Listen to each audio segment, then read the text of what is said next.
Chapter 3251 Dwarven Signature Mechs. We are Vulcan's shield. We are indomitable. We are the guardians of the Empire. As the molten furies continued to remain stubbornly alive while withstanding attack after attack, the morale among their steady dwarven mech pilots remained high. The pitiful weapons of their human foes weren't strong enough to break their heavy shields. Their mechs might be more maneuverable than their dwarven machines, but what was the point of that? The dwarven mechs just had to keep up their defenses while they advanced.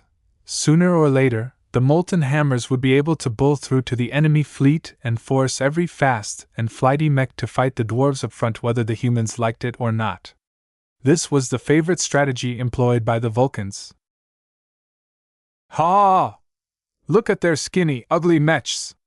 So what if they have this weird mind crap? Their gods can't help them and our souls are protected by Vulcan.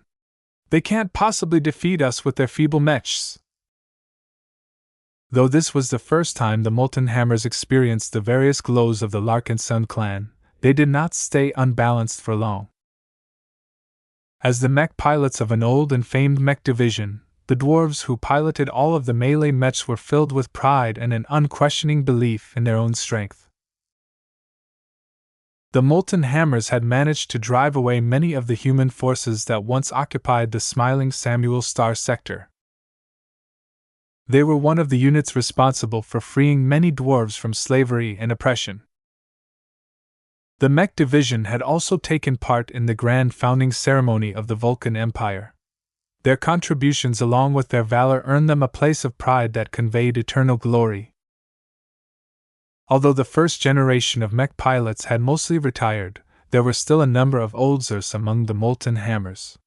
Together with venerable Orthox, these storied heroes not only taught a lot of valuable lessons to the newer generations, but also served as pillars of support that made every younger mech pilot feel compelled to perform at their best. The Larkinsons and Crossers were able to feel the ferocity of their foes. No matter what they did, the dwarves never gave in and tried their best to never show weakness. Watch out! The dwarven offensive mechs are on the move! After the Vulcans chose installed the human mechs, the dwarves seemed to have gotten the measure of their opponents. The rest of the heavy assault mech regiment were finally about to show their teeth. The Avito Berserkers moved up first. Anyone who looked at the design of their shield breaker mechs could immediately tell what they were all about. The Avito Berserkers are the dwarven equivalent of our sword maidens. The shield breaker was the lightest mech model fielded by the Molten Hammers. It was an axeman mech that was more maneuverable than other dwarven mechs but still boasted enough armor to withstand a couple of heavy blows. As its name suggested, this offensive mech model excelled at breaking shields. Every shield breaker wielded a variety of different axe configurations. Most wielded heavy two-handed battle axes, but there were also mechs that either wielded a pair of smaller axes or carried a more defense-oriented axe and shield combination. Regardless of the weapon loadouts, the shield breaker mechs did not focus on any other targets aside from the defensive mechs of the Larkinsons and Crossers. Whereas most offensive mechs sought to attack Space Knights from the sides or the rear, the Avito Berserker mech pilots didn't bother with all of that tricky maneuvering. They just charged straight ahead and chopped at the enemy's shields with great violence. Within just half a minute, the first thick tower shields that the Bright Warriors relied upon to fend off the dwarves were already starting to show signs of breaking. Swordsman mechs and other offensive mechs of the Larkinson clan quickly backed up the beleaguered Space Knights, but that did not completely solve the danger. Those shieldbreaker mechs are cooperating really well with the Molten Furies. The Dwarven Axeman mechs fought alongside the Dwarven Space Knights in a well-practiced routine. Each time the former launched a powerful chop with their axes, the latter surged forward and shielded against any incoming counterattacks, thereby removing much of the threat to the shield breakers. Commander Melker and many other Larkinsons couldn't help but admire the excellent synergy between the two dwarven units. The Vulcan's Chosen and the Avito Berserkers fought as if they had already experienced this 100 times before. By combining the defense of the Molten Fury model with the powerful might of the Shieldbreaker model, the dwarves already established a basic but powerful combo that was enough to frustrate many opponents. The only weakness was that they didn't possess any means to retaliate against ranged mechs. Heavy caliber cannons such as the ones utilized by the Transcendent Punishers and the Eternal Redemptions were able to crack and overwhelm the defenses of the Molten Furies, but they were currently engaged in their own struggle against the Slug Rangers. This was a difficult situation, and it was only growing worse as the other signature mechs of the Molten Hammers came forth. As soon as the Avatar and Crosser mechs grouped up in order to concentrate their strength and force a breach in the defensive lines of the Molten Hammers, another Dwarven mech model strode forth.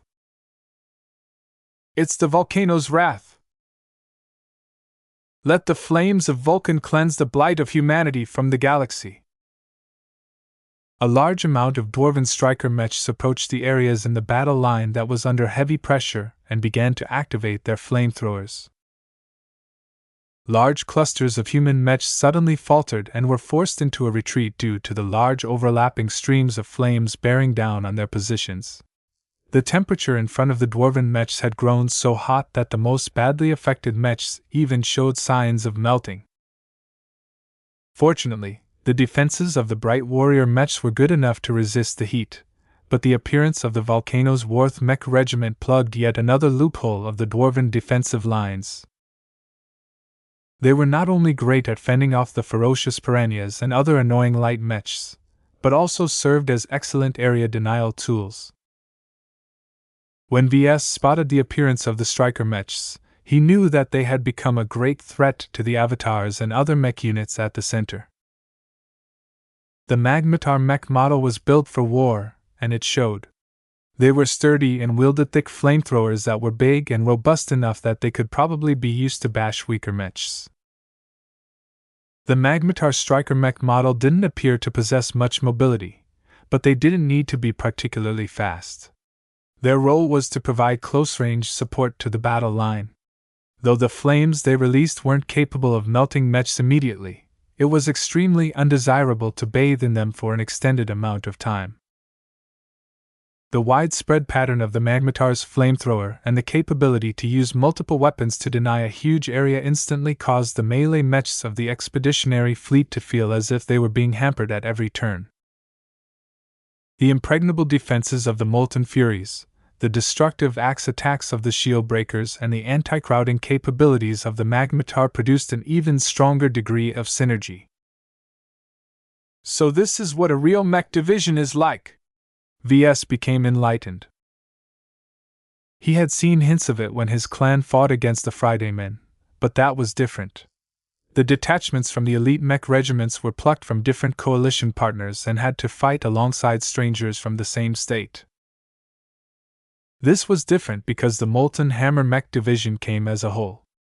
Ves understood the logic of organizing a mech division better now that he saw how each and every specialized mech regiment was designed to synergize with each other.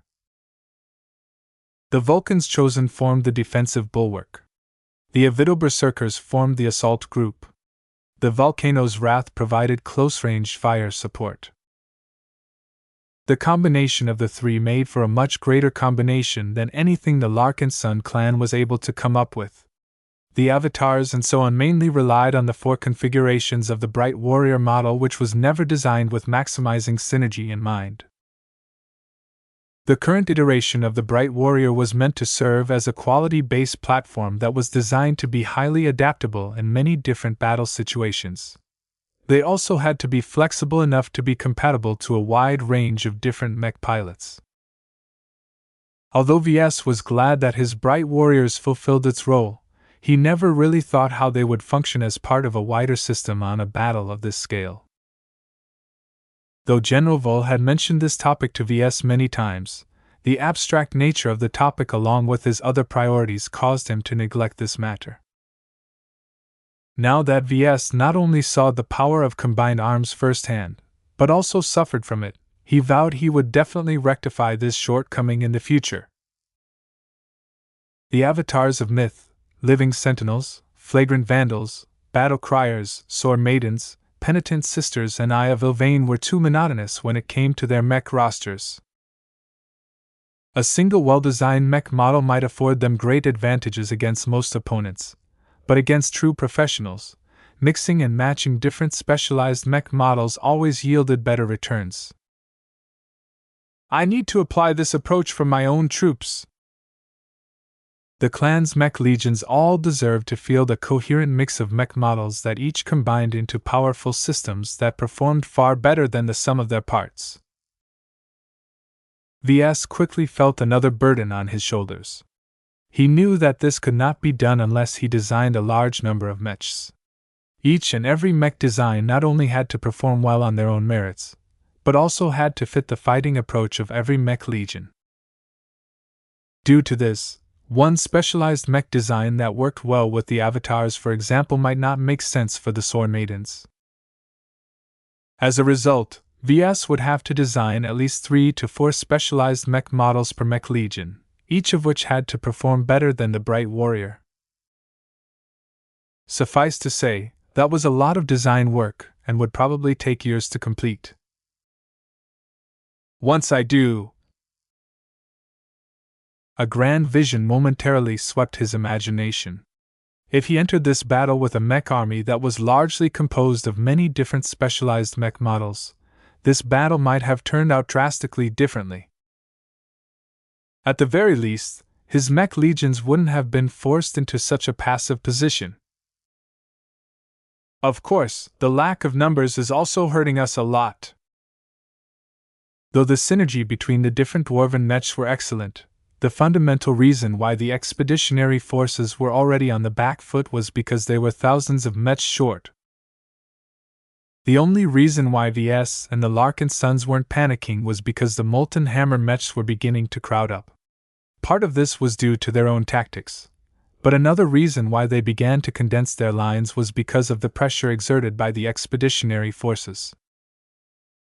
The avatars did not lose their will for battle.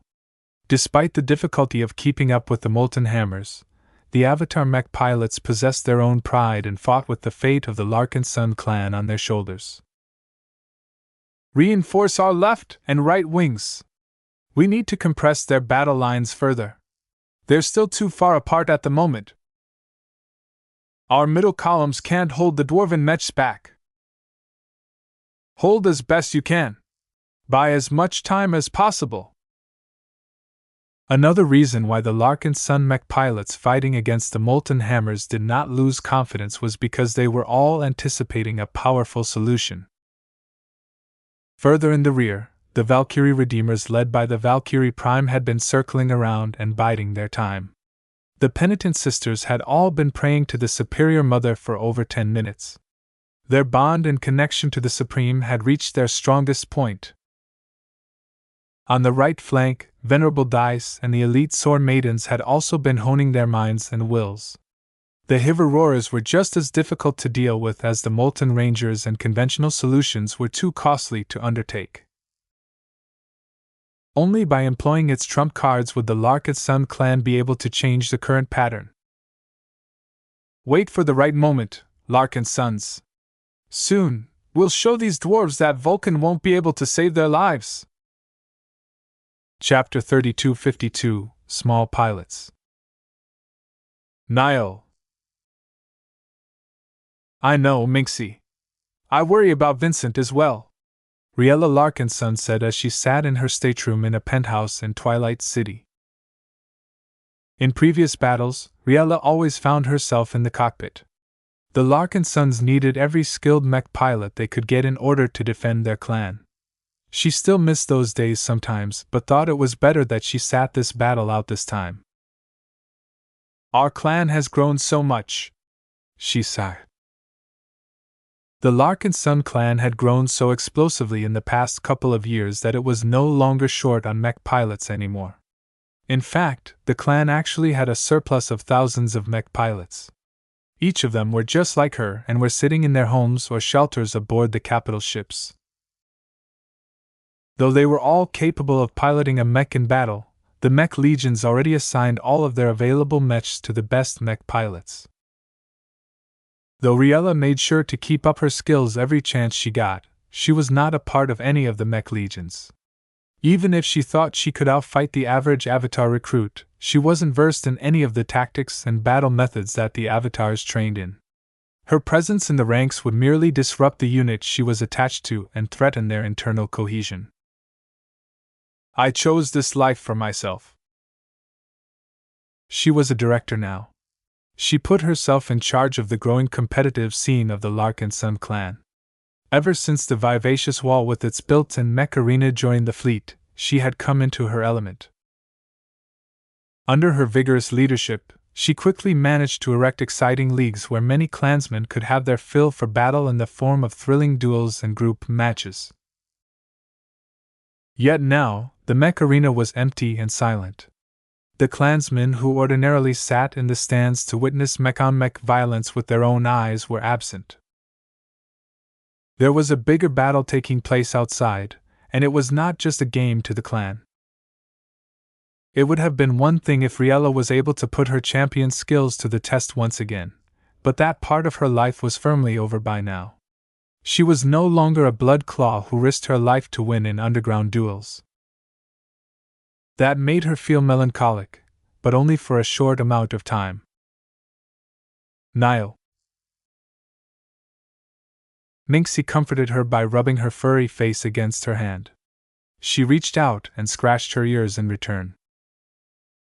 The more Riella observed this battle, the more she got reminded why she didn't want to follow her family heritage.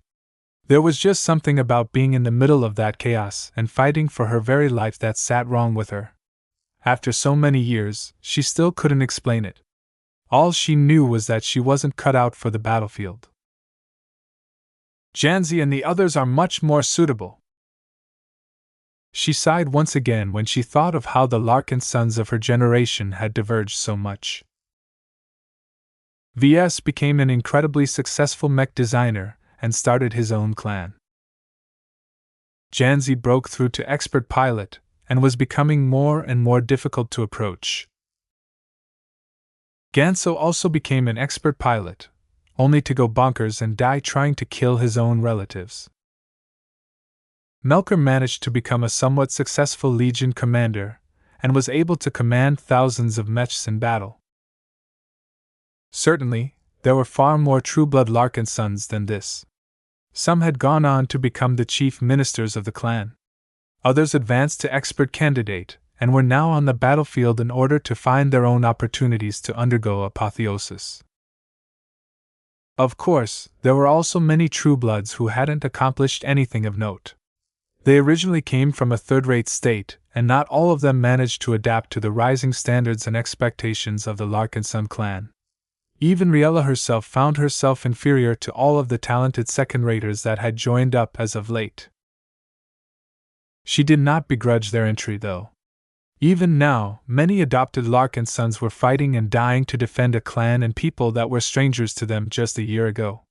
It was incredible how little time it took for foreigners from many different states to gather together and embrace a single identity. Just as she was thinking about deep and profound matters, she suddenly saw that Vincent's bright warrior had just been hit by a volley of Gauss rounds. The mech's rifle flung away into space as the machine lost both its arm and a considerable chunk on its left side. Vincent! Fortunately for Riella, her boyfriend managed to eject from his crippled mech in time. Just seconds after his cockpit soared back to the fleet, another volley of attacks slammed into the damaged bright warrior and broke it in half. Now that she was able to confirm that Vincent made it out alive, she began to feel annoyed at his results. She had tracked his performance from the beginning of the engagement. Nothing she saw made her feel proud of his performance. What a complete shame! You're disgracing every expert candidate with your performance. Her words weren't entirely fair. Vincent wasn't a dedicated rifleman mech pilot, and he had lost his only custom mech. He was also taking part in a huge battle where his excellent piloting skills didn't seem to matter. Aside from crippling or destroying a dozen more dwarven mechs than average, his contribution was completely unremarkable. "You're never going to become an expert pilot at this rate." As Riella was trying to figure out a way to give her boyfriend a good kick in the butt in order to motivate him into working earnestly to become an expert pilot, elsewhere a certain guest pilot was feeling quite lost. Jessica Quinton was one of the 20 MTA mech pilots that had been sent to the Larkinson clan in order to gain their help in breaking through. So far, their training methods and other forms of help did not particularly impress her so much. Not even the guidance of the Larkinson expert pilots had made much of a difference. No matter what theories she bought into, none of them made her feel as if she was making any progress. She already regretted her decision to let the Larkinsons plan her training program. Their methods were primitive, unscientific, and outright illogical in many ways. She shouldn't have expected better from these space yokels. Their patriarch hadn't even bothered to spend any time on her and her cohort, even though he was the one who was supposedly able to help them the most. "What's even worse is that they've dragged us all into this meaningless battle." The Larkinsons could have avoided this battle. To the dwarves, the smiling Samuel Star sector was their paradise. To meshers like Jessica, it was the equivalent of a ghetto and an experimental chamber. She didn't know what the higher-ups were up to when they allowed the dwarves to build their own state while retaining their anti-human ideology, but she knew that her superiors didn't take the Vulcanites seriously. No matter how much the dwarves wanted to tear down the MTA and other human-centric organizations, they were too weak to be considered qualified opponents. She had always looked down on the dwarves for that reason. The Vulcanites were clowns who thought that they were the masters of the cosmos, only to forget that the MTA could easily wipe Dwarvenkind across the galaxy in just a couple of days. Aside from vermin that had crawled into difficult regions of space such as the Nixian Gap, Jessica was confident that the MTA could wipe the rest out. Not that it ever would. The association was better than that. Dwarves were still humans, so they enjoyed the same basic human rights. She directed her attention back to the battle. She was currently attached to the speed demons and piloted a ferocious piranha like the rest of her comrades. As some of the best light mech pilots in the Larkinson clan, the speed demons that were personally trained by Venerable Tusa played an important role in disrupting the hardiest enemy units. Though bypassing the enemy lines and approaching the dwarven fleet from an angle was beyond their capabilities, they were doing a good job at gnawing at the molten hammers from the right wing. "Break up this formation," a Larkinson mech officer commanded over the communication channel. "We need to squeeze the dwarven mechs closer together, and that won't happen if they don't feel enough pressure. You don't need to destroy them all, but you must do everything in your power to push them towards the center." They were doing just that. Through skill and coordination, the small squad of elites swept alongside the molten hammer mechs, taunting them and threatening to attack their openings. They rarely did so, though. Even though their skill allowed them to find opportunities to overwhelm any vulnerable mechs, the molten hammers were far too solid and coordinated to reveal any major openings. The magmatars fielded by the Volcano's Wrath mech regiment were especially difficult to deal with. Anytime the speed demons or other light mechs attempted to swoop in, a magmatar or two would be ready to spray huge spurts of flames in their direction. Even though Jessica could outduel pretty much every mech pilot aside from the expert pilots on this battlefield, the mech she was stuck with was far too limiting for her liking. She still hadn't been able to get accustomed to piloting inferior mechs after many months of getting accustomed to them. She lacked the multitude of weapon systems that she enjoyed back when she piloted her standard-issue MTA mechs. Under no circumstance would she ever be rendered as ineffective in battle as this moment. "Good job, Jessica! Keep swooping close to them. The more they experience our glows, the more they are pulling back. These dwarven mech pilots like to act tough, but they don't like our glows any more than other humans." The woman understood what the Larkinson clan was attempting to do. She felt quite ambivalent about it. Sure, she heard all of the stories about how the Larkinsons reversed defeat into victory by performing outright magic. She also watched the footage of the battle. Yet no matter how well they could pull off their area attacks, there were limits. There were too many enemy mechs on the battlefield. "These Larkinsons will be the death of me," she whispered to herself. Just like any other human, she feared death, but did not let that affect her thinking. She already knew when she received this assignment that no one from the association would come to rescue her and her fellow mech pilots. For better or worse, she had to fight for her life and trust that the Larkinsons knew what they were doing as they laid the groundwork for their battle formations. Let's see whether the hype is justified.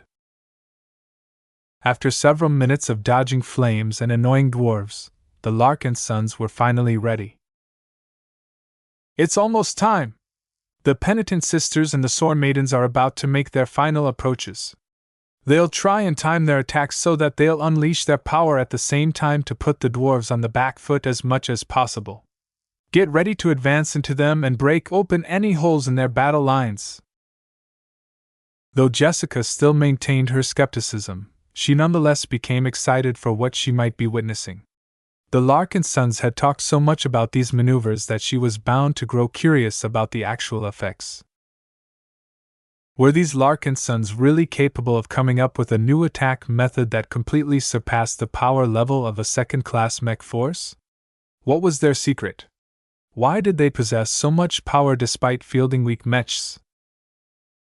Hopefully, I can get a glimpse of the answer today. Chapter 3253, Iron Crusher. A slow change was taking place on the battlefield. The Larkinsons, glory seekers and crossers were still being suppressed at almost every turn. Only the struggle between ranged mechs remained fairly even, but that was because there were too many defensive options available to the ranged mechs. However, even if the Slug Rangers had become preoccupied, that still didn't change the fact that the Molten Rangers and the Hiver-Roarers were downing more enemies than the Expeditionary Fleet. It took all of their effort for the Larkinsons and their allies to slow down the Dwarven advance. The enemy mechs were so sturdy and powerful that they were far harder to defeat than pirate mechs or other rabble. The power increase afforded by coordination became a lot more significant when it was applied on a large scale. It was not necessarily scary to fight against lots of Dwarven mechs. It only became a problem when their mech pilots seamlessly worked together and combined the capabilities of their machines so that they covered for each other's weaknesses. For example, the Hiver-Roarer's strategy was relatively simple yet extremely difficult to deal with for the expeditionary forces. The crumble shells sounded ridiculous at first, but the combination of high defense and constant damage output at medium range was extremely effective at suppressing mechs that weren't able to break through their defensive envelopes.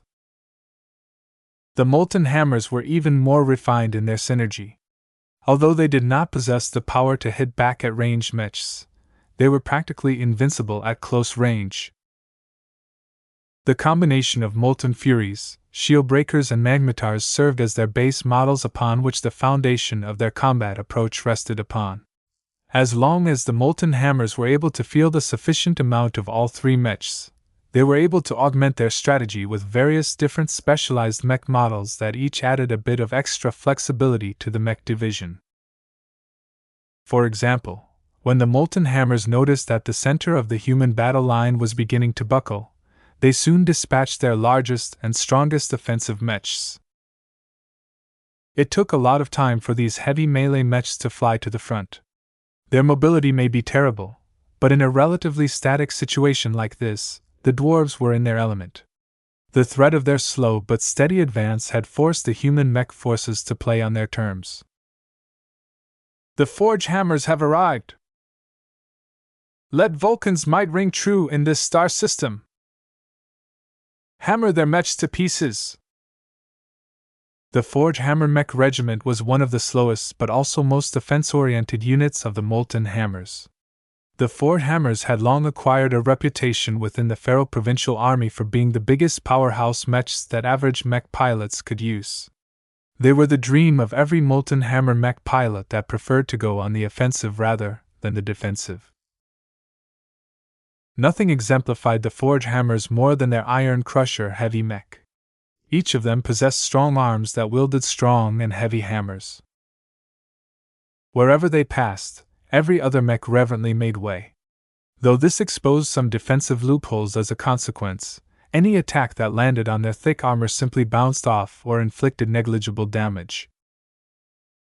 The frontal armor of the iron crushers was almost as thick as the main shield of the Molten Fury model. "Strike the iron!" The massive heavy mech simultaneously swung their hammers straight onto the damage and stress shields of the bright warriors and other human mechs. Some Avatar and Crosser mech pilots feared getting hit by these massive hammers wielded by the oversized dwarf mechs. They ceded ground in order to evade the deadly blows.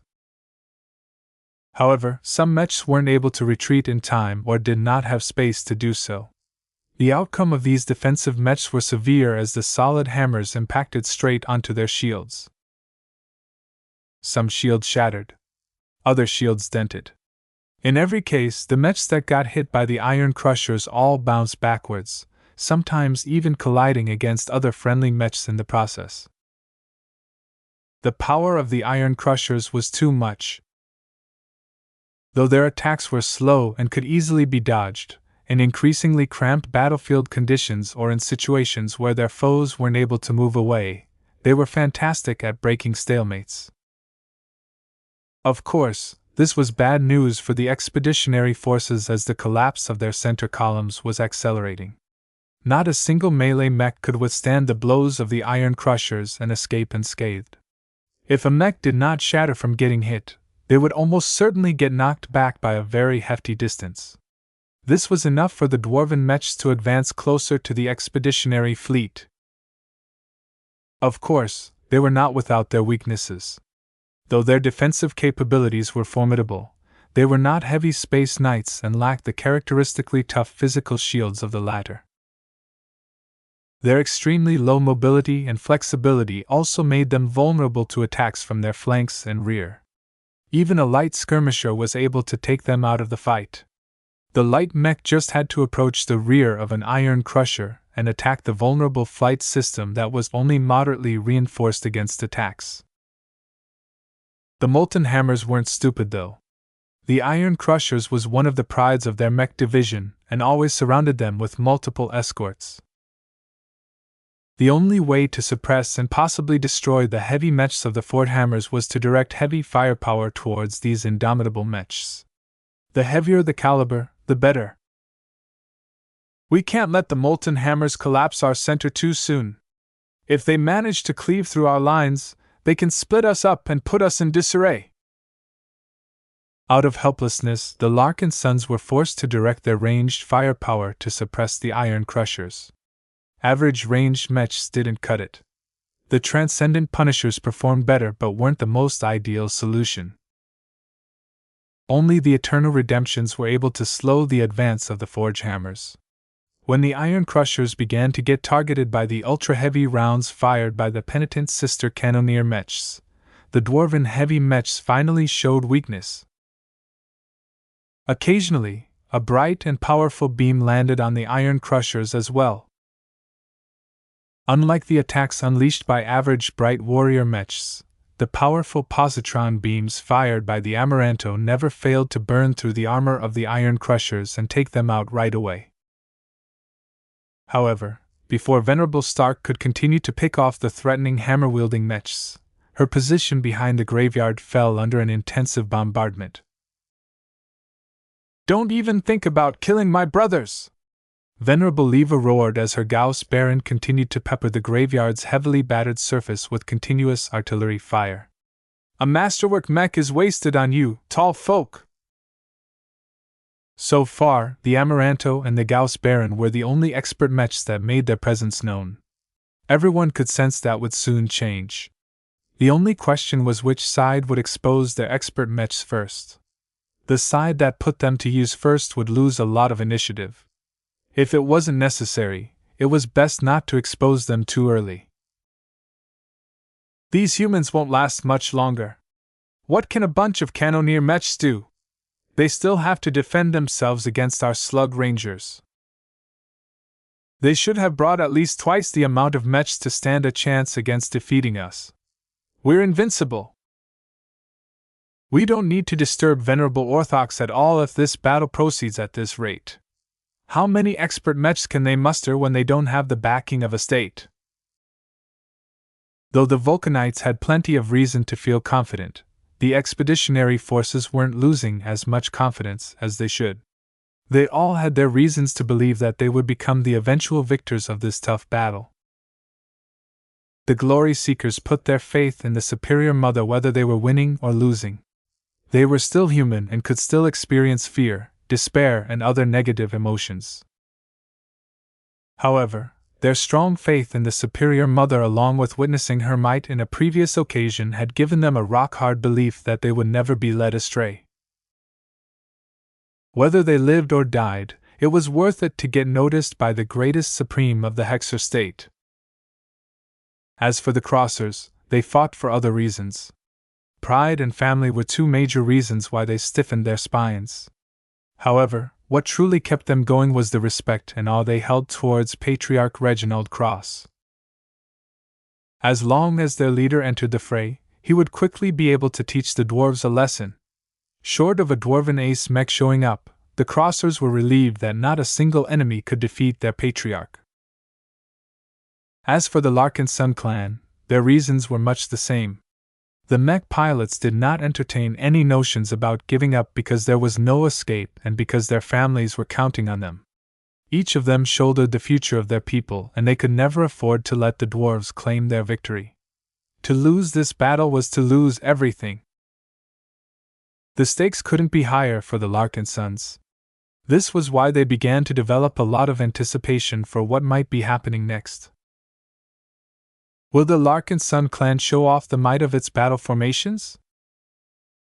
Though no one communicated with them about this topic, it still hung in the minds of every mech pilot of the expeditionary fleet.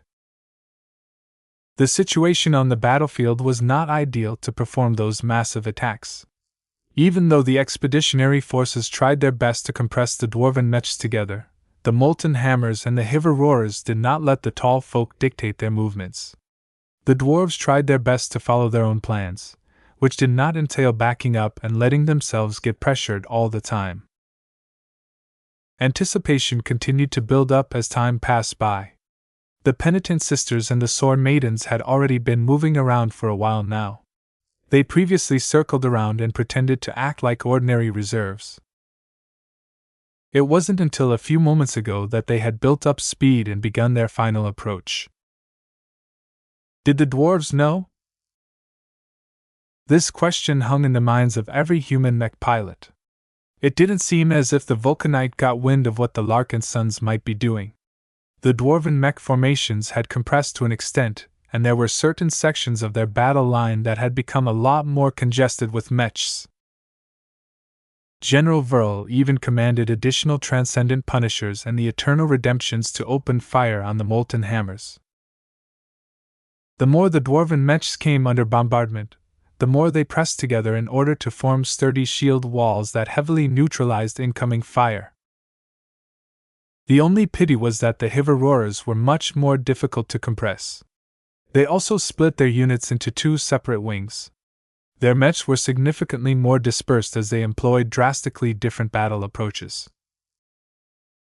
"It will have to do," Ves quietly muttered. The dwarves still didn't appear to have a clue. The mechs that would be engaging their battle networks had camouflaged their actions well. Even their approaches didn't appear so notable. The situation at the front had grown urgent that many other mechs were beginning to move forwards. Ves still wasn't sure whether it was the right decision to go through with this move at this time. Even though General Verl judged that the current situation couldn't go on much further, exposing two of the Larkinson clan's most powerful battle formation in this relatively early stage might not yield the maximum effect. Still, the prospect of taking out a lot of enemy mechs when they were still dense and numerous was too hard to resist. The longer the dwarves enjoyed a substantial edge in numbers, the more they could leverage this advantage to skew the balance even further.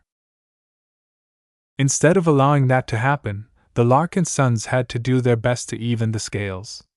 At least, that was supposed to be the logic behind this move. The main matter of concern for VS was whether they were squandering a resource that could have been spent on greater threats. Where are the dwarven expert mechs? Will we be able to defeat them if we have used up our cards? VS dreaded the answers to these questions. Chapter 3254, Dwarven Empathy. Orthox de Massey was a guardian of the Vulcan Empire. He didn't start off that way. Like many other dwarves, he originated from a different state from the smiling Samuel star sector. His early life as a heavy-gravity variant human was different from many other people of his kind. He grew up surrounded by privilege. He was one of the few dwarves in the galaxy who was lucky enough to be born on a heavy-gravity planet that was not populated by destitute miners. The state that controlled the planet was a benevolent republic that believed in fairness and enlightenment. The planetary governor and the local administration were also fair and never discriminated between human and dwarves. As a result, a large population of dwarves had formed that had risen up from their mining roots and constituted much of the middle class on the heavy-gravity planet. Of course, when lots of dwarves began to do better, a small proportion of them achieved even greater success.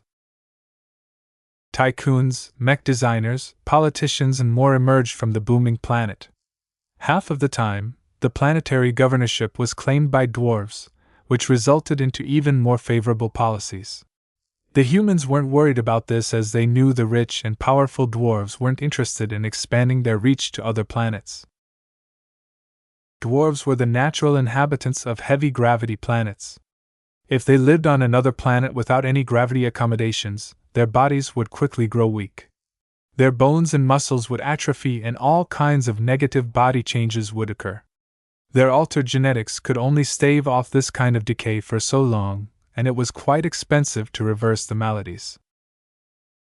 The same applied to humans. Unless they augmented themselves with specific gene mods, they would always have to wear a suit or belt that offset the gravity acting on their bodies. No baseline human could tolerate having to carry and move around twice or thrice their own body weight for an extended amount of time. Even an ordinary fall could prove fatal. It was for this reason that dwarves and humans managed to live in harmony in the same state. There was little competition for territory, and the dominant race did not exploit the minority. We live in a world of luxury and abundance, Orthox's father once said to a much younger boy who had just reached his 10th birthday and found out his genetic aptitude. However, do not think that all is well for dwarvenkind. Once you set out into the galaxy, you will learn that dwarves like us do not live so well. Most humans don't see us as equals like they do in our state. They develop a contempt for our kind when they look at our stockiness and our diminished height. Regular humans are the most proper race of mankind in their eyes. Everything else is a mutation and an abomination. To a young Orthox who grew up playing with expensive toys and going on many holidays to other planets in the same state, this sounded almost alien to him. While he heard people say that dwarves in other states didn't have it as good, it had always been an abstract matter to a kid like him. The local dwarves also deliberately avoided any mention of their more unfortunate brothers and sisters. Children didn't deserve to bear this burden too soon. Obviously, his father thought that his son was old enough to learn some of the harsh truths of the galaxy. Humans aren't always pleasant, Orthox. You will learn once you get more exposed to people from different places. There are much fewer dwarves in the galaxy than humans. We are also absent from higher-ranking positions in human space. That puts us at a severe disadvantage whenever a governing body decides upon something important. We lack representation and we lack the numbers to make our rulers care about us. The only reason why it is different in our state is because our human rulers are generous. But never forget that as long as one president decides that dwarves like us aren't worth taking care of anymore, all of our riches might get taken away. His father waved out across the balcony, showing off the large underground city which the dwarves have built over many generations with pride. When the younger Orthox looked out towards the city he grew up in, he carved his father's words in his bones. He would not let his fellow dwarves lose their prosperity. Soon afterwards, he began to attend a mech academy. He immediately stood out from his peers due to his B+ genetic aptitude. Though it had not reached the legendary A grade, his distance to it was so small that there was essentially little difference. He began to advance through his courses with stellar grades. Expectations piled up on him as he showed a penchant for piloting melee mechs. Whether he wielded a sword, axe, spear, hammer, or any other handheld weapon, he was able to outduel all of his peers in no time. Everything went well for Orthox, but throughout his training, he never forgot about his father's words. He studied the state of the galaxy and the conditions of dwarvenkin throughout human space. What he learned when he browsed the libraries shocked him. To see dwarves who did not look so different from him stained with dust and operating outdated mining machines on some cramped planet did not sit well with him. It physically made him ill to read how callously human governments and corporations treated the dwarves they controlled. His people were never treated at the same height as normal humans. Through his teens and 20s, his empathy and lack of understanding defined his journey. The more he learned about the ill treatment of dwarves, the more he felt frustrated. The more he poured himself into his training. Soon, his frustration morphed into a deep anger towards the state of the galaxy and the lack of support from humankind. He began to ask many difficult questions. Why doesn't the MTA free our dwarven slaves? Why do humans treat us so poorly? Are dwarves really treated as lesser citizens outside our state? Though he became more and more confused, it did not affect the growth of his strength. By the time he graduated, he received an extremely attractive offer for a military commission. He was just contemplating whether he should go through with his original plan to serve in the armed forces when he saw the news about the rebellion in the distant smiling Samuel Star sector. Vulcan lives! Freedom to the dwarves! Slay the oppressors! For the first time in human history, a growing band of dwarven rebels not only managed to launch a successful rebellion, but also gained enough momentum to take over a state. Even if the Paramount Kingdom was just a measly third-rate state, the rebellion was just starting to swell. When Orthox saw how lesser dwarves showed both courage and fearlessness in the face of heavy human opposition, he felt as if he had found the reason why he had been brought in this galaxy. He looked down at his own strong hands. Why am I here? For what reason did I learn how to pilot a mech? Is it just to retain my own privileges, or am I here to make a difference? He admired the rebels without looking down on them. He understood that their situation was much worse than his. Yet despite the odds, they did not hesitate to fight against powerful and numerous humans just to free dwarvenkin. What happened next was a whirlwind that completely transformed his life. He banded together with fellow sympathizers and supporters. They pooled all of their assets and resources together to raise an outfit that was able to field roughly 160 second-class mechs in battle.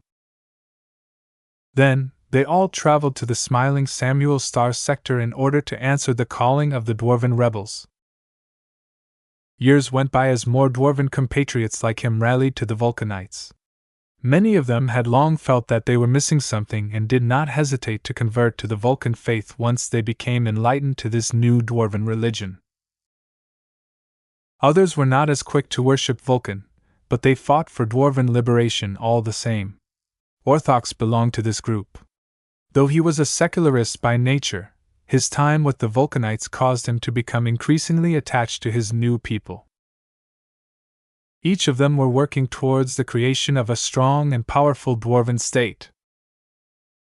Suffice to say, the escalating war presented a lot of hardship to the dwarves. Even rich and powerful foreigners like Orthox almost lost his life. Many of the comrades who he grew up with sacrificed their lives to fulfill the same ideal. With each friend he lost, he began to feel more hatred towards the cruel and callous humans who denied the dwarves their right to live a decent life. He began to feel increasingly more guilty whenever his circle of friends grew smaller and smaller. In desperation, his mech put down the hammer and axes and started to carry simple shields. The thought of losing his friends and seeing his fellow dwarven battle brothers fall was excruciating to Orthox. It was then that he truly found his calling. From winning battles to breaking through to expert pilot, Orthox de Massey became a name that inspired and invigorated the Vulcanites. All of his dreams came true. He was proud that he had managed to help his fellow compatriots conquer the smiling Samuel Star sector. The long peace that followed as the dwarves consolidated their rule and erected a massive state from the ruins of human domains did not give him any further opportunities to excel in battle. Orthox didn't care. He had witnessed so much death that he was more than happy to embrace peace. The longer that mech pilots like him remained in their bases, the more time the dwarves were able to live free and happy lives. The humans might come back one day, though. We need to be ready to fend off their greed. His duty and his feeling of responsibility towards the Vulcanites kept fueling his growth. He knew that this victory was just a drop in the bucket. Many more dwarves in the rest of the galaxy were still subject to wretched conditions. It was impossible for the Vulcan Empire to stretch its influence across hundreds of thousands of light years. He made a vow to himself. As long as a dwarf was still living in captivity, I shall never release my vigilance. I can still do more for dwarvenkind. His ironclad conviction caused him to continue to feel restless. Unlike many of his fellow Vulcanites, he never gave in to complacency and always kept his guard up against the humans living in the surrounding star sectors. States like the Empire of the Lost were always plotting to take revenge and put dwarves back into their supposed place. The more he worried, the greater his perceived pressure.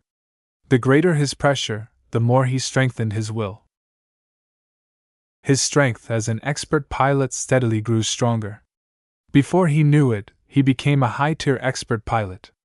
He was someone who was qualified to become an ace pilot, a supreme dwarven icon that could guard the dwarven state at least 100 times better than before. Of course, while he feared a reprisal, he never expected that his state would strike the first blow. To be more exact, it was the Feral Province that chose to launch an attack, but Orthox wasn't a fool. The new cult that he didn't really care about had bewitched his fellow dwarves and driven them into a frenzy. Attacking humans is folly! Yet no matter what he said, his status and respect as a high-tier expert pilot carried no sway to the fanatical Vulcanites who believed they needed to take their struggle against the tall folk to the next step. In the end, the opinion of a god carried far more weight than a demigod. Chapter 3255, Old Guardian. The moment the higher-ups decided to launch an extremely provocative attack, Venerable Orthox de Massey learned the news shortly afterwards. The Feral Provincial Army had chosen to mobilize 3 whole mech divisions for this hastily organized operation. The generals didn't have much to choose from. Many mech divisions were either too far away or stuck performing other missions. The number of units who were stationed close to the projected route of the human fleet and could be mobilized in their entirety only amounted to a handful. The Vulcan Empire had embraced peace for a very long time. It was unnecessary to keep every military unit on a war footing. It was not only expensive, but also hard on the soldiers. If the Feral Province had more time, then it could have gathered thrice as many mech divisions. As it was, sending out the Molten Hammers, Slug Rangers and Hiver Roarers on short notice was the limit. Venerable Orthox never doubted that his Mech division alongside the other 2 divisions of the Feral Provincial Army would claim victory. He and his fellow dwarven soldiers were not only fighting on home ground, but also brought a lot more mechs to the battlefield. As far as he was concerned, winning this battle was just a formality. That did not mean he was happy with this decision. Do these people even know how many dwarves will be driven to their deaths? Orthox couldn't bear the thought of reliving the dark days of the Dwarven Rebellion. Back then, the sacrifices were worth it because the Dwarven rebels fought for their freedom. They succeeded, so the Vulcan Empire should not have any reason to pick a fight against the humans. No matter how many advantages the Dwarven force possessed, the disparity in numbers was not overwhelming enough to produce a perfect victory. Their human targets would never roll over and accept their deaths in peace. Thousands of Dwarven lives would definitely be lost, many of whom he personally knew and befriended. The thought of losing so many more comrades was intolerable to someone who always tried his best to guard their lives. His opposition to this lightning operation was clear to see, but too many muddled dwarves did not support his stance that it was a mistake to attack the humans. It took a personal visit from his old friend and superior for Orthox to drop his opposition. The decision has already been made, Venerable Orthox. The Dwarven people want to fight for their Dwarven god. General Iker Kebranor spoke. Both of them were standing in Venerable Orthox's personal meditation chamber aboard the Great Ram. Images of the expert pilot's many fallen friends and battle comrades lined the bulkheads. The expert pilot did not turn around to face the general. Instead, he kept folding his meaty arms behind his back while continuing to stare at the mementos of his past. His will, which had long been tamed after many years of peace, had suddenly grown a lot hotter and restless as of late. Even General Kebranor began to feel more unwelcome in this compartment. Is it truly the Dwarven people who wish to slaughter our human visitors and spit in the eye of the MTA? Or is it the mad Flame Herald who is attempting to push us into a black hole in order to fulfill his selfish ambitions? Be careful what you say, Orthox. The Dwarven general became slightly alarmed. I know you have your differences with the Dwarven god cult, but it has become the mainstream amongst the youngsters. Flame Herald Yuvin Yellowshoe is even better than his father at converting Vulcanites to his beliefs. It is already a certainty that Vulcan will become known as a Dwarven god within the next decade. Venerable Orthox feared no cult leader. That said, he felt helpless at what was going on as of late. The changes in the Vulcan Empire did not sit well with him, but matters of faith was never his strength.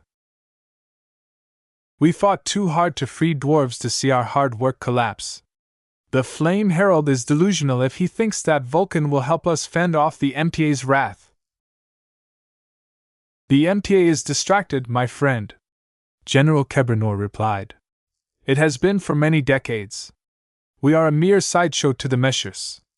The Red Ocean and the first-rate superstates are much greater concerns to them. As long as we don't do anything outrageous, I can guarantee you that the Big Two won't lift a finger. You don't know that, General! Orthox yelled, his braided brown beard shaking with alarm.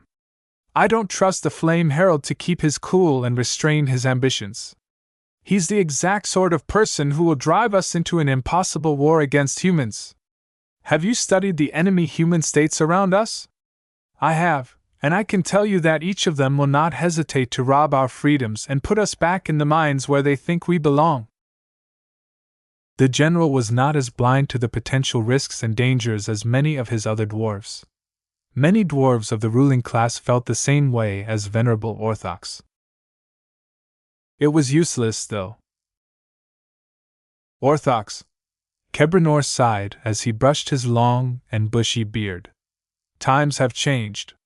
The children who grew up in the Vulcan Empire are not content with hearing about the glories of the past. They are restless and ambitious. The Flame Herald is but one of many dwarves of the younger generation who believe they are capable of doing more. Over time, oldsters like us will die or retire from power, making way for brash and foolhardy dwarves who think they are on top of the galaxy. What are you saying, General? The expert pilot glared. Think about it. Do you wish for these eager dwarves who have never witnessed the depravity of war to start a conflict with humans by themselves, or do you want to be on hand to guide them and protect them as best you can? I am certain that if we do not join in, the dwarven god cultists will find a way to start a war without us, and more dwarves will eventually die because experienced soldiers like us aren't there to cover for their lack of experience. General Kebranor put Venerable Orthox in a difficult bind. A guardian must never abandon the people he vowed to protect. As a night mech specialist, the thought of turning away was blasphemy. The problem was that the role of a guardian was different from a leader. Venerable Orthox was not in charge and never sought to rule over his fellow dwarves. In his opinion, safeguarding their freedom and protecting them from external threats was his main responsibility. The tedious task of politicking and making decisions was best left to other dwarves. Now, Orthox wished he would have become a bit more active in the political arena. Back in the early days, the dwarves who founded the Vulcan Empire were all sincere in their wish to provide a better life for their kind. They had just survived a brutal war and did not wish to diminish their population any further. Those like-minded leaders were mostly gone these days. Orthox couldn't have possibly known that the dwarven god cult would rise up and earn support for its radical ideas. He also never expected that more and more dwarves were willing to start a war without thinking too much about the consequences. Since the decision to attack the humans was set in stone, Venerable Orthox did not oppose General Kebranor's argument. If the dwarves he cared about were so eager to fight, then he needed to be there in order to hold their hand and guard them against any major threats. This was his duty as a soldier of the Vulcan Empire. He still had questions, though. Why attack now? Why not wait until we are better prepared? The dwarven god cult has grown impatient. It doesn't want to wait much longer to surpass the Vulcan faith, General Kebranor answered. There is also a deeper significance to attacking this specific fleet. It is said that the Larkinson clan is blessed by several human gods. Venerable Orthox frowned. You don't believe in that, do you? It doesn't matter what I believe. The Larkinson clan is associated with both Hexism and the Ilvanan faith. There are even rumors that they worship more gods, from some kind of cat to their patriarch himself. There are many foolish humans who believe in gods. What makes these Larkinsons different?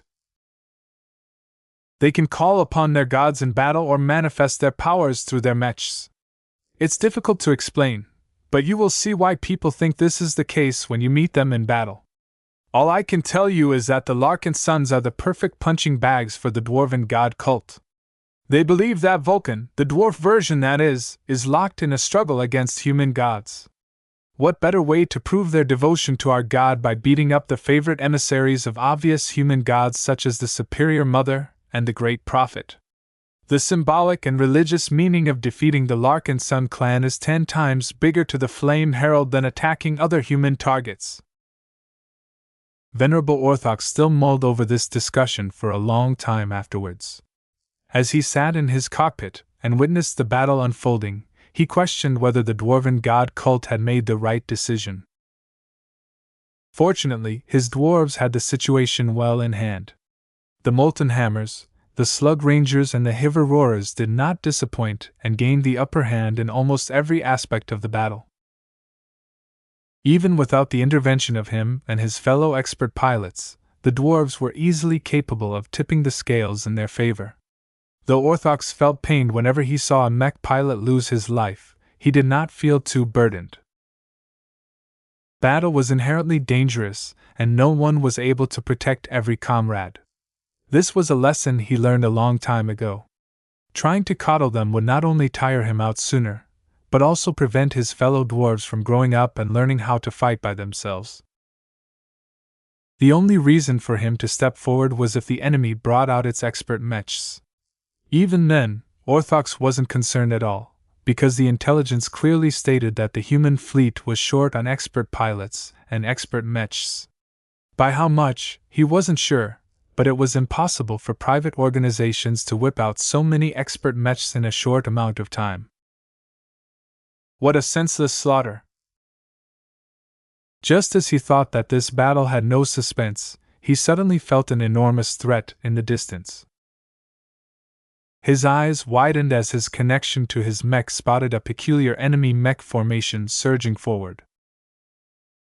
This seemingly ordinary mech formation was the source of his alarm. What the? Before he knew it, the marauder mechs began to glow and project a giant apparition of a robed lady that looked imperiously at the molten hammer mech trying to break through the center. As the lady began to swing her arm, the alarms ringing in Venerable Orthox's head had spiked. Dwarven lives were at risk. Lots of them, in fact.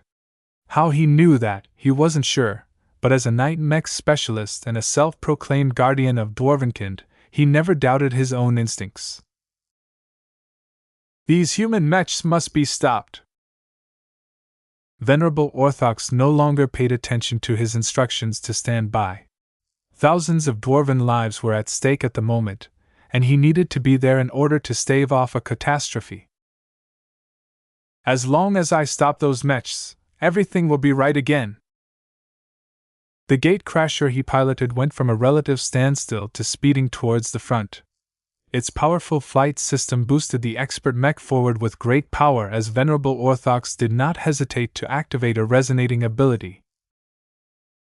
Soon, a heating comet flew above the dwarven lines as the glowing red gatecrasher began to build up a huge amount of momentum in surprisingly little time. Venerable Orthox thought that as long as he reached the front and slammed his mech headlong into the lead marauder mech that led the enemy formation, he would be able to disrupt whatever move the enemy had planned. Unfortunately, while his gatecrasher was able to charge forward at a blazing fast pace, the giant human female had completed her arm motion. A massive glowing wave of energy surged from her hand and advanced right into the middle of the molten hammer line. Death had come, and it was ready to reap the lives of those who affronted the superior mother. No! Venerable Orthox desperately roared as his desperation amplified his will. Split up and get out of there! Don't get hit by that energy attack! Chapter 3256, Equal Before Death. The much-anticipated battle formation of the Larkinson clan had finally unleashed its promised attack. The superior mother's death phase of existence was heartless, impartial, and utterly cold against any form of life. No matter whether the energy wave passed through friendlies or enemies, humans or dwarves, Larkinsons or Vulcanites, every living human was equal in front of her might. Of course, the Larkinsons that had kept the molten hammers busy in the middle of the battlefield had already received instructions in advance. The mechs had all moved out of the anticipated trajectory of the death energy attack well ahead of time. Numerous mechs even took hold of the arms of machines that had lost a portion of their mobility. No one wanted to stay in the danger zone now that the penitent sisters had channeled their ultimate attack. The molten hammers that had been fighting against the expeditionary forces with plenty of success became confused for a moment. Why did the tall folk retreat? Did the humans not realize that the dwarves were able to move a lot closer to the enemy fleet? The retreat was too coordinated for it to be a spontaneous action. It was planned in advance. What is the purpose of giving us space? Have the humans given up on this fight? Vulcan bless us! The cowardly tall folk have lost heart and wish to beg for their lives. Shut up! What if this is a trap? Not even the commanders of the molten hammers knew what to do for a moment. In the absence of instructions, the dwarven mechs maintained a cautious, defensive stance. Their mech pilots instinctively drew closer together, as if to obtain more comfort in numbers. The dwarven mechs outnumbered their human counterparts. That was clear from the beginning. The molten hammers did not have to rush to make any decisions in haste. The mech division had always advocated for patience and deliberation. It fit with their steady but solid fighting style. No matter what stratagem the enemy employed, the molten hammers always had faith that their powerful defenses and strong battle lines could weather any storm. It wasn't until several dwarves who possessed a wider perspective of the battle spotted an anomaly that they discovered that something was wrong. What is the point of projecting a giant human? That's their goddess. Their goddess has come to punish us for our transgressions. Vulcan, protect us and save us from this evil woman. It wasn't until the giant apparition, along with the mechs that were responsible for her appearance, had released an inexplicable energy wave that the molten hammers really started to feel threatened. The humans have released an unknown anomaly. Get out of its firing path. Disarray ensued. The molten hammers in the path of the energy attack received panicked instructions that caused many dwarven mech pilots to falter or freeze. This wasn't a part of their training. Aside from the veterans of the rebellion who had already learned to get out of the way of anything odd or dangerous as soon as possible, the younger dwarven mech pilots showed mixed reactions. Some followed the instructions of their superiors and elders without much thought. Others became locked in paralysis, as the appearance of the giant woman along with her strong aura had exposed them to phenomena that went far beyond what they had been trained to fight against. The tight cohesion and coordination that the molten hammer mech units showed before had disappeared. Some mechs that were in the middle of a compact formation tried to move away, only to collide into their comrades who had yet to move. Plenty of mechs were able to move away but had been slowed to act due to the incomprehension of their mech pilots.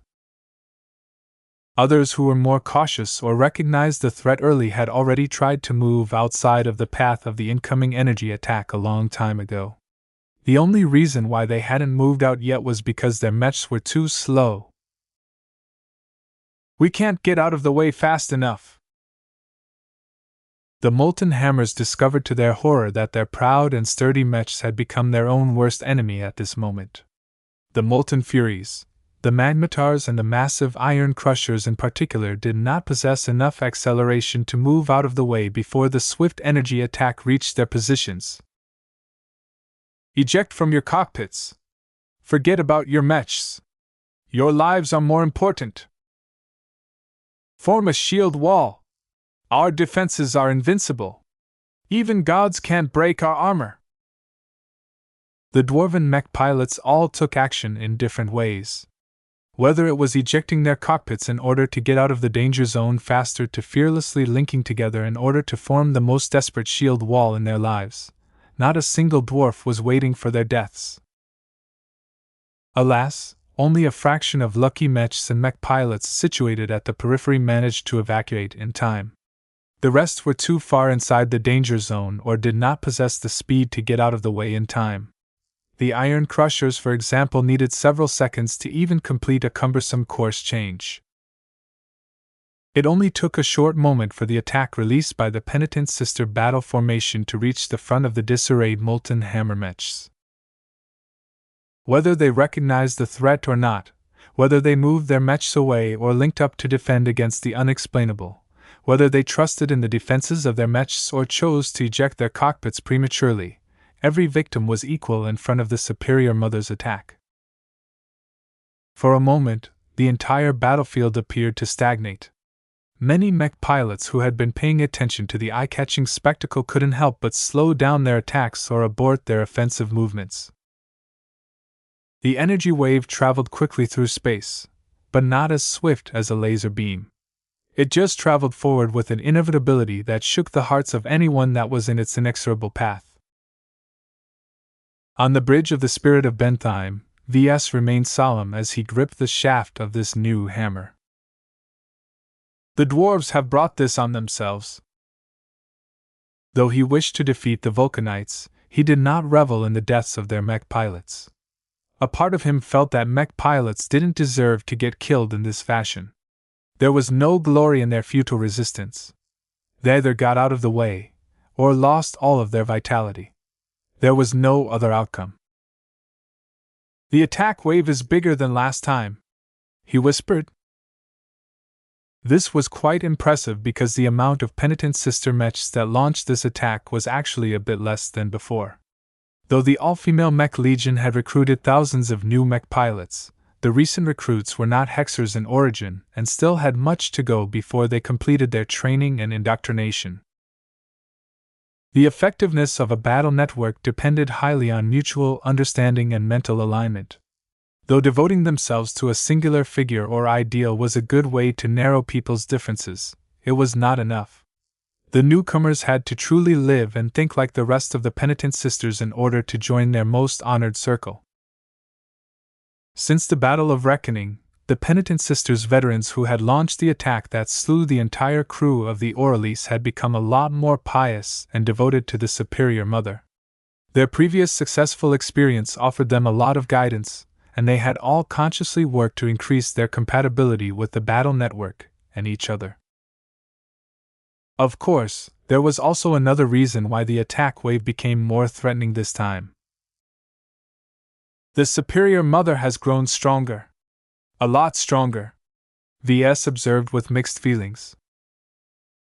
He felt it when the penitent sister battle formation activated the Superior Mother's crown and channeled a portion of her power.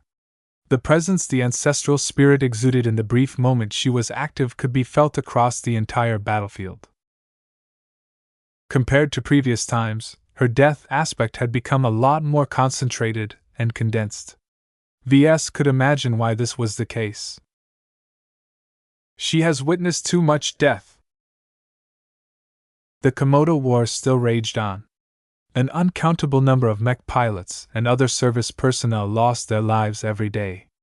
Whether they were Friday men or hexer, the Superior Mother was close to death every single day. Ves frowned for a moment. In his impression, the Superior Mother had started to grow a bit out of balance. He originally designed her to become a spirit that personified the 6 phases of existence, namely life, death, godhood, damnation, dust, and woman. For as long as he knew her, the Superior Mother had always come across as a balanced individual. Now, he wasn't so sure anymore. Though Ves was definitely glad that her death phase formation had gained a substantial increase in might, he wasn't sure what this will mean for her future development. "I can't worry about that right now. For now, her emphasis on death is extremely useful." The results were obvious. Any mech that got swept by the eerie gray wave instantly went silent and shut down. This was the typical sign that the mech pilot lost the ability to pilot a mech. There were many reasons for this. Perhaps the neural interface malfunctioned. Perhaps the power reactor fizzled out. Perhaps the mech pilot suffered a concussion and was unable to concentrate anymore. Regardless, the mech pilot might not have necessarily died. This was what most of the dwarves believed, even though the terror in their hearts hinted at a more dreadful truth. When the wave passed through the thickest formations, a couple of units were more badly affected than others. The renowned Forgehammer Mech Regiment had concentrated all of its famed Iron Crusher mechs in the middle in order to force a breakthrough. Their situation was the worst out of all of the other dwarven mechs. Not only were the Iron Crushers smack in the middle of energy attack's area of effect, they also moved as slow as snails, causing them to have no chance of moving outside the danger zone. "Vulcan, save us! The forge shall always burn!" Now, almost each and every Iron Crusher mech became affected by the wave of death in the same way. Its silent passage calmly passed through their frames as if they existed in a different dimension. If not for the fact the Iron Crusher mechs all shut down afterwards, the dwarves would have claimed that this was just an illusion. Yet the truth was there to see for everyone. The command center aboard the Great Ram all fell silent as the operators became pale as they stared at the telemetry. Every single mech pilot inside the mechs affected by the massive attack lost their life signs. There was no exception. No matter whether the massive death energy wave passed through the thick iron crushers to the more economical shield breakers, not a single form of protection made any difference.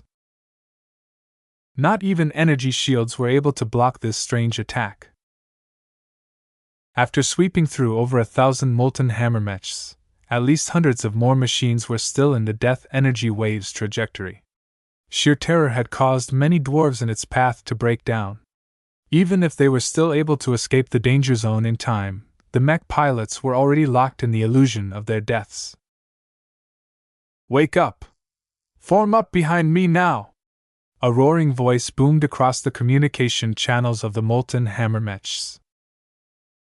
As the strongest and most prestigious expert pilot of the mech division, Venerable Orthox enjoyed many privileges.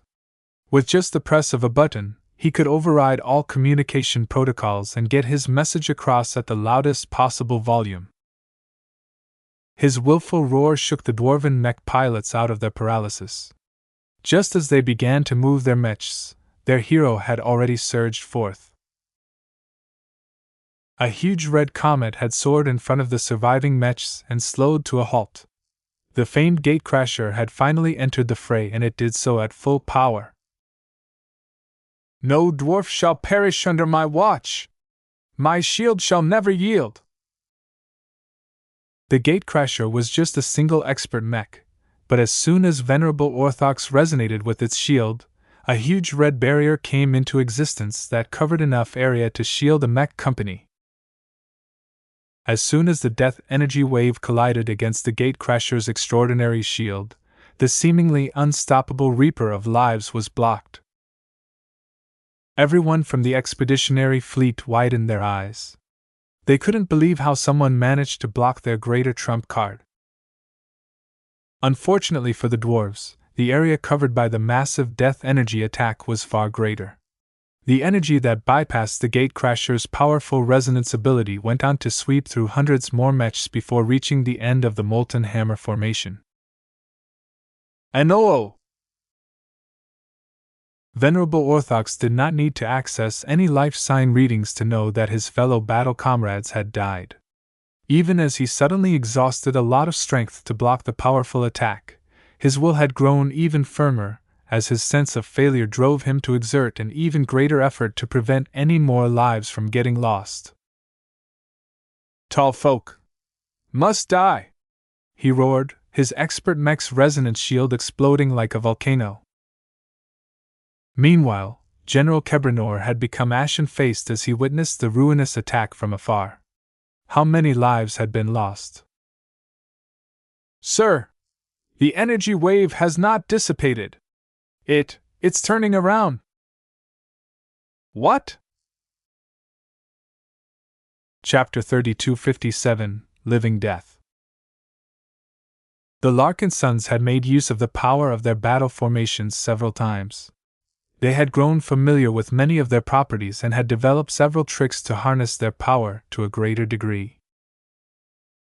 One of the discoveries they made was that prime resonance and possibly true resonance were capable of augmenting these massive attacks. Whatever energy the battle networks evoked evidently had some relations to resonance. This was a valuable discovery because it taught the Larkinsons how to utilize their battle formations more effectively. Venerable Joshua's domain was based around life. His obsession around living mechs not only caused him to synergize well with them, but also granted him unfathomable powers that were hardly witnessed elsewhere in human space. His ability to attach a portion of his force of will to the discharge of a successful battle formation attack was an extremely mysterious ability. Plenty of scientists had attempted to explain what was going on. They quickly gave up, like many other people who attempted to research expert pilot manifestations. While it was possible to make some descriptions based on observations, it was impossible to come up with a sound theory that could be applied in a wider context. All they knew was that once Joshua attached his will to an energy attack like this, he gained the ability to control it in a limited fashion. Compared to before, he had obviously grown stronger and more proficient in controlling his abilities. Inside the cockpit of the Valkyrie Prime, Venerable Joshua was doing his best to pilot his mech while at the same time exerting his will over the energy attack he realized. It was difficult. The strain was enormous, both because the battle formation attack was way too powerful and because it was traveling increasingly far away. However, these were not fundamental problems to him. He did not control the energy wave attack directly. Instead, he was able to make suggestions to it as if it had come alive and gained sentience. The green corona around the gray energy attack pulsed brighter each time Joshua attempted to channel his will from afar. Turn around, go to the left, hold straight. Though it sounded like a ridiculous method to control an energy attack, for some reason he was truly able to convince the death phase attack to curve around. Joshua decided to command it to turn to the left. It took quite a lot of effort for the attack to turn around. It visibly grew smaller as it seemed to have lost a lot of energy. However, it was worth it as the massive wave began to harvest the lives of hundreds more dwarven mech pilots who were completely caught off guard. How could they have ever expected an energy attack to loop around? Damn it, it's turning into us! Get away! The expeditionary forces became panicked when they saw the distant energy attack approaching their way. Fortunately, Joshua had been paying close attention. Through his efforts, he asked the living energy attack to continue looping around until it swept across the battle lines of the molten hammer along its length. Stop for me! A distraught and tear-stricken Venerable Orthox boomed as he summoned more strength and will than ever before to pump more power in his defensive resonance ability. The massive resonance barrier that exuded from the gatecrasher's shield began to expand across a wider area. This caused it to block a larger proportion of the deathly energy attack and save many molten hammer mech pilots from losing their mental activity. The resonance barrier had grown ragged by the time the death wave passed through in a much diminished state. Though Venerable Orthox had definitely made a difference again, he did not feel happy at all. The sensors of his mech were able to detect thousands of silent dwarven mechs around his position. The suffering soon ended, much to the relief of the dwarves. Shortly after losing a lot of cohesion due to the interference of the gatecrasher, the living energy attack finally expended the last of its energy. The immediate crisis had passed, but the nightmare had only just begun. Vulcan's breath. How could the human gods be so powerful? Not a single person who participated or observed this battle could retain their composure after this grand display of power. In the design lab of the Spirit of Bentheim, both Gloriana and Juliet had interrupted their duties and lowered to their knees in order to pray to the Superior Mother. Mother! They were grateful that the Supreme had answered their calling and lent her power to the Larkinson clan. The same phenomena happened on many ships crewed by the penitent sisters. The piety of the devoted worshippers of the Superior Mother had once again intensified now that they had witnessed and benefited from another concrete manifestation of her power. We are the chosen of the Superior Mother, never forget that. Our Supreme has led the way. Let us finish the job we started. When Commander Melker had witnessed the results of this massive attack once again, he couldn't help but twitch. He would be lying if he said he wasn't jealous. Out of all of the mech legions, the penitent sisters appeared to have the strongest backing. Their guardian spirit was a lot stronger and more militant than the Golden Cat. Though Melker also wanted his avatars to channel the Superior Mother's might and unleash devastating attacks that was able to kill mech pilots directly while bypassing many barriers, he didn't want everyone to convert to hexism. He slumped and released a sigh. Forget about it. Let the ex-hexers have their fun. We'll just stick to our own repertoire. Elsewhere, Jessica Quinton had become shocked to the point where she almost forgot to pilot her mech. The amazement in her was palpable. Though she had already heard stories about this mystical wide-area energy attack discharge, she half thought that all of the stories and footage were fabrications meant to dress up the Larkinson clan. It turned out that there was real substance behind all of the fantastical boasts. "This is way beyond the power of an expert mech!" Jessica alarmedly cried. Her ferocious piranha had not been close to the energy attack as it passed, but even from a distance she was able to feel the overwhelming sense of terror that she had only experienced once in her career as an MTA pilot. "This is a power that is similar to that of a powerful ace mech. How can a bunch of regular mechs led by a custom mech unleash so much power? Venerable Joshua isn't even piloting a real expert mech." It didn't make sense to her and the other MTA mech pilots. Their vision was higher, and they also used to be able to kill a lot of molten hammer mechs with ease. Yet that was when they were piloting their powerful first-class multipurpose mechs. The difference in cost and tech was so wide that it was always a given that the MTA's best machines could crush anything designed and made by space peasants. What happened just a moment ago subverted all of her cognition. They knew that the galaxy was vast and many ingenious mech designers had invented reality-defying methods to allow mechs to defeat the enemy in creative ways. This is different. The power displayed by the Valkyrie Redeemer mechs went far beyond a simple combination attack. The properties of the energy attack were so unreal that it went far beyond a new application of technology. "This is human power!" Another MTA member shared the same thought. Jovi Armelon had long forgotten to chew on the snack he popped in his mouth. As a journeyman who possessed another unorthodox design philosophy, Jovi was perhaps the closest comparable mech designer to Ves. This also caused him to become certain that this manifestation was not what an average mech designed by a journeyman should be capable of. The power level was way too high. "Where does all of the energy come from?" Jovi's frown deepened as he began to ask a ton of difficult questions. How can a second-class mech based on second-class technological principles unleash so much power without any powerful weapon systems? How can the Larkinsons possibly produce such an unusual energy attack that just passes directly through every mech and only causes people in the way to become brain dead? The questions in his head swelled so much that he had become utterly incapable of snapping out of his fugue.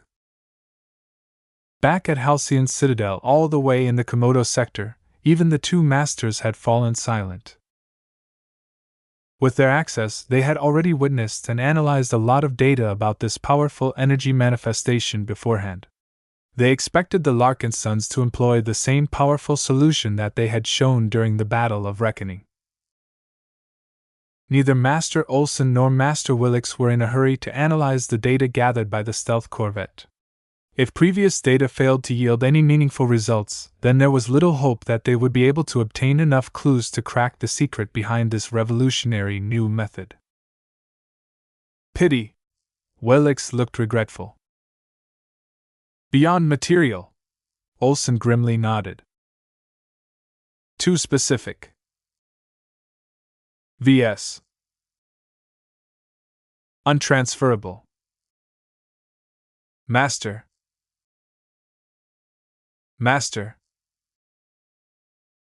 Odds of survival, 13.67%. Odds of success, 1.35%. Flawed model. Proof. Irrational. Incorporated in model. Low accuracy. Irrelevant. Doubt. Time.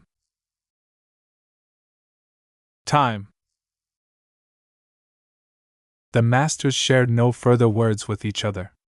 They continued to observe the live footage and data readouts with great expectation. Compared to the rather tempered reactions of the masters, the Vulcanites were incredibly shocked.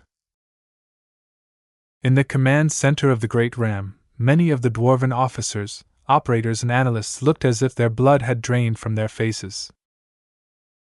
No wonder the human gods are so strong. We picked the wrong humans to fight.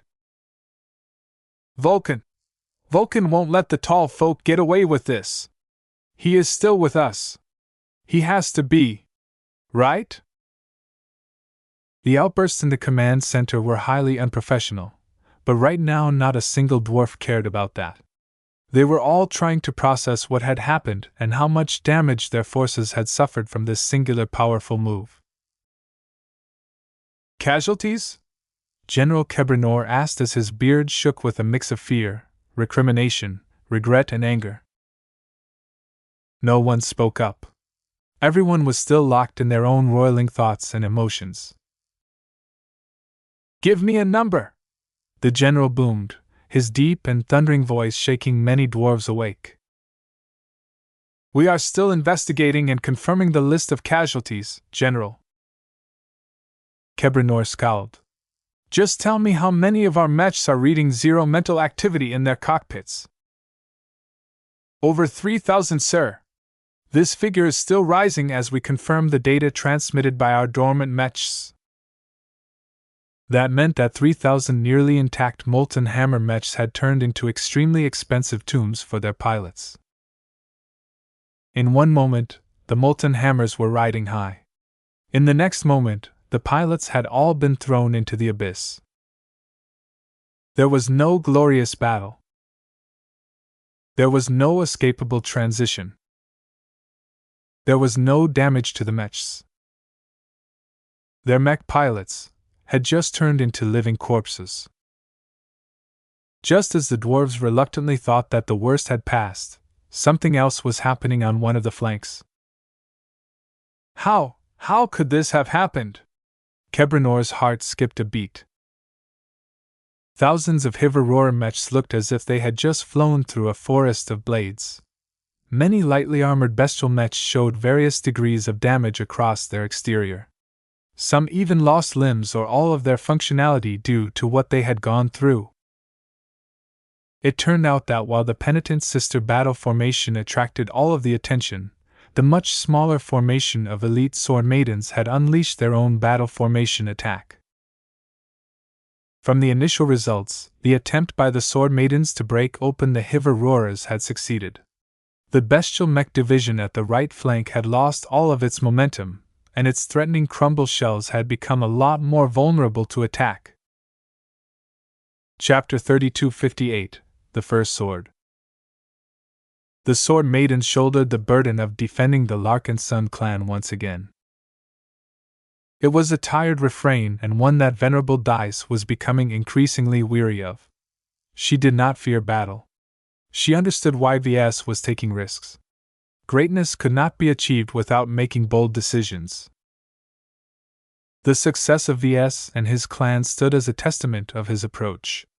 Each time he brought the Larkinson clan to the edge and overcame a challenge, the survivors all benefited massively.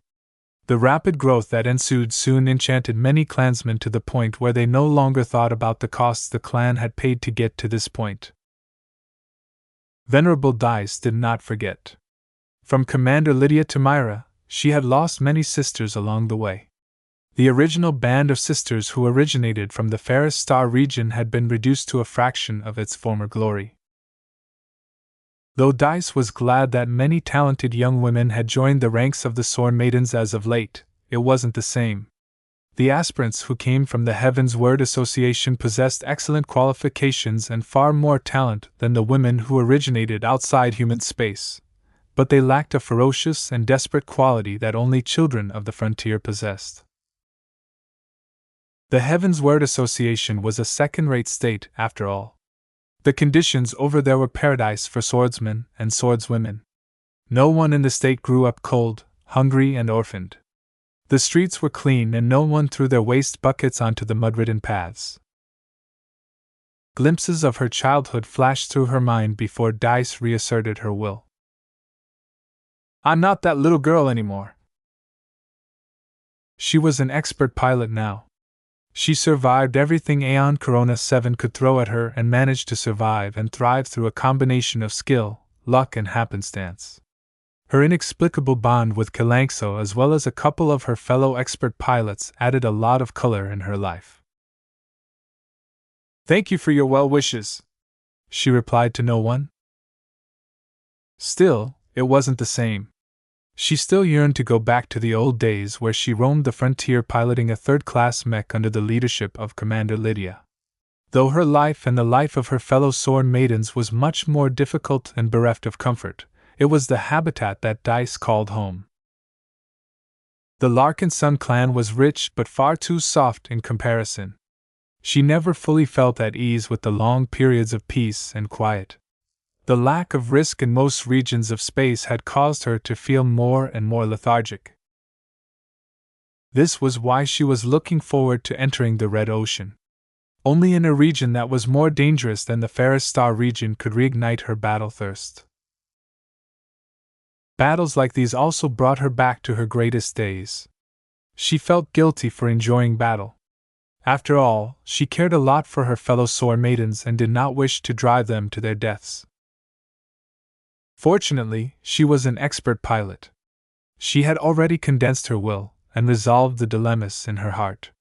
She had made peace with the fact that she was a warrior and that her fellow sword maidens also needed to hone themselves in battle. Only blood could make them stronger. "How many sisters will die this time?" In previous battles, Ves and General Verl tried their best to preserve the old guard of the sword maidens. This time, that wasn't easy to accomplish anymore because their current opponents were too overwhelming. With the quality of their mechs and their quantity advantage, the dwarves could very well sweep through the entire expeditionary fleet if the sword maidens did not give their all in this fight. Venerable Dice did not want her closest and most familiar comrades to come to harm.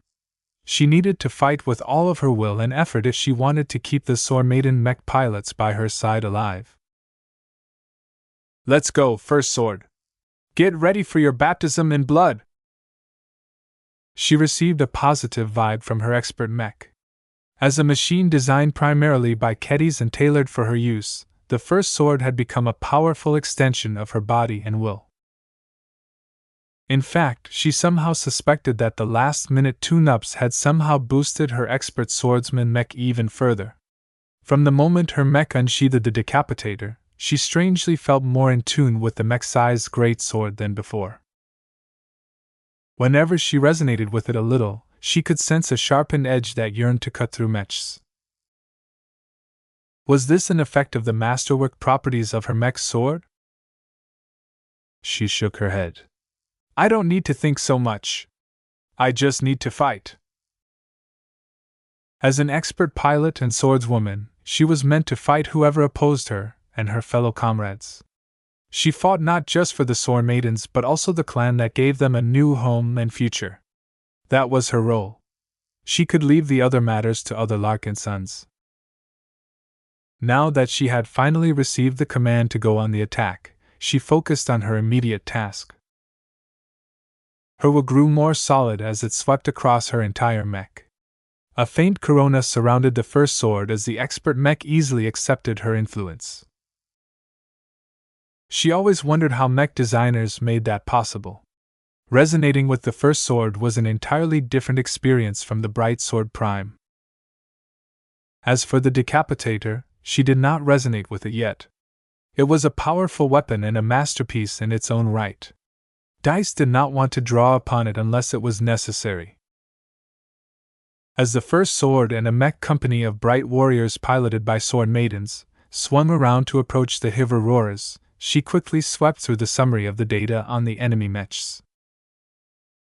Since their appearance, the Larkinsons failed to take down more than a handful of crumble shells. The turtle mechs with their odd rotations and alternating cannon fire looked like something out of a cartoon, but their effectiveness in battle was undeniable.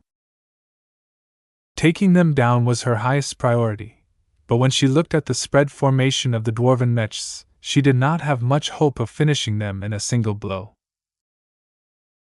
"They're too dispersed." Sure, The Glory Seekers, along with the Flagrant Vandals and other units, were doing their best to pressure the enemy's sides. However, the Hiver-Roarer Mechs fought with different mech doctrines that put a greater emphasis on maneuver warfare. Their mechs did not have shields for the most part, and their highly maneuverable avian mechs performed best if they could leverage their full mobility. Through their constant movements and harassments, any human mech that attempted to get close to the crucial crumble shells would get torn apart from all sides. Venerable Dice already made a judgment in her mind. The lighter bestial mechs had to go. If she was able to remove them from the board, then even if she wasn't able to inflict any serious damage to the crumble shells, the turtle mechs could easily be cleaned up once they lost their abundant bodyguards. Her grin turned increasingly more bloodthirsty. She was glad the Hiver-Roarer's mechs were less well-armored than the other dwarven mechs. They would serve as excellent practice targets for one of her latest sword techniques. "Sisters!" she called out to her fellow sword maidens. Venerable Dice didn't need VS explaining to her that the alignment between herself and her fellow sword maidens was crucial to empowering a battle formation. As the living nexus of the Sword Maiden battle network, she understood these nuances instinctively. She glanced at the mechs piloted by her closest sisters. As Dice began to arouse the battle network, she sensed the invisible bonds between herself and her sisters becoming more apparent. "You know what we must do? The dwarves in front of us threaten our home and wish to end our sisterhood. They know nothing about what they are facing. We have fought gods, warships, and expert mechs without turning our tails. Compared to the monsters that we have vanquished, these bands of dwarves are unworthy to take our lives. Let us show them the might of the Sword Maidens and show them the folly of challenging our blades. For Lydia. For the sisterhood. For the clan." The Sword Maiden mechs began to accelerate. At the same time, the mech pilots all channeled their minds in a way that brought them closer to Venerable Dice. As sisters who fought, trained, and grew up together in the frontier, their compatibility and familiarity with each other was exceptional, so the battle formation quickly took hold. This time, the Sword Maidens adopted a swarm formation. The mechs all buzzed around in random patterns that did not seem to make any sense. It made the formation look like anything but. Even pirate mechs displayed more order than the chaotic movement of the Sword Maiden mechs. Yet as Venerable Dice expanded her will and resonance to encompass these machines, the randomized movements took on an inexplicable charm that started off subtle but steadily rose to a crescendo. Anyone looking at the buzzing formation would begin to feel increasingly dizzy. The Hiver-Roarers who glimpsed the approaching Sword Maidens began to feel as if their senses were cut by 1,000 blades. Horror began to well up in them as the space around the Sword Maiden mechs began to get filled with countless apparitions of swords. It was as if their formation had been swept by a space storm. "Form up! Repel the incoming enemy swordsman mechs at all costs!" The Hiver-Roarers did not choose to respond in the same way as the Molten Hammers. They were attackers by nature, and most of their bestial mechs lacked the defenses to withstand heavy blows. Therefore, they fell back to their training and initiated a counterattack. By making proactive decisions, the dwarves hoped to regain the initiative and spoil whatever plan the enemy had in mind. Feast for Feral! Glory to the dwarves! Victory for Vulcan! Attack! Though Venerable Dice was slightly caught off guard at the enemy's response, it did not interrupt her own arrangements. As soon as she and her battle formation reached the right distance, she resonated with the sword of her expert mech with all of her will. Decapitator! She roared as the masterwork sword began to glow and pulse and blue. Guide my wrath and unleash my fury! At the same time, the blade illusions within the battle formation also began to glow and blue. A huge amount of energy began to channel from the Sword Maiden mechs, Venerable Dice, the First Sword, and the Decapitator. All of these elements had aligned closer than they had ever been, causing them to resonate with each other with unprecedented intensity. In fact, the extraordinary decapitator began to glow and buzz with so much disturbance that its blade had seemingly merged with the escalating energy manifestation. For a single moment, the entire right flank seemed to have become frozen in time. Venerable Dice was channeling so much power that it was as if she had become a god of this entire domain. "Blade Storm," she whispered. With a mighty horizontal swing, the first sword swung its decapitator in a mighty sweep. At the same time, the storm of illusionary blades surged forth like a storm too great to be stopped by any man, dwarf, or mech. To their credit, the charging Hiver-roarers did not collapse or lose their confidence. They charged fearlessly into the extraordinary energy storm as if their courage and valor was the key to withstand this attack. "Charge forward! Vulcan always protects! Don't be fooled! This is a mere parlor trick!" The fanatical believers invoked their faith in Vulcan as they believed that he would never fail to protect them in battle. Unfortunately, their god did not help them this time. A grand, supernatural storm that stretched across a surprisingly wide area despite being generated by a limited amount of mechs swept across more than a third of the Hiver-roarer mechs on this side of the battlefield. Thousands of mechs incurred continuous attacks from the front. Each and every blow hit as hard as the swing of a great sword.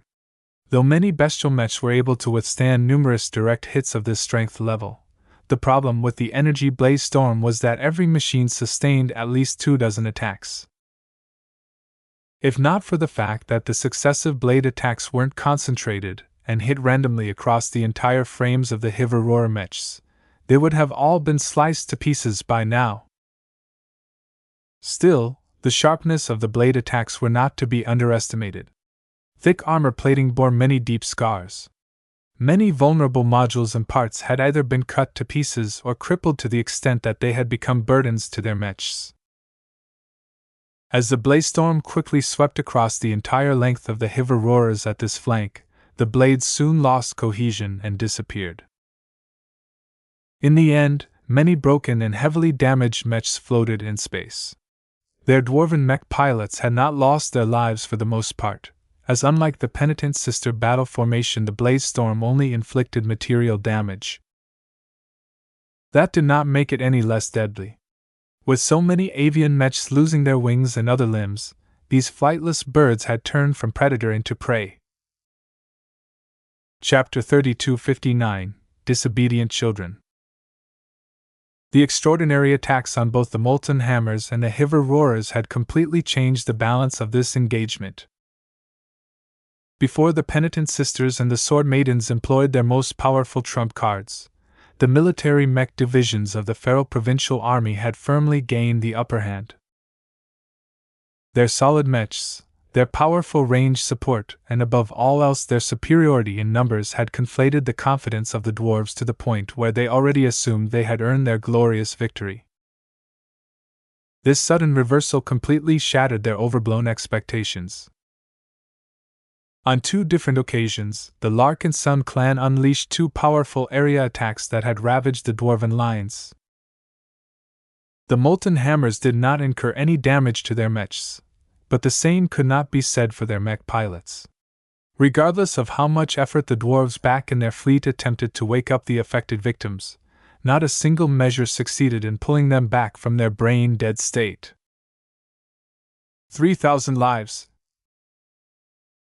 This was just a fraction of the amount of dwarves in the feral punitive fleet. However, the life of a mech pilot was vastly more significant than the life of a ship crew member.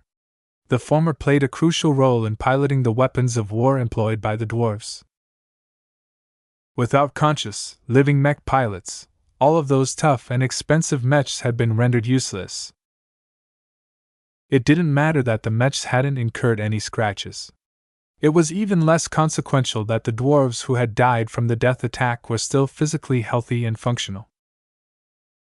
As long as the Superior Mother's manifestation had suffocated their spirits, there was no chance at all for the dwarves to cling to their feeble lives.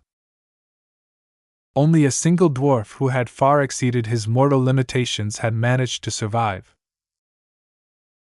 Venerable Orthox de Massey's body was not necessarily stronger or tougher than that of any other dwarven soldier. Aside from the standard suite of augments that honorable expert pilots like him received from the state, he did not gain any extra protection against ordinary attacks. Even so, not only did Venerable Orthox and the Gatecrasher survive the Deathwave attack, he also managed to block its passage to the best of their ability. Ves had been shocked when he saw what the dwarven expert pilot managed to accomplish. Was this the true power of a defensive expert pilot? He gained an entirely new appreciation of expert pilots who chose to dedicate their lives to defend their people. Venerable Janzi can become strong like this as well one day, he realized. It might not take too long for her to be able to summon a shield that could block a massive attack. Though her future expert mech would certainly not be as fast or proficient in attacking as the Gatecrasher, it shouldn't be much of a problem for the expert mech version of the Shield of Samar to project a massive resonance barrier. This was its specialty, after all. There was little meaning in fielding a heavy space knight if its defenses could easily be bypassed. Ves did not dare to assume that a defensive expert mech was redundant. Though he did not believe that other forces were capable of unleashing area attacks like his battle formations, it was best to assume that his future enemies would have at least something up their sleeves. Whether it was warship-grade weapons or ultimate attacks released by powerful expert mechs, it was always prudent to have an extra safeguard on hand. I just need to make sure that Venerable Janzi doesn't get in my way all the time, he muttered. Many surviving Molten Hammer mech pilots were grateful for what their hero had done. To them, the appearance of the Gatecrasher and its attempt to block the supernatural energy attack was nothing less than magical. Though Venerable Orthox's heroic efforts only managed to shield several hundred Molten Hammer mech pilots from instant death, these dwarves could still play a crucial role in the ongoing battle. That was because the loss of over 3,000 mechs had wiped out half of their advantage in numbers. To be more specific, the battle in the center had evened up as a result of all of the sudden losses. The Larkinson and Crosser mechs had a lot more room to breathe and would no longer feel as suffocated as before. The Fort Hammers, they're gone. Since the death energy attack mostly swept the center of the Molten Hammer line, the losses disproportionately affected the mech pilots of the Iron Crusher mechs. The powerful heavy melee mechs that seemed so powerful and unstoppable earlier had lost all of their sheen of invincibility. Their illustrious mechs had turned into nothing else but scrap as far as the remainder of the battle was concerned. Even if the dwarves somehow managed to tow them back to their carriers, the ferals hadn't brought any spare mech pilots to replace the dead. After all, not every mech force was like the Larkinson army, which was suffering from a surplus of thousands of mech pilots. The feral punitive fleet had left out its entire support train and any other resources and personnel that weren't critical. The mech divisions did not retain that much excess mech pilots to begin with anyway. They were already under a considerable financial burden due to the need to purchase and service all of their expensive mechs and ships. Personnel expenditures were usually lower on the list of priorities. The expressions of many dwarves, not just from the Molten Hammers, turned gloomy from this realization. Many of them had become frightened, shocked, sad or angry at all of the sudden losses. Yet at the end of the day, they still had to fight a battle they started. It was too late for them to regret their decisions and their support for this action. The Hiverorers were just as hard hit as well. While their other flanking units had remained unscathed, the side where Venerable Dice and the Sword Maidens had unleashed a blaze storm had become utterly ravaged. The only mechs that had managed to make it through this extraordinary attack was the Crumble Shells. Their mech pilots had retracted all of their cannons before closing their gun ports. They also angled their relative flat mechs so that they exposed as little of their surface to the blaze storm as possible. Though their mechs all bore marks of damage, none of the mystical sword slashes managed to penetrate through their thick armor. That didn't mean that all was well, though. With all of their escort mechs in bad shape, the crucial crumble shells had become a lot more exposed.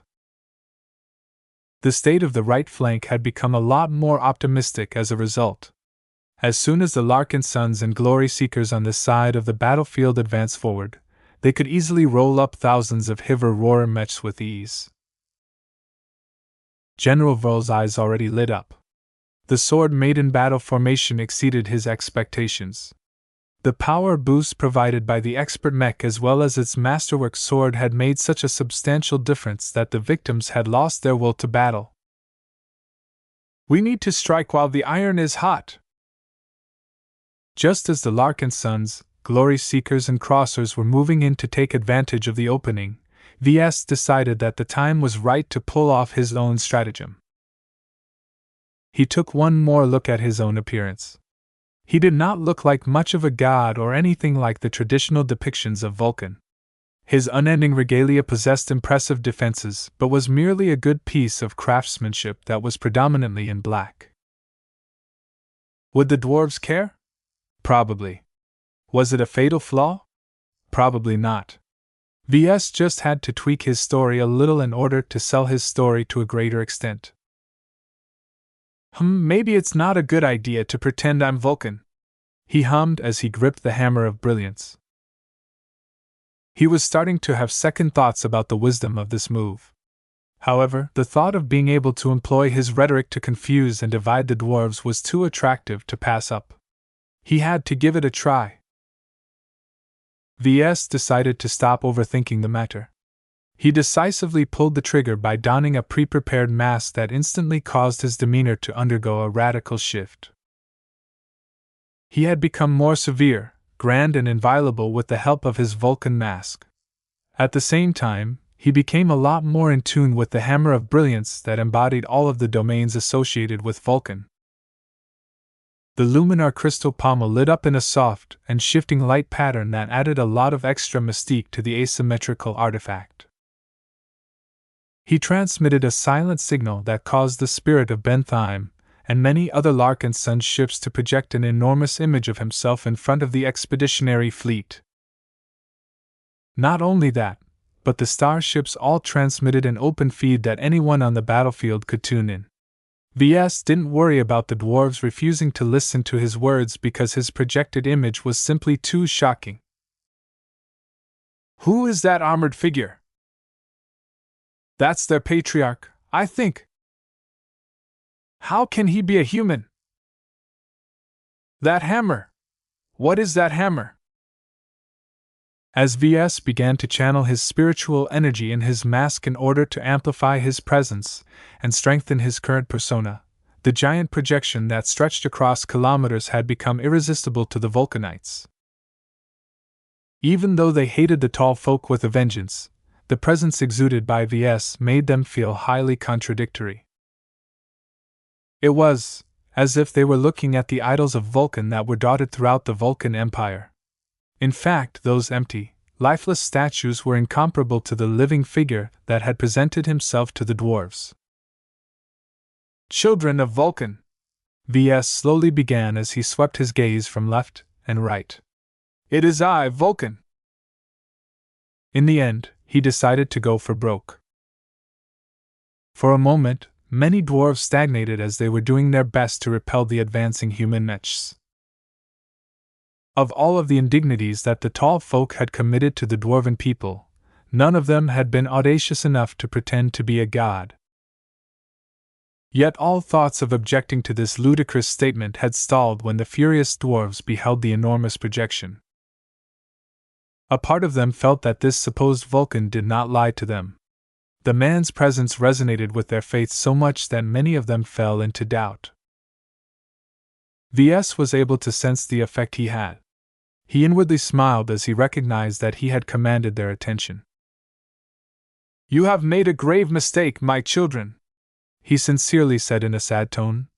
It helped a lot that he truly considered the Vulcanites to be his children in a sense. Your devotion to me is admirable, but your leaders have led you astray. Just because I watch over you doesn't mean that I am a dwarf. I am a human, one who has taught and guided your people out of my sincere appreciation for your kind. Lies. Don't believe in this nonsense. Ves held up his tool and channeled his spiritual energy into the totem.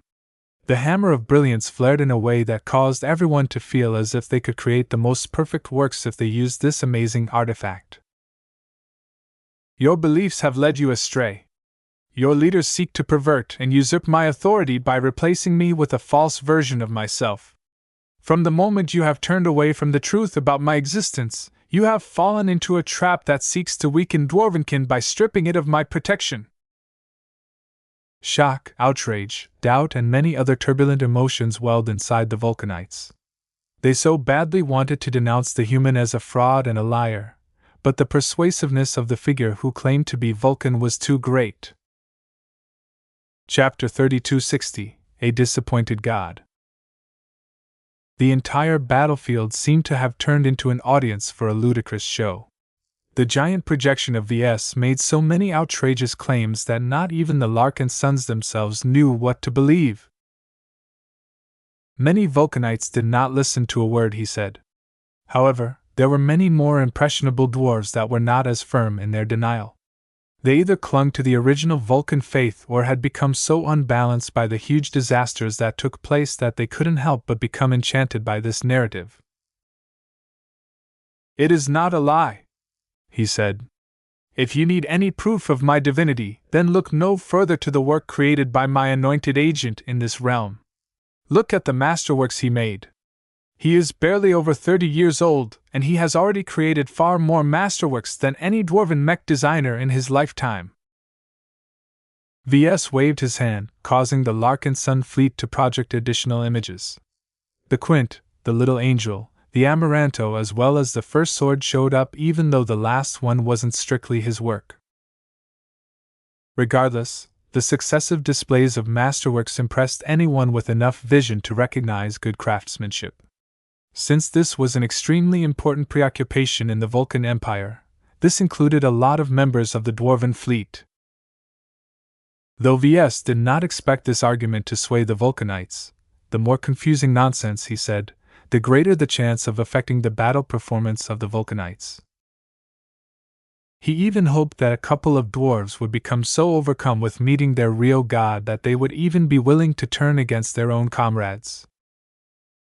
When Ves thought about all of the discord he was sowing with his performance, he became more enthused about what he was doing. He increased his effort, and began to pump himself up to such an extent that he increasingly started to regard himself as Vulcan. My children, he imperiously said, it is not too late. Turn back against the falsehood spun by fallen, corrupted dwarves and return to the light. Your current course will lead to nothing else but the destruction of your dwarven state and the regression of everything your forebears have fought for. Do not let their sacrifices be in vain. The most fanatical members of the dwarven god cult refused to listen to him from the start, but that was okay. From his prior investigations on the Vulcan Empire, he knew that the upstart cult had only risen meteorically in the last decade. Many Vulcanites grew up inheriting the traditional faith of their parents, who mostly accepted that Vulcan was a human deity rather than a dwarven one. If he could convince these recent converts into embracing their old beliefs again, then he could definitely sabotage their willingness to fight. Already he could sense that he was achieving increasingly more results. More and more mechs pulled back and stopped fighting as their pilots became more preoccupied with thinking about his identity and what he said than trying to win a battle for a version of Vulcan that might not even exist. Ves raised his hammer over his head as if he wanted to make it abundantly clear that he was truly the real deal. Repent! Lay down your arms and return to your ships so that you can go back to home. This is not a fight that will benefit Dwarvenkind. Do not let yourself become the sinners who are responsible for triggering a war that will lead to the collapse of your great state and the deaths of many dwarves. I shall not warn you again. If you choose to persecute this human fleet, then be prepared to suffer damnation for all eternity. The punishment that my subjects have just inflicted upon you will be repeated 1,000-fold. Just as Ves began to swing down his hammer in emphasis, a targeted artillery volley accurately struck several projection devices on the hull of the Spirit of Bentheim. The giant projection of Ves in his guise as Vulcan grew fuzzy and incomplete. Though the other projections quickly restored the image, the interruption was noticeable enough to break the concentration of many watching and listening dwarves. Do not listen to this human! Venerable Leva roared as her voice overrid the communication channel of the feral mech pilots. The tall folk are our enemies, and this bastard is trying to deceive you. He is our enemy, not our god. Her Gauss Baron continued to fire powerful volleys of Gauss rounds at every projector in the expeditionary fleet that she could target. Though there were far too many of them for her to remove the human fleet's ability to maintain V's giant image, her powerful defiance along with her open refusal to acknowledge the claims made by the humans set a powerful example to the dwarven mech pilots. Leva is right. Don't fall for this human's elaborate tricks. It's all smoke and mirrors. There are dwarves by your side that need your help. Remember your oaths and fulfill your duty. Never forget that you take your orders from the dwarves who are on your side, not the humans who are just responsible for slaughtering thousands of your brethren's lives. Another expert mech surged forward. Though the gatecrasher's violent red corona looked more ragged and unstable than ever, Venerable Orthox had not been this angry since the war that founded the Vulcan Empire. Back in those days, the dirty, lying and cheating humans did everything they could to stop the dwarves from gaining their hard-earned homeland. Venerable Orthox had seen so many of his fellow dwarves fall because of false promises that the humans regularly regurgitated. To him, no one blessed by Vulcan would ever employ a weapon that had killed thousands of dwarven lives at a time. Such a horror was the work of evil humans, not a god who ostensibly stood up for the Vulcanites. If that human brat was Vulcan or possessed by the god, then Orthox was a god pilot. With the defiance shown by two of the strongest dwarven expert pilots in the feral punitive fleet, the spell had been broken. More and more dwarves managed to wake themselves from their crisis of faith. Well said, Orthox. A younger dwarven voice spoke up. No stinking human will tell us dwarves what to do. Those times are over now, and we must fight to keep it that way. A third powerful expert mech bloomed onto the battlefield. A bright, glowing avian expert mech swept closer to the cut and battered hiver-roarer mechs that had barely survived a blaze storm. The avian expert mech carried many different weapon hardpoints. From its thick and sharp claws to its formidable positron beam weapons mounted underneath its wings, the stellar Paravad had finally come forth in order to support his peers in helping his fellow Vulcanites distinguish right from wrong. More expert mechs emerged from the rear. Many powerful expert pilots that had previously remained unnoticeable in the rear had advanced forth and stimulated their mechs' respective resonance shields in order to serve as bright and powerful beacons on the battlefield. Many Vulcanites slowly sobered up and rallied to the wake-up call of their heroes and role models.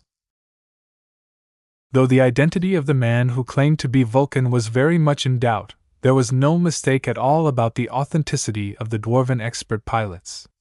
Their expert mechs all exuded familiar vibes that many dwarven soldiers spent months or years working alongside with. The appearance of so many Vulcanite expert mechs at once successfully diminished the domineering presence of the giant projection. When Ves counted the number of enemy expert mechs on the battlefield, he inwardly felt depressed. The three feral mech divisions brought 13 expert mechs in total. That was 2 less than the worst-case scenario, but still enough to outnumber the expeditionary fleet's expert pilots by a fearsome margin. Ves saw that the time for talking had passed. Ves had definitely managed to mess up the thoughts of at least a portion of the dwarven mech pilots. Even those who were skeptical of his godhood ought to be more reserved about fighting his forces by now. Doubt was a subtle tool that could have very profound effects if employed correctly. The last thing that Ves wanted to do was get into an argument against Venerable Orthox and the other dwarven expert pilots. Quibbling and arguing with dwarves only pulled him down to their level. His sacred image and his sense of inviolability would slowly become tarnished as a result. In order to preserve as much awe as possible, he decided to cut his performance short. He held his hammer in a fighting grip but tried his best to look disappointed at his dwarven flock. "It is not too late," he spoke in a sympathetic voice. It was as if he truly cared about dwarven lives. "If you are truly my servant, then stop fighting and leave these humans in peace." The projection disappeared as Ves cut the feed. He instantly removed his spiritual mask and stopped channeling spiritual energy.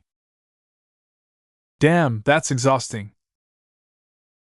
In order to make his performance as impactful as possible, he did not skimp on the amount of spiritual energy he expended. This caused him to feel very empty and lifeless right now. He quickly picked up a peastone and drained much of the surplus energy that he had inserted into it beforehand with the help of Blinky's abilities. "Ah, that's better." He carefully placed the depleted peastone back and turned his attention to the latest developments on the battlefield. The battle was slowly getting back to full speed. The expeditionary forces had taken advantage of the holes that the battle formations had blown open. Not only were they taking advantage of the holes in the dwarven battle lines, they also took advantage of all of the shock and confusion of the dwarven mech pilots to pressure them throughout the entire front. Ves soon noticed a clear pattern. The dwarven mech pilots who had been close to the battle formation attacks and had barely escaped the brush of death had incurred much more trauma than others. It was obvious in the way that many of their mechs sat still or fought back in a hesitant and rusty manner. A lot of molten hammer mech pilots who had gotten close enough to the death energy attack that their souls almost turned to dust were experiencing a lot of difficulty in getting their head back into the fight. The survivors of the Sword Maiden battle formation were barely any better off. The Hiverora mech pilots who had lived through the blaze storm and experienced a nightmarish cocktail of mental pressure that they had never been trained to resist. Even though many of their cut and damaged mechs still retained some battle effectiveness, the poor pilots fought as if their mechs incurred at least twice as much damage. The Larkinson, Glory Seeker Crosser mech pilots were not as impacted. They fought as hard and furiously as before and did not show any mercy to their muddled foes. They had become buoyed by the success of their big moves and gained a lot of confidence now that the dwarven mechs no longer outnumbered the mechs of the expeditionary fleet that much.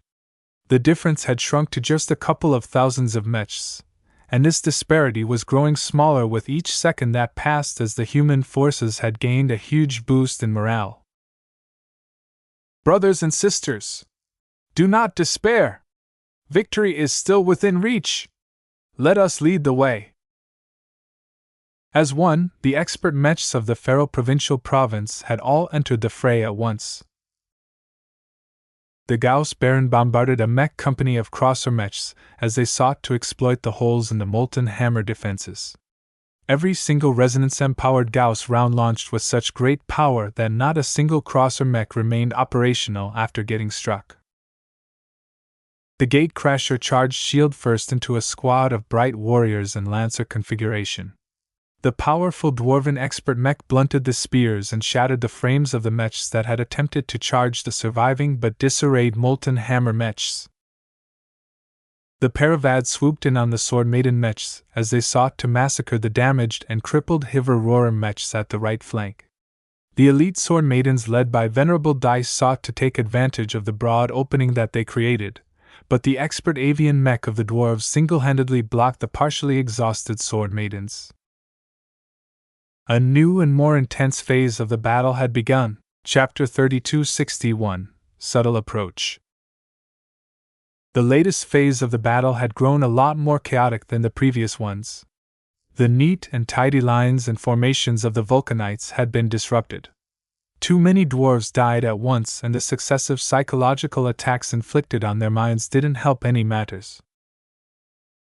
As a result, even though the dwarves still enjoyed a slight superiority in numbers, the invigorated human mech forces had managed to gain the upper hand for the first time since the start of the battle. Many Larkinsons, glory seekers, and crossers finally saw hope of victory and fought with as much determination as possible. They all recognized that their highest priority was to transform their temporary advantage into a permanent one. As long as they eliminated enough enemy mechs when the latter was weak, it would be the humans who decisively outnumbered the dwarves. Of course, if the expeditionary forces were able to figure this out, then so did the dwarves who remained sober. General Kebranor gripped his fists until they shook. The casualty figures were continuing to rise upwards as he saw that many of his mech were slow to get back into fighting condition. According to the evolving statistics, 27% of the surviving Vulcanite mech pilots were fighting significantly below their usual performance levels. They fought at least 20% worse than normal due to a combination of terror, doubt, and unstable emotions. What was worse was that 5% out of all of the Molten Hammer's pilots had stopped fighting or piloting their mechs entirely, and 57 dwarves even began to turn their weapons against their fellow comrades. Order our men to disable the mutinous mechs with prejudice. Inject stimulants into the bloodstream of the remaining underperforming mech pilots. Kebranor ordered as he swept his thick and stubby arm. If these men cannot regain control of themselves, then we will push them over the edge ourselves. Sir, that's illegal, a tactical officer hastily responded. The forcible injection of combat stimulants in the bloodstream of a dwarven mech pilot is a violation of our military code. It's barbaric. We'll die if we don't turn ourselves into barbarians, General Kebranor roared. I will take full responsibility for what happens. We cannot allow our ineffective mech pilots to remain paralyzed. They will lose their mechs and die regardless if we don't force them to defend against the advancing enemy mechs. Back in the old days, the dwarven mech pilots were a lot less disciplined and courageous than before. Not every dwarf who fought to create a dwarven state was as willing to sacrifice their lives for the cause. This was why the dwarven rebels started to take advantage of stimulants that amplified the battle lust of their mech pilots. There were countless different formulas available that could induce a variety of different mental states that made mech pilots fight a lot harder. Of course, the repercussions were less severe. Not only did they encourage mech pilots to take a lot more risks, but they also caused them to fight less rationally and become less responsive to orders. The man-machine connection also grew more unstable as the wild fluctuations of the mech pilots severely impacted their coherent control over their mechs. All in all, the use of combat stimulants, especially without the consent of the mech pilots in question, was an extremely controversial subject in the galactic mech community. General Kebranor couldn't afford to consider those matters at this moment. His orders soon took effect. The more sober and loyal dwarven mech pilots all moved quickly to suppress and disable the comrades that had become bewitched by the human deceiver. The stimulants loaded into the cockpits of the dwarven mechs also entered the bloodstream of the unsuspecting pilots. The drugs were fast-acting and took immediate effect. Ha! Death to the tall folk! For Vulcan! Heretics must die! Many dwarven mech pilots that had previously fought half-heartedly or not at all suddenly became a lot more frenzied. Their mechs fought more explosively and ferociously than before, startling the human mech pilots who thought they could harvest easy pickings. The feral mech forces regained a lot of momentum all of a sudden, especially in the center. Stand fast, Vulcanites! Victory will be ours as long as you follow us into battle. The dwarven expert pilots also picked up the slack.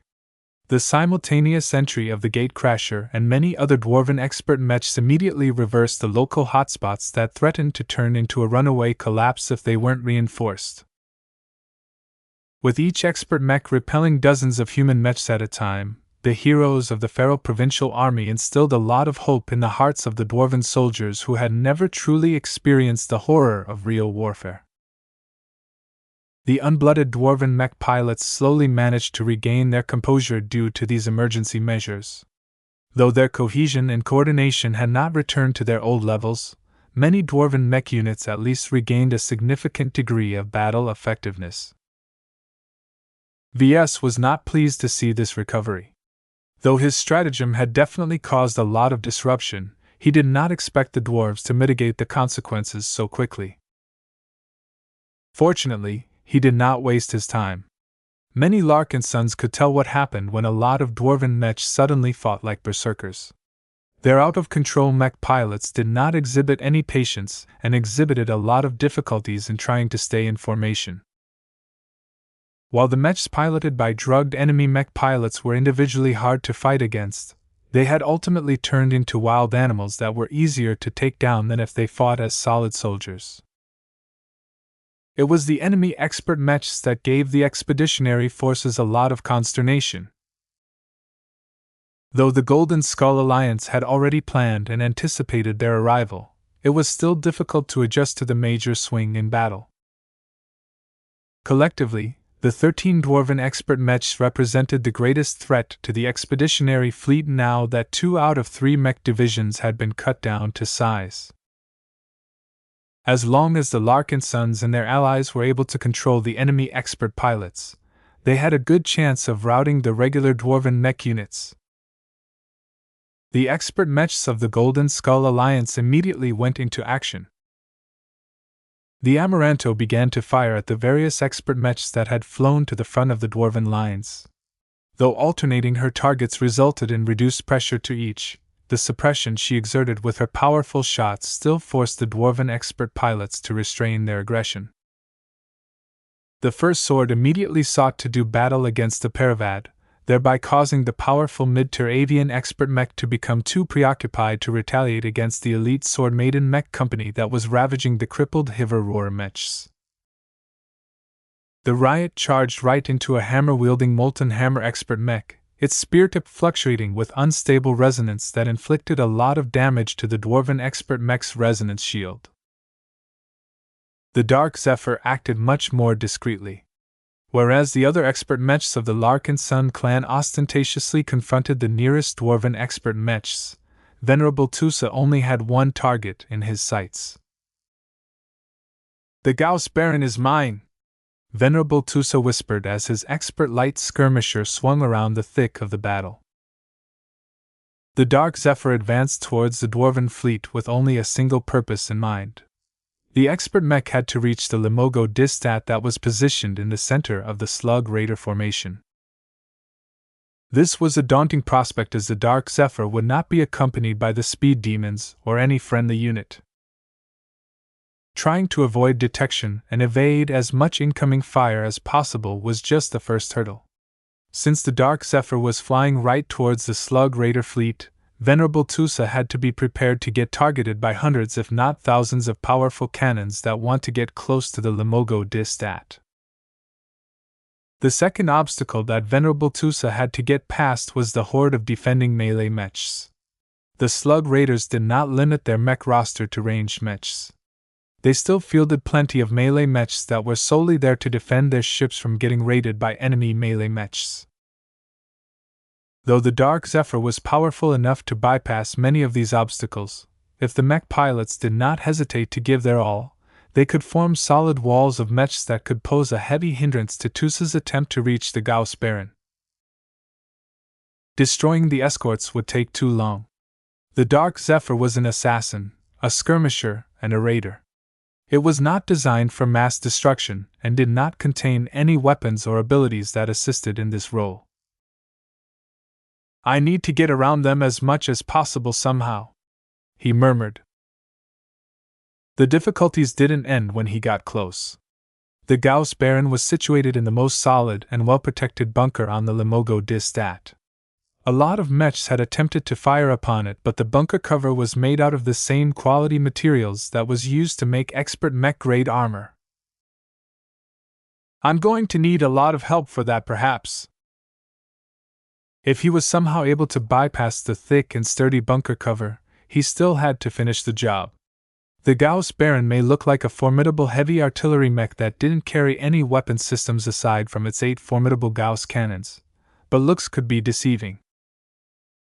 An expert mech was never simple, and bigger ones like the Gauss Baron likely contained at least a handful of surprises against potential assassins such as the Dark Zephyr. Any ordinary mech pilot would quake if he received the task of overcoming all of these obstacles to assassinate the most powerful and well-protected heavy artillery mech in the enemy fleet. Not Tusa. As an expert pilot, his will had undergone many trials and tribulations and evolved to the point where he no longer felt fear. To him, a mission was either doable or not. Even if there was only a 5% chance of success, he would still attempt to fulfill it to the best of his ability because he knew that only skill and guts would allow him to grasp that slim opportunity. This was no suicide mission. This was a very necessary task that only he could do out of all of the other expert pilots. In fact, a part of him even felt eager to test himself against the might of the Slug Rangers. He had practiced his and his mech's evasion capabilities several times against his clansmen, but this was the first time he put his powerful capabilities to the test against real enemies. Failure is not an option. Success is the only outcome that I must attain. The Dark Zephyr sped up but did not accelerate too hard. Its energy signature remained low as Venerable Tusa tried to control his expert mech's temperature, speed, flight path, and other emissions as much as possible. He deliberately did not activate the resonance shield as well for that reason. Nothing stood out more in the dark of space than a glowing light show. He even began to employ trickery by following a trajectory that swung around in an arc that suggested that he was attempting to flank the molten hammers from below. It wasn't until his flight path did not hit the rear of the molten hammer lines as planned but instead arced towards the Slug Ranger fleet that the dwarves finally detected the incoming threat. Detecting incoming expert mech! It's a light skirmisher, and it's heading right for the Limogo Distat. It's attempting to assassinate our Gauss Baron. Reinforce the escort around its bunker. Venerable Leva and her crucial expert mech must never be touched, do you understand? Yes, sir. Venerable Tusa immediately recognized that the game was up when a lot of artillery mechs began to open fire in his expert mech's direction. However, if the dwarves thought they could pick off the Dark Zephyr with ease, they had another thing coming. We missed. That's impossible. My aim is solid. It's the expert mech. We're looking at an illusion. The real enemy expert mech is probably hiding nearby. Chapter 3262, Peak Duel. When the Gatecrasher initially charged into the lines of the expeditionary fleet, it was as if a wolf had entered a flock of sheep. All murderers of dwarves must pay! Venerable Orthox roared as his expert mech charged straight into a rifleman mech and smashed it to pieces with its shield. The boiling red resonance shield that surrounded the Gatecrasher like an erupting volcano not only invalidated any ranged attack, but also made it impossible to resist against its might up close. If not for the fact that the Gatecrasher was an expert offensive space knight that possessed limited attack capabilities compared to other expert mechs, Venerable Orthox would have been able to defeat thrice as many enemy machines in the same amount of time. Still, a high-tier expert mech was still a force to be reckoned with. The typical limitations that characterize the strengths and weaknesses of these powerful machines no longer applied so strictly anymore. For example, while it didn't possess any ranged weapon systems, It was able to swing its hammer and release a powerful resonance wave attack that struck any target that was out of the gatecrasher's immediate reach. Against other opponents, the gatecrashers was able to launch powerful grappling hooks that dug into the frames of enemy machines and reeled them back with great force just so that venerable Orthox could hammer them into pieces. Not a single Larkinson or Crosser mech unit were able to maintain their cohesion when the gatecrasher arrived. Extreme grief and vengeance fueled venerable Orthox's hatred against the tall folk. The more he thought about the comrades he lost, the stronger he resonated with the gatecrasher. The resonance meters pointed at the unstoppable expert mech kept registering stronger and stronger readings. As soon as the gatecrasher turned and initiated a charge against a formation of vulnerable crosser mechs, venerable Orthox suddenly aborted his expert mech's approach when another red comet entered its flight path. Unlike other opponents, Orthox was immediately able to judge that his current challenger was different. Surrounded by a lighter and more fiery red resonance glow was a medium-heavy hybrid mech that incorporated multiple different weapon systems. The tall and armored expert mech wielded an axe in one arm and a shotgun in the other arm. A pair of compact positron turrets were mounted on its shoulders, and one of its thick wrists carried a hefty wrist-mounted plasma launcher. The gatecrasher's sensors failed to detect more weapon systems, but Orthox confidently judged that the enemy expert mech definitely contained more integrated weapon systems. It was what all hybrid mechs of this caliber possessed. Two different expert mechs were silently surveying each other, as their expert pilots already knew that they were about to confront the toughest opponent on the battlefield. Even without exchanging any words, they could already tell a lot about their opposition. They were able to sense the powerful force of wills that resonated so excellently with their expert mechs. Both expert pilots were able to glean a hint of each other's convictions by interpreting each other's wills. Venerable Orthox's eyes narrowed. This newcomer's will was not only strong and drenched with ambition, but also possessed the tempering of someone who had lived through true war and suffering. In fact, he was impressed by the tenacity he sensed from the human expert pilot. No matter what reason the foreigner fought for, Orthox was able to respect at least that quality in his opponent. "This is going to be a tough fight," he muttered to himself. As for Patriarch Reginald, he felt anything but reluctant to duel his opponent. He was only slightly displeased at the realization that he wouldn't be fighting against this powerful dwarven expert pilot under equal circumstances. Trying to block the powerful death energy attack released by the penitent sisters had to have sapped a portion of venerable Orthox's strength. "At least there is no fault in his reason to battle," Reginald grinned. "This dwarf has all the reason in the cosmos to destroy me. Good. Only those who sincerely wish me dead are worth going all out." The more the Cross Patriarch observed his opponent, the more he became eager to fight. The gatecrasher did not look like a deadly enemy who not only threatened to end his life, but also annihilate the clan he inherited from his father.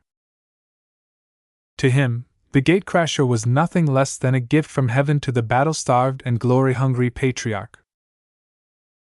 Venerable Orthox was just powerful enough to give Patriarch Reginald an abundant amount of pressure, but not enough to hold a crushing advantage. The gatecrasher was tough but should not contain too many unexpected surprises. The expert Space Knight posed a considerable threat to his Bolvar Rage at point-blank range, but was a lot more manageable at longer ranges. As long as Patriarch Reginald kept track of the gatecrasher's grappling hooks, his expert mech wouldn't have to worry about getting entangled. The outline of the battle became increasingly clear to the expert pilots as they mapped it out in their minds. The gatecrasher was primarily a melee mech and possessed ungodly amounts of power up close. Whether it utilized its prodigious acceleration to build up momentum and slam into an enemy like a hammer blow from Vulcan or simply hacked its power-filled hammer with continuous blows, the Bolvar Rage probably wouldn't last long if it got banged up too many times. Since his Bolvar Rage was a hybrid mech, the most ideal distance to the enemy was around 100 meters, or a little more. In fact, Patriarch Reginald preferred to maintain a greater distance from the enemy, but he doubted that Venerable Orthox would let him keep his distance. Both of their mechs saluted each other by raising their main weapons.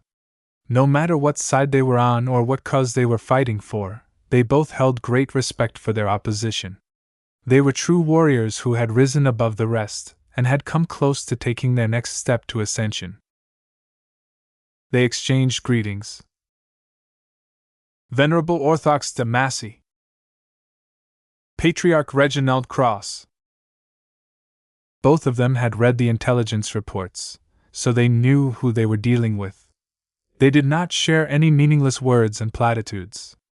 They were older men who had already formed and developed their own convictions. Let's begin, Reginald suggested. May the best pilot win. In one moment, their expert mechs remained still. In the next, they exploded into action. A titanic duel between Apex expert pilots had begun as the gatecrasher charged into the Boulevard Rage straight away. A wave of exploding red surged towards the crosser expert mech like a comet about to unleash a cataclysm.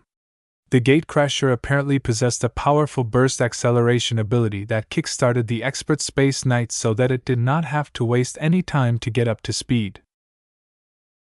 Anyone with average reaction time wouldn't even be able to respond to the threat until it was too late. Fortunately, Patriarch Reginald and his expert mech were anything but average. From the moment the gatecrasher's resonance grew hotter, the crosser expert pilot already recognized that Venerable Orthox planned to go on the attack. Reginald couldn't count the amount of times he dueled and fought against expert melee mechs that want nothing more than to hack or bash his Boulevard Rage to pieces. Knowing that his expert hybrid mech would not fare well if Orthox had his way, Reginald instantly moved his Boulevard Rage out of the way. Just as it looked as if the Red Comet was about to miss the hybrid mech, the gatecrasher launched a grappling hook that flung towards the Boulevard Rage with amazing speed. However, Reginald had never lost sight of his opponent's grappling hook.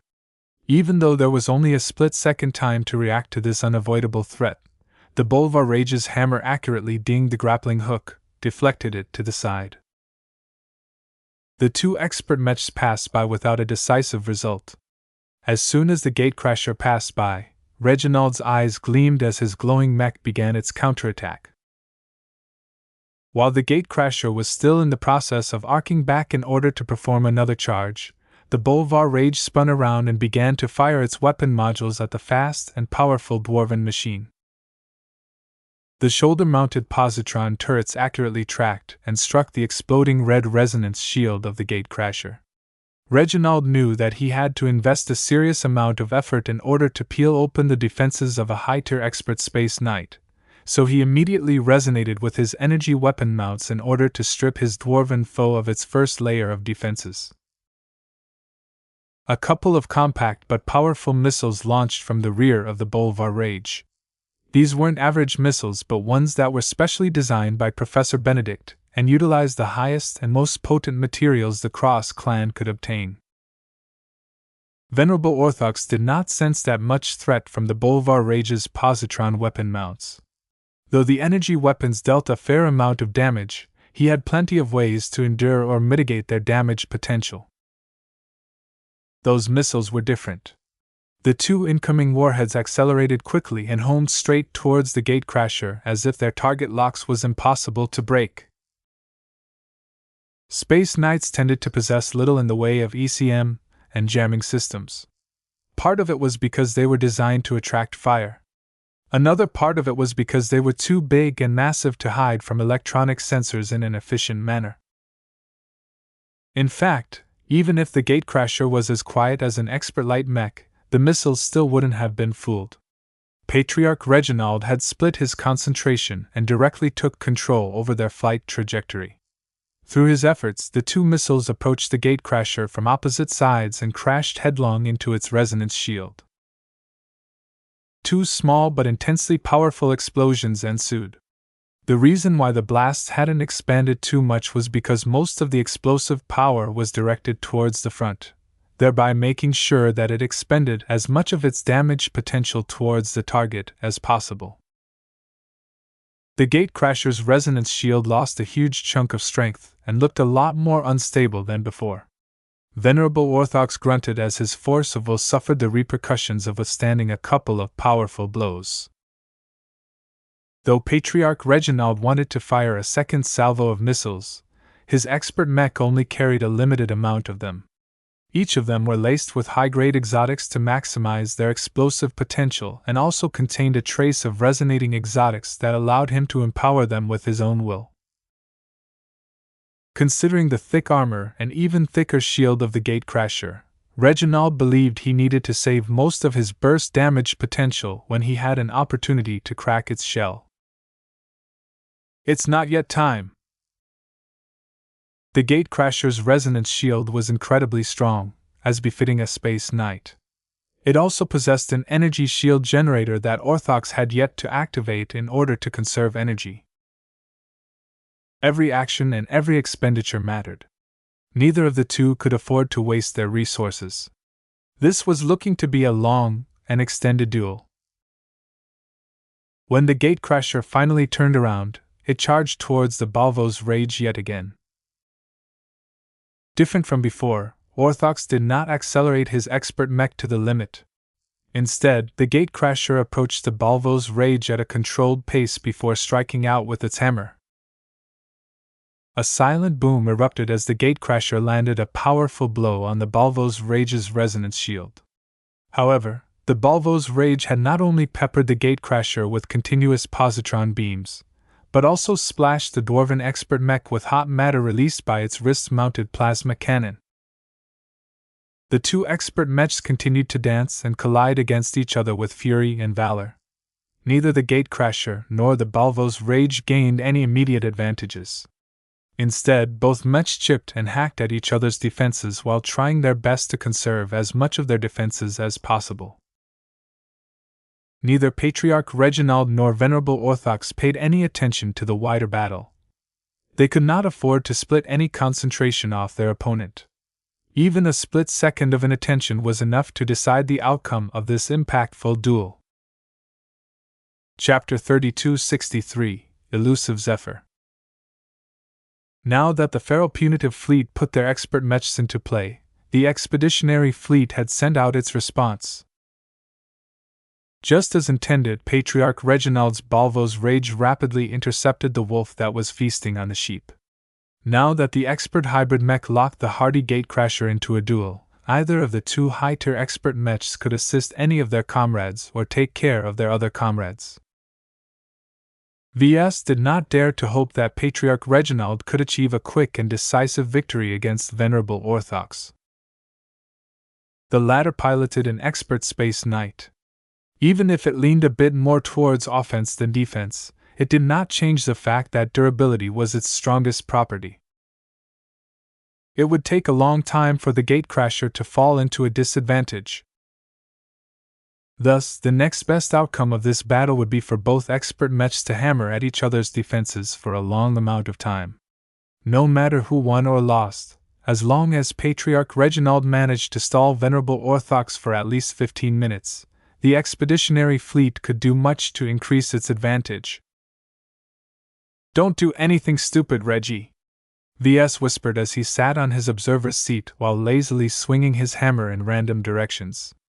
"I know you're desperate to break through, but please don't perform any insane stunts." Other expert mechs had found their match as well.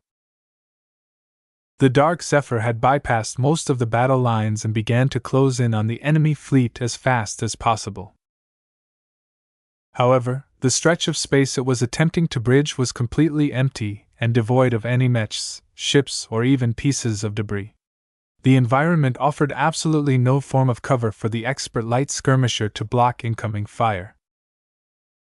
"Don't fire at the light skirmisher. It's a projection or something," a Slug Ranger analyst told the mech pilots. "The enemy expert mech has to be in the vicinity in order to project this image without any obvious traces." We need to sniff out the stealth machine's coordinates. Mech crackers, saturate the wider area around the apparent mech with shards. Make sure to fill up a zone of at least 5 kilometers at all times. The elite Steel Rain Mech Regiment may have received a lot of battering in the ongoing artillery duel, but most of the mechs that got knocked out consisted of land crackers and ship crackers.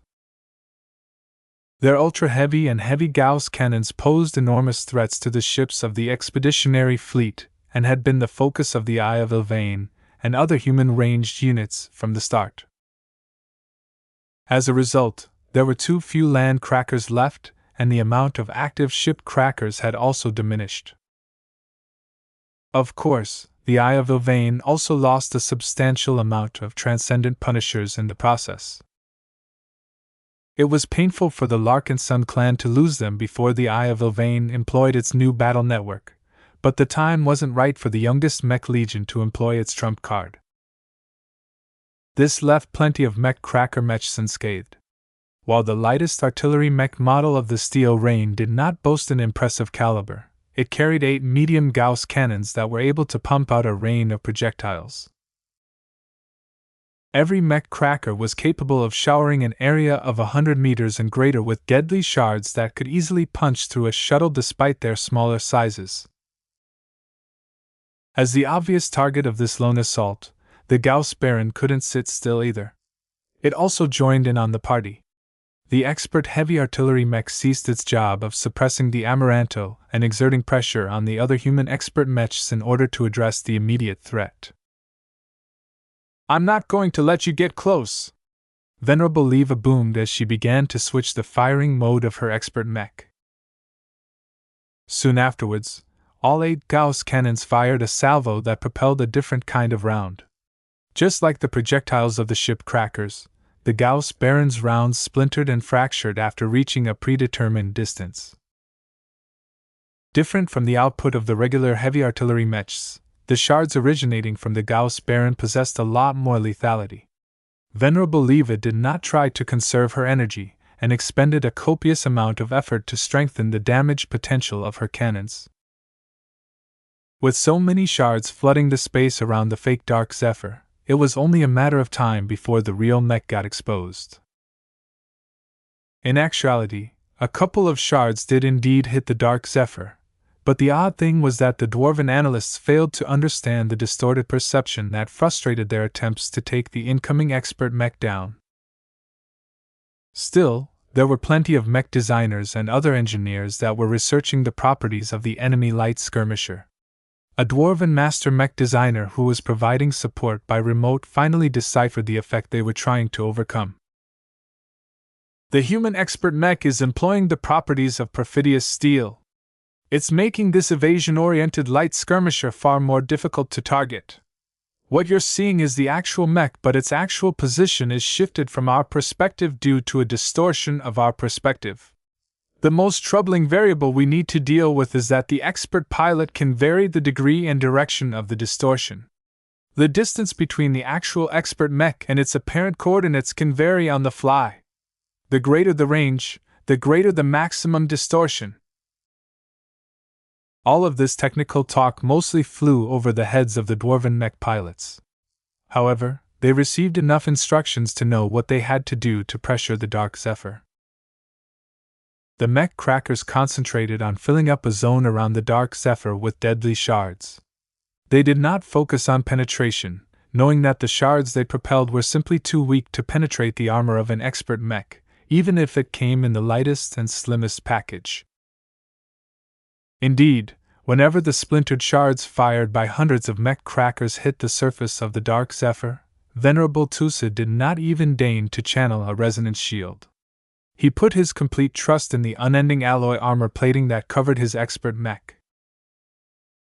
The problem was that as the Dark Zephyr came closer, the degree of distortion grew less exaggerated. It became easier and easier for the mech crackers to achieve more frequent strikes. It was like tracking an invisible soldier in the rain.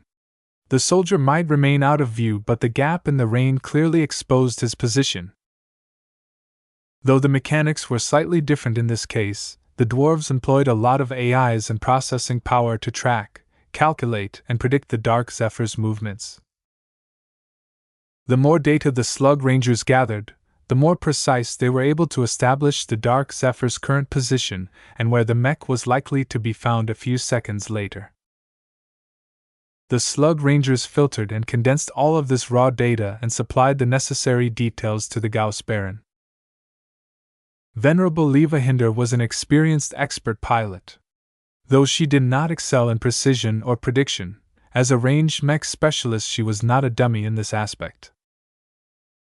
She already gained a decent understanding of the Dark Zephyr and its expert pilot. Both of them were challenging to hit even if she received the most precise targeting data. So what? The female dwarven expert pilot grinned. I've got 8 cannons to work with and my cluster rounds will tear your thin mech to shreds. This was a huge advantage. Not only was the Gauss Baron able to flood a larger zone with simultaneous volleys, it could also alternate its fire in an attempt to track the Dark Zephyr and inflict continuous damage onto its frame.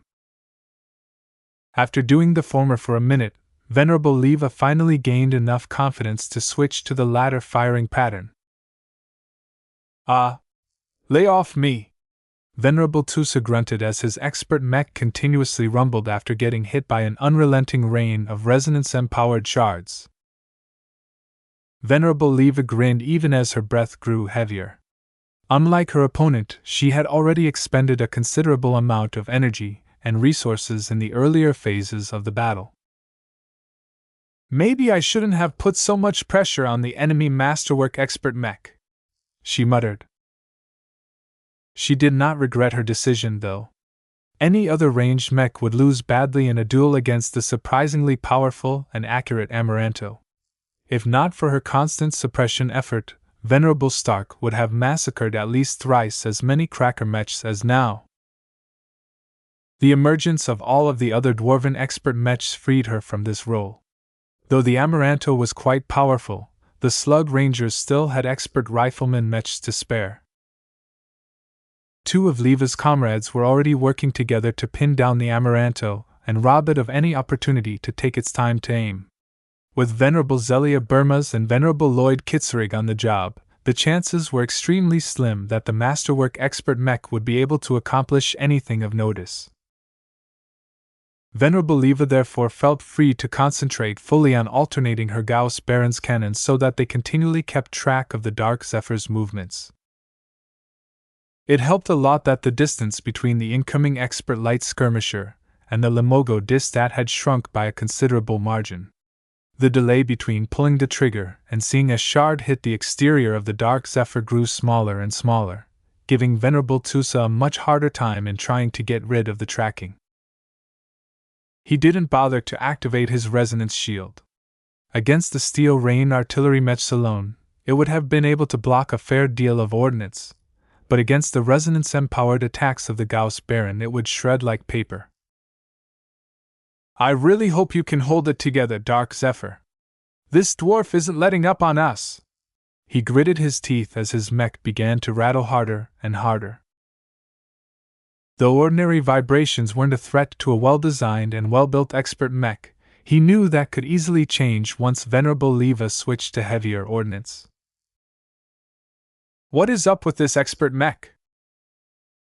Venerable Leva had put the Dark Zephyr under continuous bombardment for over 2 minutes now.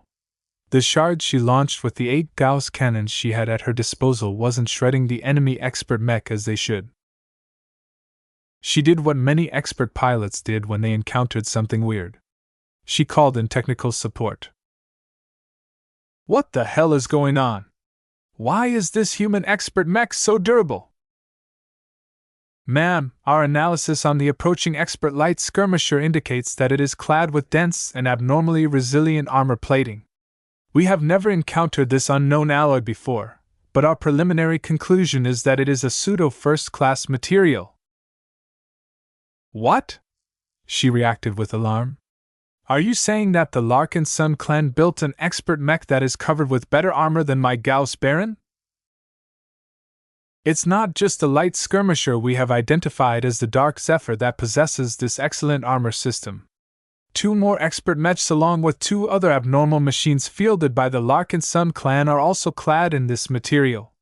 They are impenetrable by ordinary weapons, and it is possible that even your heaviest shots can't penetrate the Larkinson clan's expert mech. Then how do we take down this target? Venerable Leva demanded. Please stand by. We are interpreting the sensor data and deliberating on the countermeasures you can take. In the worst-case scenario, we will recall an expert mech to block the enemy light skirmisher's approach or box it in with the help of additional melee mechs. A mech that cannot be destroyed can still be neutralized. Then hurry up and figure out a response. Chapter 3264 Light vs. Heavy. The Dwarven tech support quickly supplied Venerable Leva with an explanation and a potential solution. The performance of the Larkinson expert mechs do not conform to first-class standards, so there is a high probability that their internals are not as sturdy. High-powered single impact or explosive damage should do the trick. You need to maximize the impulse of your shots. The greater the force, the greater the shock to the enemy mech systems. In other words, just shake it until it falls apart from the insides. Got it. Exchange my magazines then. I'm still loaded with lots of cluster rounds. 8 half-empty magazines dropped from the Gauss Baron.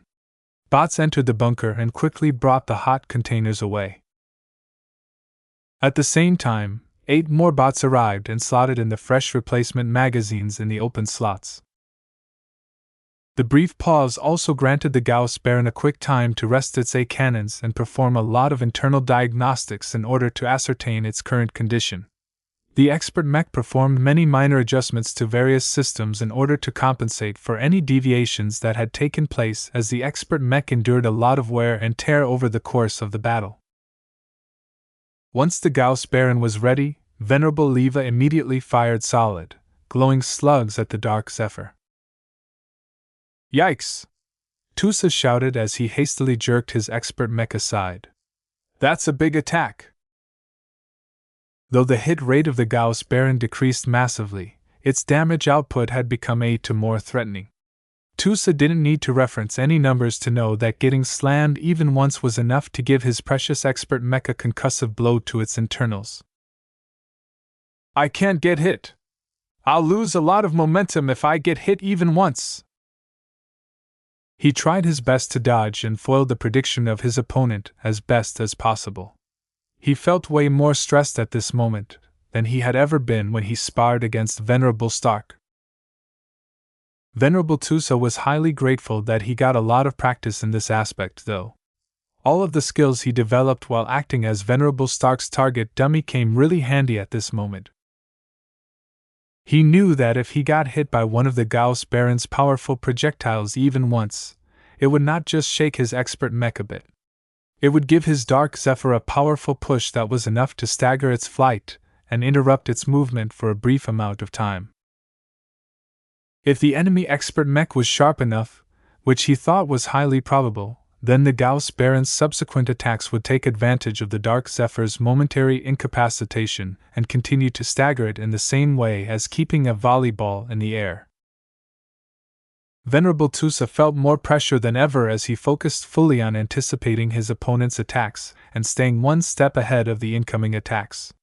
His mech zipped left, right up and down at erratic times just before a powerful glowing slug zipped just a couple of meters past the exterior. Ha! Is that all? You'll never hit me at this rate.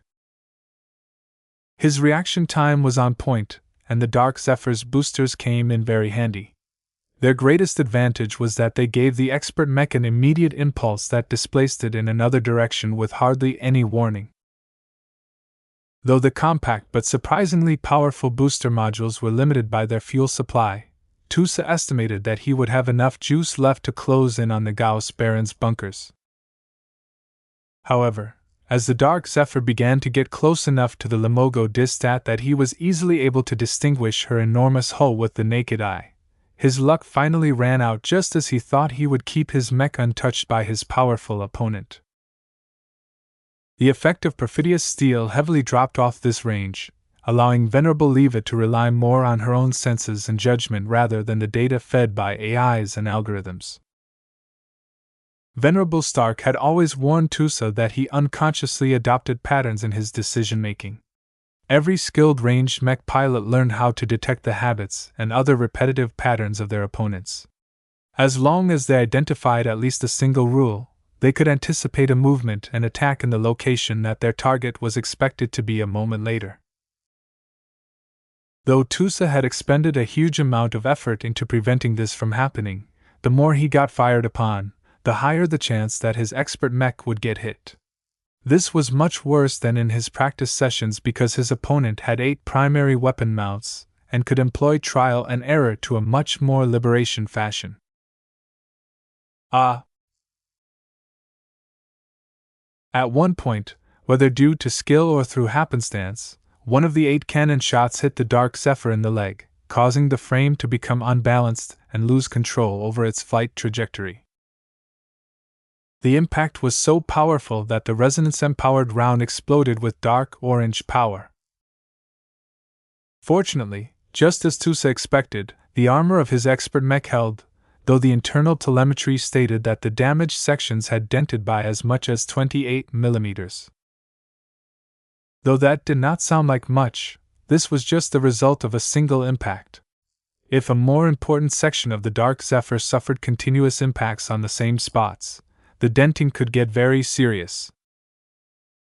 Damn, this expert mech hits as hard as a tactical nuke.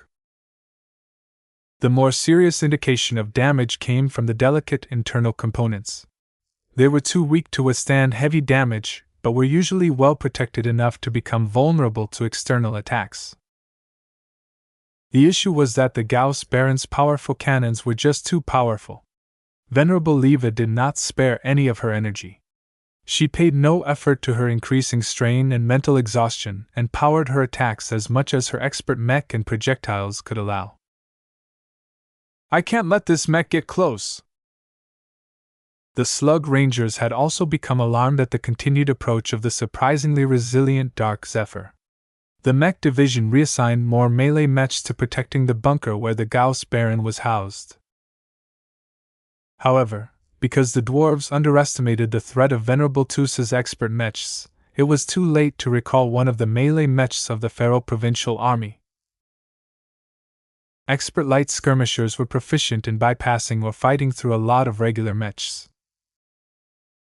Not only that, but the expeditionary forces were constantly paying attention to every corner of the battlefield. When General Vril noticed that the Slug Ranger was building an increasingly denser and thicker wall of mechs around the bunker of the Gauss Baron, he grinned at the sight. Did you think we wouldn't take advantage of such an easy target? Then think again. He laughed for the first time in a while. He opened a communication channel to the Eye of Ilvain. Commander Tan, please direct as much fire support as you can spare to the mech shielding the Gauss Baron's bunkers. I've just transmitted detailed targeting instructions. Open up a path for Venerable Tusa no matter what it takes. We're already on it, sir. The Eye of Ilvain could only spare 15 Transcendent Punishers for this additional task, but that was enough. By this time, the heavy artillery mechs of the Larkinson clan had already fired their primary weapons for some time. Even if the mechs were still unscathed, the machines had accumulated quite a lot of heat as well as wear and tear. The Ilvanian mech pilots had not been sparing to their mechs, knowing that it was crucial to output as much damage as they could compress in as little time as possible. Their positron beam cannons were already overheating to the point where the bunker had to spray cooling fluids onto them in order to increase their heat dissipation. Their Gauss cannons were not well off either. The energy coursing through their coils and the powerful physical forces the cannons had to endure on a repeated basis took a toll on their physical structure. Malfunctions were thankfully rare and only occurred when the enemy dwarven mechs had breached the bunkers and dinged the Transcendent Punishers. Though their design wasn't brilliant in comparison to the Cracker series, the first heavy artillery mech designed by Ves and Gloriana benefited from a generous design budget that incorporated plenty of expensive reinforcement materials that did their best to keep the transcendent Punishers together. Now, 15 of these powerful and battle-worn artillery mechs were opening fire on the distant Slug Ranger mechs. Bright lances of positron beams almost instantly emerged from the muzzles of the transcendent Punisher's energy cannons and burned into different dwarven mechs an instant later. The tight formations off the melee mechs worked against the Slug Rangers, as the mechs that got struck did not have as much to maneuver as they liked. Gauss cannons silently boomed as large projectiles crossed over the entire battlefield and reached their destination at the other side. The powerful kinetic impacts wore down the Slug Ranger mechs hard, but they had enough space knights that they were able to endure the bombardment without losing mechs too quickly. The eye of Ylvain wasn't focused on eliminating the dwarven escort mechs. The firepower of the 15 transcendent Punishers hit disproportionately hard because of the caliber of their cannons and the amount of weapon mounts they possessed. Getting bombarded by 15 heavy artillery mechs felt the same as getting attacked by 4 to 6 times as many riflemen mechs. In order to perform their role better, the transcendent Punishers spread out their firepower so that many mechs got struck head-on by a powerful positron beam or a solid projectile. Many mechs incurred surface damage that were more disruptive than damaging. When the Eye of Ylvain mechs selectively concentrated a portion of their firepower on key targets, such as identifiable officer mechs, the cohesion of the dwarven escort mechs dropped. No one was capable of calmly enduring a sustained artillery bombardment. The suppressed dwarven escort mechs tried their best to hold their positions, but their nerves were getting to them and their mechs were constantly dropping in integrity. "We can't hold the line for long." Numerous ship crackers received new targeting instructions and began to concentrate their fire onto the transcendent Punishers that were putting so much pressure on the escort mechs. While that helped by a fair amount, it took a lot of time and effort for the counter-battery fire to punch through the protective bunkers. The Eye of Ylvain pilots did not bother to defend themselves but focused on the mission and disrupted the enemy formation as much as possible. Venerable Tusa's eyes widened as he saw the developing situation as he rapidly approached the Limogo Distat.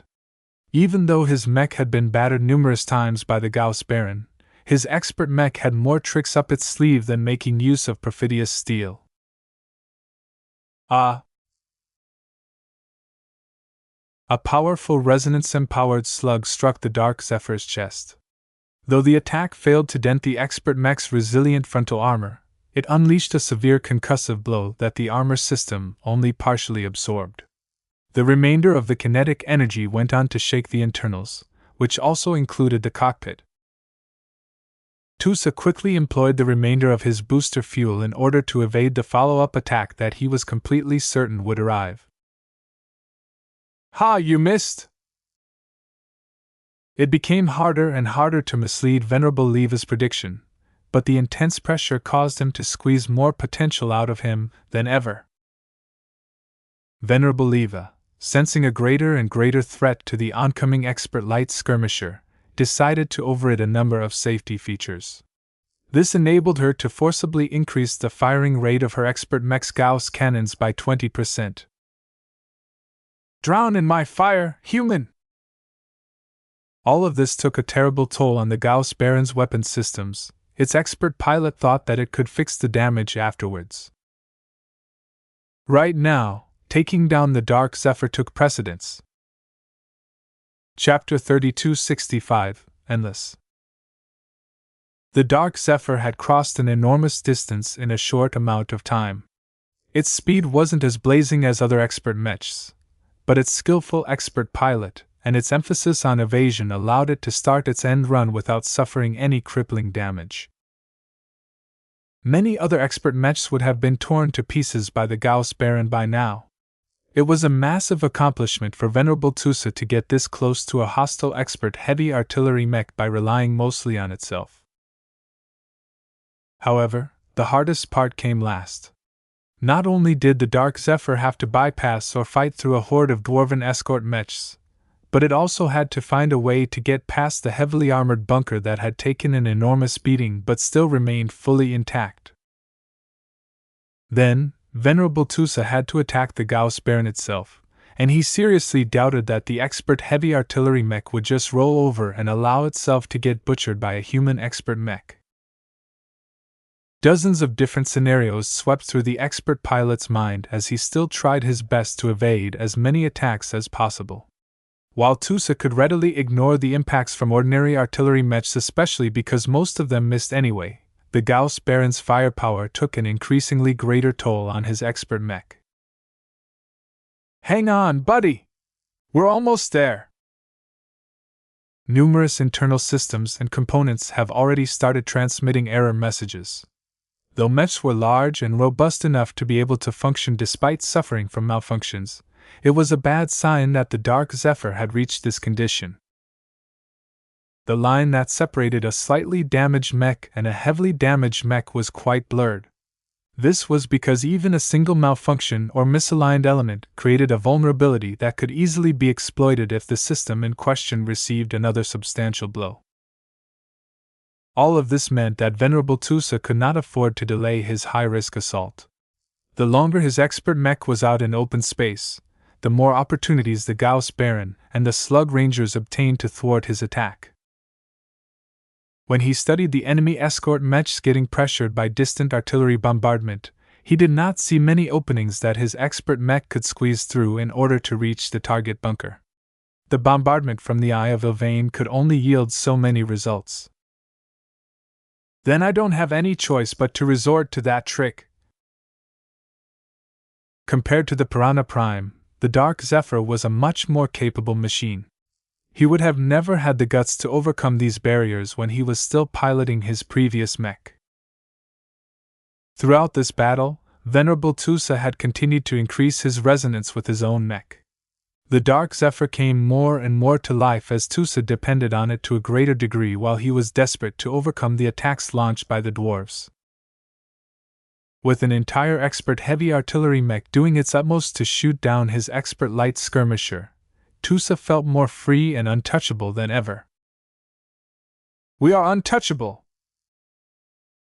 As the end run proceeded, the distance between the Dark Zephyr and the Limogo Distat had shrunken down to less than 50 kilometers. In space combat terms, this was a tiny distance for a light mech. A shimmering light blue form rapidly soared towards the flagship of the Slug Ranger. At this point, Venerable Tusa finally decided to activate his expert mech's resonance shield. He did not activate it because he wanted to preserve the integrity of his mech. The thin layer of unending alloy had done an admirable job at keeping everything critical in working condition.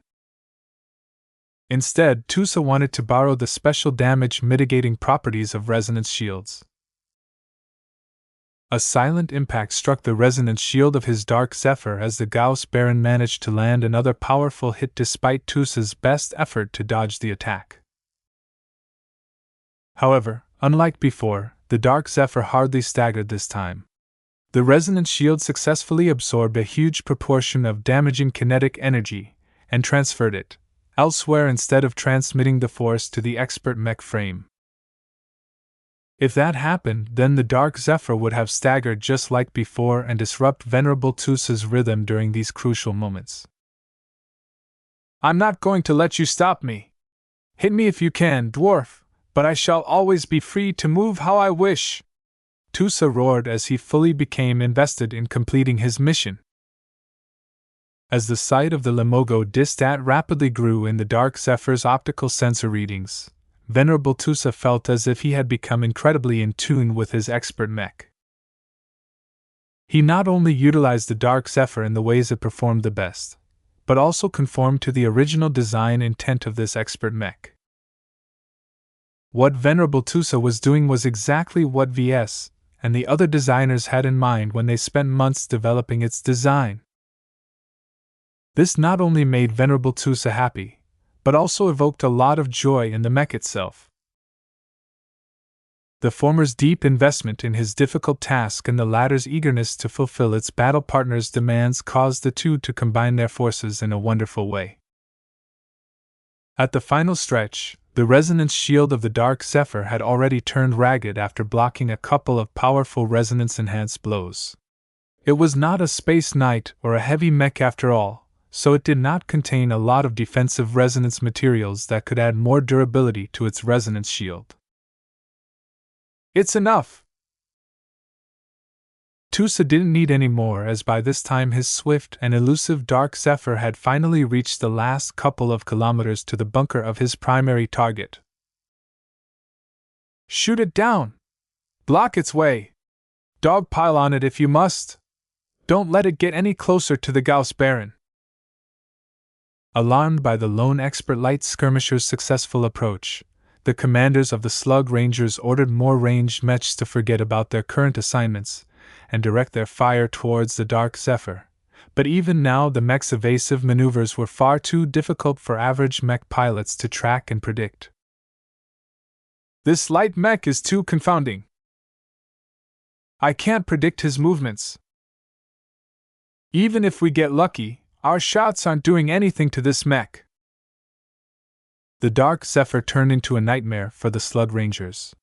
It was ridiculous how a single expert light mech managed to make the dwarves feel this way, but there was nothing funny about letting a deadly expert mech get close to a fleet. During the Battle of Reckoning, the Larkinson clan almost came to an end when Venerable Kelvin Preetor and his trost had closed in on the spirit of Bentheim. If not for the sudden breakthroughs of both Ton Mellon and Vincent Ricklin, the battle could have ended in a radically different way. "A dwarf isn't going to break through right now, right?" Venerable Tusa momentarily thought before throwing this consideration away. Even if a desperate dwarven mech pilot had reached the pit of desperation and managed to break through, so what? Tusa and his expert mech were in their element right now. The Dark Zephyr's blade was already starting to glow in anticipation of cutting apart an enemy expert mech. "Form up! Form up!" A dwarven officer commanded the escort mechs. "Ignore the bombardment and form a wall. Even if your mech gets wrecked, it is still of use even if it only blocks the enemy expert mech for half a second." The escort mechs did not just physically block the way to the bunker, but an increasing number of regular artillery mechs were frantically trying to flood the zone in front of it with as much ordnance as possible. As long as the Dark Zephyr got caught in this zone for an extended amount of time, then the sheer weight of fire would definitely put it in a bad condition. Venerable Tusa only had one shot. "Stark, are you ready?" "Go for it," the woman calmly replied. The Dark Zephyr was ordinarily supposed to be a subtle mech, but now it glowed in bright blue as Tusa resonated with it as much as possible. Just as his expert mech reached the wall of escort mechs, he employed a trick that he had recently managed to perform but wasn't in any of the manuals of the design. Endless paths. Over a dozen different Dark Zephyrs sprung from the original mech as it almost reached the side of the Lamogo Distat. The Slug Ranger capital ship loomed large as the extra Dark Zephyrs each followed an independent trajectory, as they tried their best to pass or circumvent the blockade of mechs. The opposing mech pilots all thought that the enemy light skirmisher had deployed yet another decoy ability. Yet these successive expert mechs were not illusions or projections that barely held any substance. When they bewed through dwarven mechs or sliced their blades onto solid matter, each and every one of the Dark Zephyrs inflicted real damage. In fact, even their resonance and will domains were real. Isn't this supposed to be a decoy? The real one is here. No, it's here. They're all real. A dwarf mech pilot reacted with horror. Moments later, an incredibly sharp mech knife stabbed straight through the chest plating of his mech and instantly penetrated the cockpit. Triggering Alpha 5! Venerable Leva shouted as she pulled a special trigger. In an instant, a massive explosion erupted from the sides of her bunker. The directional explosives were so powerful that many closer dwarven mechs shattered to pieces as they were included in the blast range. Many of the dark zephyrs that looked like illusions but actually performed as if they were fully authentic disappeared as they got swept in the explosion. As the blast waves slowly faded away, the integrity of the bunker was hardly affected. Instead, the sides looked torn and blackened as the explosives buried in those sections had torn an ugly rectangle in the hull sections around the bunker. Venerable Leva Hinder didn't care about the ruined aesthetics. She still remained on guard as she tried to spot where the actual dark zephyr had disappeared. From the durability it had shown a moment earlier, the explosive trap shouldn't have been strong enough to shatter it to pieces. Still, the force of the explosion was so large that even sturdier and more durable expert mechs should have suffered a lot of malfunctions if they came close enough. "Where are you?" As Venerable Leva fully concentrated her attention on her immediate surroundings in order to catch any hint of movement that suggested a lurking enemy expert mech, she almost became surprised when a distant but extremely powerful beam suddenly struck her bunker. She sensed an extreme threat from this attack. Maximum defense! The gun ports of her bunker slid shut, and extra layers of armor continued to slide into place. The resonance shield of her Gauss Baron also flared to life at its strongest setting just in case the earlier measures weren't enough. Just as her mech began to get surrounded by a dark orange resonance shield, Venerable Leva looked on with horror as the ultra-powerful beam sliced a wide hole right through multiple layers of expert mech-grade alloy plating as if it was butter. Though the extremely strange and anomalous attack had expended much of its energy and dealt negligible damage to her mech's resonance shield, the danger had not yet passed. A smaller but still relatively powerful resonance-enhanced beam shot right through the hole that had just been sliced open. This time, the modest white beam impacted the powerful resonance shield of the Gauss Baron and destabilized it to such a degree that it was as if the expert artillery mech got struck by 100 mechs at once. The resonance shield soon fizzled out as Venerable Leva was no longer able to resonate effectively with her mech.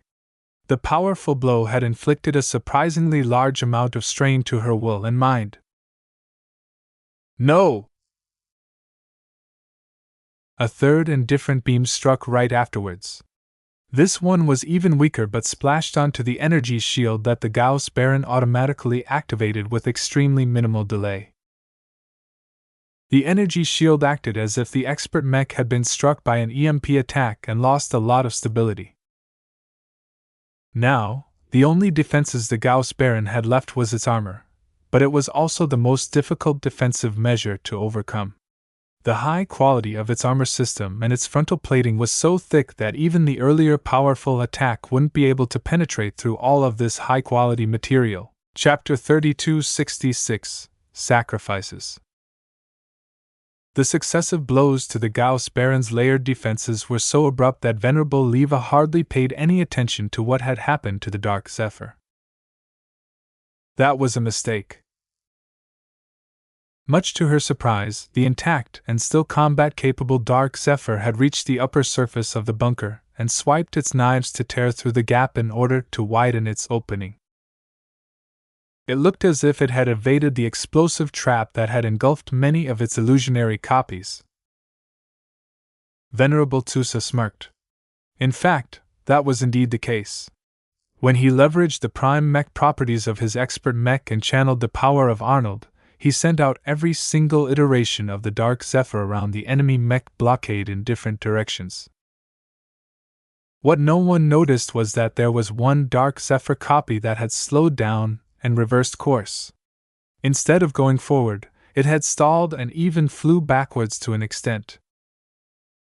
This turned out to be a prudent decision as the Slug Rangers didn't hesitate to detonate a powerful explosive buried in the hull of the Limogo Distat that destroyed or incapacitated over 60 dwarven escort mechs. Apparently, the Slug Rangers thought it was worth it to sacrifice that many regular mechs just to take down a single enemy expert light skirmisher that threatened their greatest hero, an expert mech. It was a pity that Venerable Tusa's caution had caused this devious trap to fail, leading to a lot of friendly fire with no substantial results. "Vulcan, damn you!" Leva roared as she commanded the Gauss Baron to fire its cannons through the opening in a continuous, alternating pattern. There was no way for the Dark Zephyr to go except through the narrow hole in the front. Even if it took the time to carve out another hole, it would still be easy for the Gauss Baron to hit the enemy light mech when it was this close and approached from such a limited angle. "Ha! I'm never letting you get in! Come inside if you dare!" Though heavy artillery mechs were known to be extremely vulnerable to melee mechs that had managed to close the distance, expert mechs did not play by the same rules. The Gauss Baron still had several countermeasures in reserve. This was the advantage of piloting a big and fat mech. There was so much space and capacity that Venerable Leva still had at least 3 emergency measures at her disposal that could repel any enemy mech that thought that her machine was vulnerable at close range. Perhaps her opponent thought the same way because the enemy expert mech stopped cutting through the bunker and retreated from the immediate area. "Gone?" she frowned. This was highly unusual. The Dark Zephyr had worked so hard to cross the battlefield and run through a gauntlet of withering artillery fire, expending plenty of resources in the process. Now that it had reached the finish line, how could it abandon its greatest goal? "Venerable Leva! The hostile expert mech hasn't retreated. It is carving its way into the deck below you. Pull back immediately." "What?"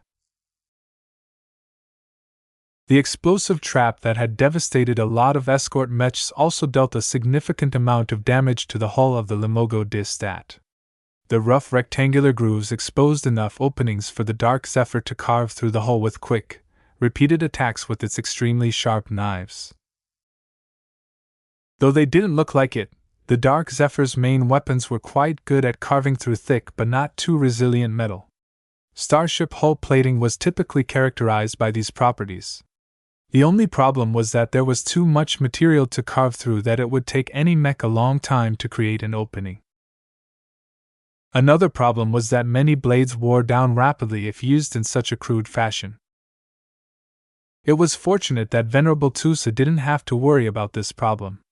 Not only were the knives of the Dark Zephyr made out of high-quality exotics, but they were also laced with bissonite, the same resonance material that had been used to make the Decapitator, the masterwork mech sword forged by Kedis. By resonating with his knives, he activated a resonance ability that massively increased their durability, as well as their sharpness.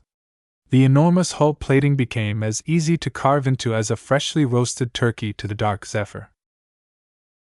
The only cost was that it took a lot out of Venerable Tusa. His earlier exertions had already taxed his will, and now he was depleting the remainder of his mental strength at an alarmingly high rate. "I have to end this quickly." Once the expert mech had dug a compact hole through the compartment below the bunker, Venerable Tusa drove his expert mech in without any concern. He then began to press his mech upwards and carve its glowing knives right across the ceiling. Though he encountered plenty of resistance, most of it turned out to be highly intricate and complicated mechanical systems. One of them happened to be the moving platform that was supposed to retract the Gauss Baron back into the interior of the Limogo Distat. Once the Dark Zephyr sabotaged this mechanism, the Gauss Baron had become stuck. Its thick, short but massive dwarven legs were slotted into the deck, both to increase stability and enhance heat transference. Even though expert mechs were faster and more powerful by nature, the Gauss Baron wasn't designed to be an acrobat. It took a lot of time and effort for it to extricate itself from the malfunctioning platform, especially since its design didn't even include arms that would have enabled it to leverage its mechanical strength a lot better. What happened next only took a few seconds. After literally carving its way through the deck where the Gauss Baron stood on, The Dark Zephyr had reached the rear of the expert mech that possessed the greatest firepower out of any single machine. "You don't belong here, human!" Venerable Leva boomed as she tried to reverse the orientation of every Gauss cannon on her frame so that they pointed towards the rear.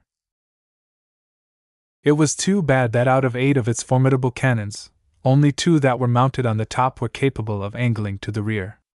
After all, the Gauss Baron was designed to function exclusively as a bunker mech. One of the crucial reasons why the artillery mech's frame was able to mount so many powerful Gauss cannons was because it made a lot of trade-offs in its flexibility.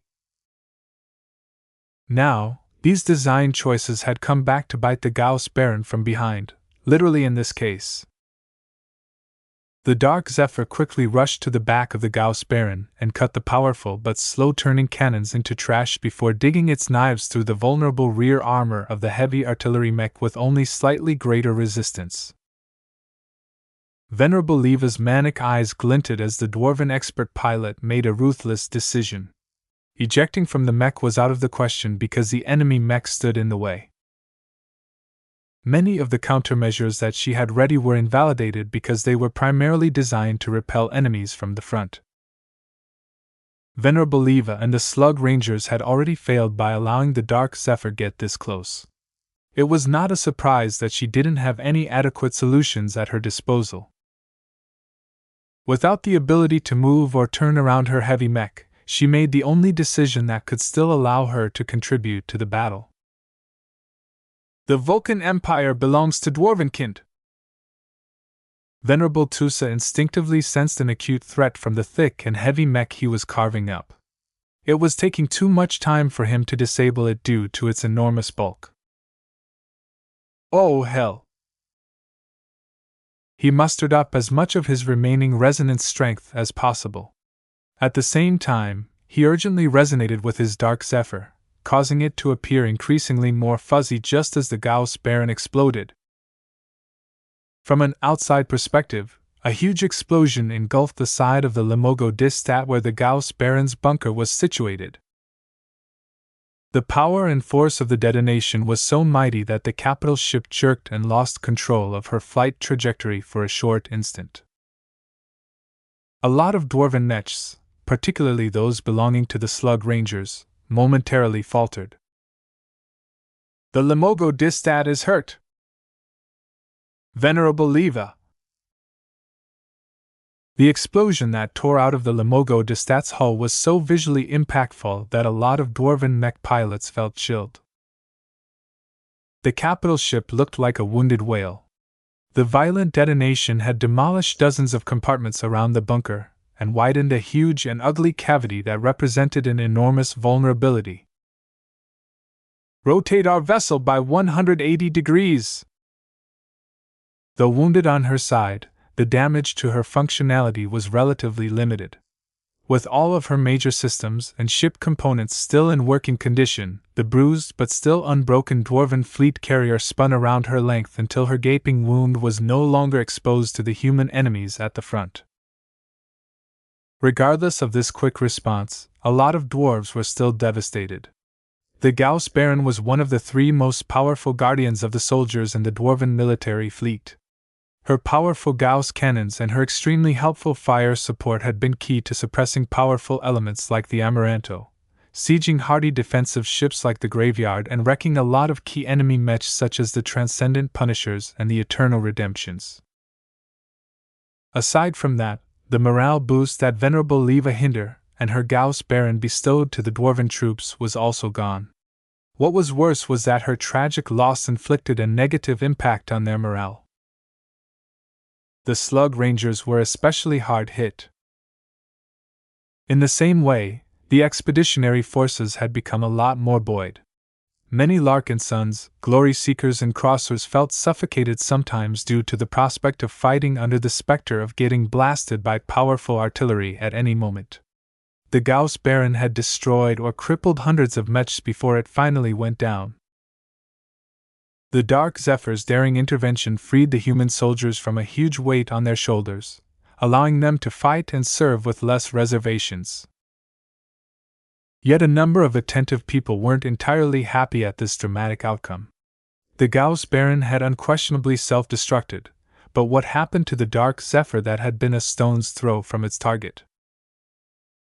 Venerable Tusa, please respond. What is the Dark Zephyr's condition? We have lost connection to your expert mech's data feeds and cannot ascertain its current state. Please respond. VS grew increasingly more worried as nothing came back.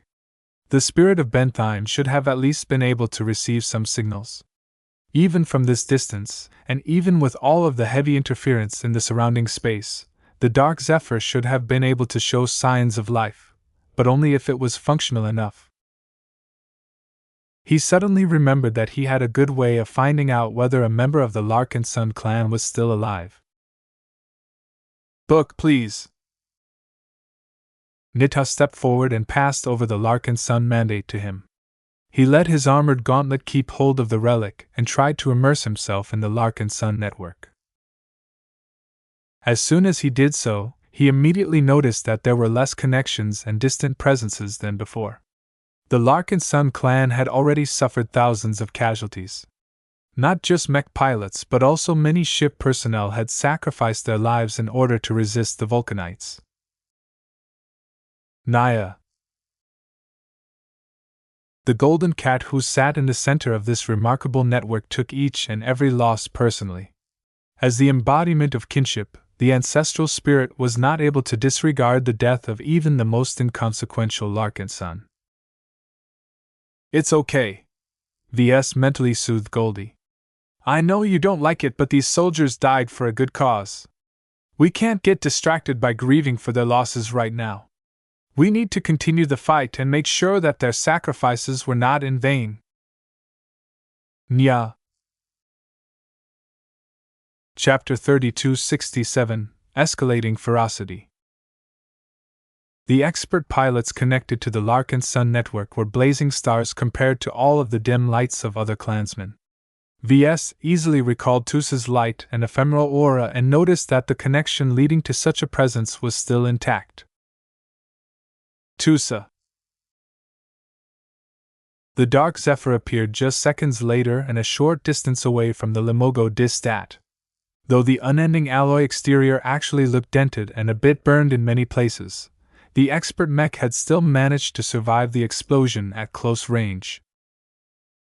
The data feeds came back online as well, providing the command center with solid data that the internals of the Dark Zephyr were still in a working shape, if only reluctantly.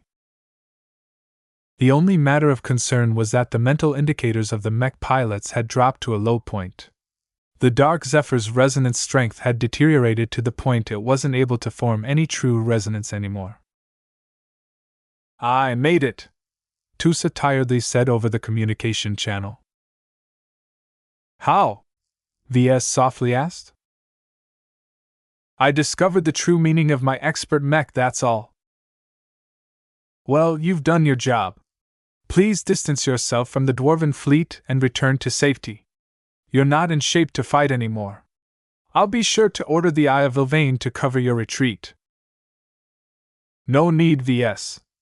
I can get back by relying on my own skill. I can still do that, at least. Indeed, even though Venerable Tusa was no longer able to resonate with perfidious steel, the Dark Zephyr's mobility was still working fine enough to dodge and weave through all of the retaliation fire unleashed by the vengeful and grieving Slug Rangers. Venerable Leva! You must pay for destroying our Gauss Baron! The cult is right. Humans are all murderers. We need to stop them before they kill off our entire race. A lot of younger and inexperienced Slug Rangers lost control of themselves. They became beset with frenzy as they thought about the huge loss their mech division had suffered. Even the elite Steel Rain mech pilots became furious, as one of their own had been forced to self-destruct her own expert mech to repel an enemy that was never supposed to get that close. To see the Dark Zephyr escaping from the powerful explosion with hardly any serious damage on its surface was galling to the dwarves. Venerable Leva's heroic sacrifice would have been in vain if the Slug Rangers failed to finish the job she started. With cries and roars, a lot of Slug Ranger mech pilots disregarded their orders and unloaded their firepower onto the fleeing Dark Zephyr. However, once the expert light skirmisher built up a respectable amount of distance, it became increasingly harder to hit the evading mech, especially considering that almost every ranged mech in the Dwarven mech force was armed with physical weapons. Only the mech crackers with their fracturing projectiles managed to ding the rear surface of the Dark Zephyr in a reliable fashion, but the expert mech incurred negligible damage. Even its rear was covered with a layer of unending alloy. Light shards that shred forward posed no substantial threat to the powerful expert mech. "He's coming back!" Ves and many other Larkinsons quietly sighed in relief as they saw that Venerable Tusa was still able to take care of himself despite losing access to many of the expert mech's advantages. Even when his mental state reached near complete exhaustion, he was still able to power through by relying on sheer willpower. An expert pilot never gave up. They fought until they truly had nothing else left to give. This was why Venerable Leva decisively self-destructed her own mech. When escape was no longer possible, she took the best course of action available that still allowed her to serve her duty and fulfill her conviction without any hesitation. "How scary," Ves whispered. The determination of expert pilots was on display in other parts of the battlefield. For example, Patriarch Reginald's immense hunger to advance to ace pilot drove him to ignore every other consideration of this battle so that he could throw himself onto the strongest enemy expert pilot without reservations. The leader threw aside all matters concerning strategy, the preservation of Crosser lives and the survival of his capital ships. His perspective narrowed to such a great extent that he no longer even acknowledged every other mech around him aside from the Gatecrasher. Massive resonance-fueled explosions and other violent outbursts regularly erupted from the center of the battlefield. Any mech that strayed into their exclusive fighting zone inevitably got demolished with disgusting ease. The Gatecrasher rammed into the human mechs, causing them to shatter as if they were a loose collection of parts. The Balvo's rage automatically directed a shoulder-mounted positron beam turret to disable any Dwarven mechs with pinpoint precision. No one was able to contribute meaningfully to the ongoing duel. Perhaps the only form of assistance that would help was to bombard the enemy expert mech from a distance, but that was difficult because both machines were extremely well protected and much faster than their mech types suggested. The same amount of firepower that was enough to slightly suppress one of the high-tier expert mechs could have been better spent on bombarding a couple of enemy mech companies to pieces. That was also exactly what the artillery mechs of both sides were doing, alongside terrorizing each other. The Eye of Ylvain and the Steel Rain had been going at each other's throats for a long time. Many bunkers and enormous hull surfaces had been torn to pieces due to all of the ordnance impacting on each other vessels. The Golden Skull Alliance already lost more than 70 sub-capital ships, and the count kept rising. Most of them consisted of lightly armored sub-capital ships that were of little consequence. At this stage of their journey to the Beyonder Gate, it was fine if they got blown to pieces as long as they bought enough time for the expeditionary fleet. What worried Ves a bit more was the damage done to the capital ships. Though he didn't experience it on the bridge, the Spirit of Bentheim had been the target of sustained bombardment. This was because her bunkers housed the most effective bunker mechs of the Larkinson clan. Combined with her importance as the flagship of the Larkinson clan and the heart of all of its design activity, the Vulcanites were eager to pound the factory's ship into scrap. "Our cathead prow is taking an awful beating. Better that than the rest of our hull." Due to the orientation of the Spirit of Bentheim, a lot of incoming artillery struck the giant animal head, causing its beauty and majesty to crumble with every minute that passed. However, because the Spirit of Bentheim's bow was made of so many thick layers of briar alloy, the dwarves made little progress in actually drilling through the inner structure. Though it hurt to see this section being used as a damage sponge, it was truly the best possible way to preserve the integrity of the factory ship. Repairing and rebuilding the prow back to new is going to be a troublesome endeavor. Ves frowned. So many chunks of valuable briar alloy had shattered and flung away from his capital ship. The valuable debris had gone on to join the increasingly more massive debris field that this battle was still in the process of expanding. Anyone could easily get rich if they just picked up a few random pieces of space junk from this expanding field. Ves shook his head and stopped thinking about that. There was no way that he would want to stick around long enough to salvage all of the valuable scrap when he was in the middle of enemy territory. He would just have to say goodbye to those treasures. The overall state of the battle had turned into a messy slugfest at every corner. The stellar organization and clean lines of before were gone now that a couple of major incidents occurred. The dwarves had become especially more disordered, but their aggression made up for it. They no longer exhibited the patience they showed before. A lot of feral mech pilots had become furious after losing thousands of comrades and one of their great heroes in a relatively short interval of time. Many more Vulcanite mech pilots fought worse than before. These were the individuals who questioned their lives after witnessing or living through the reality-defying battle formations employed by the Larkinson clan. Hundreds more still maintained doubts about the righteousness of their cause.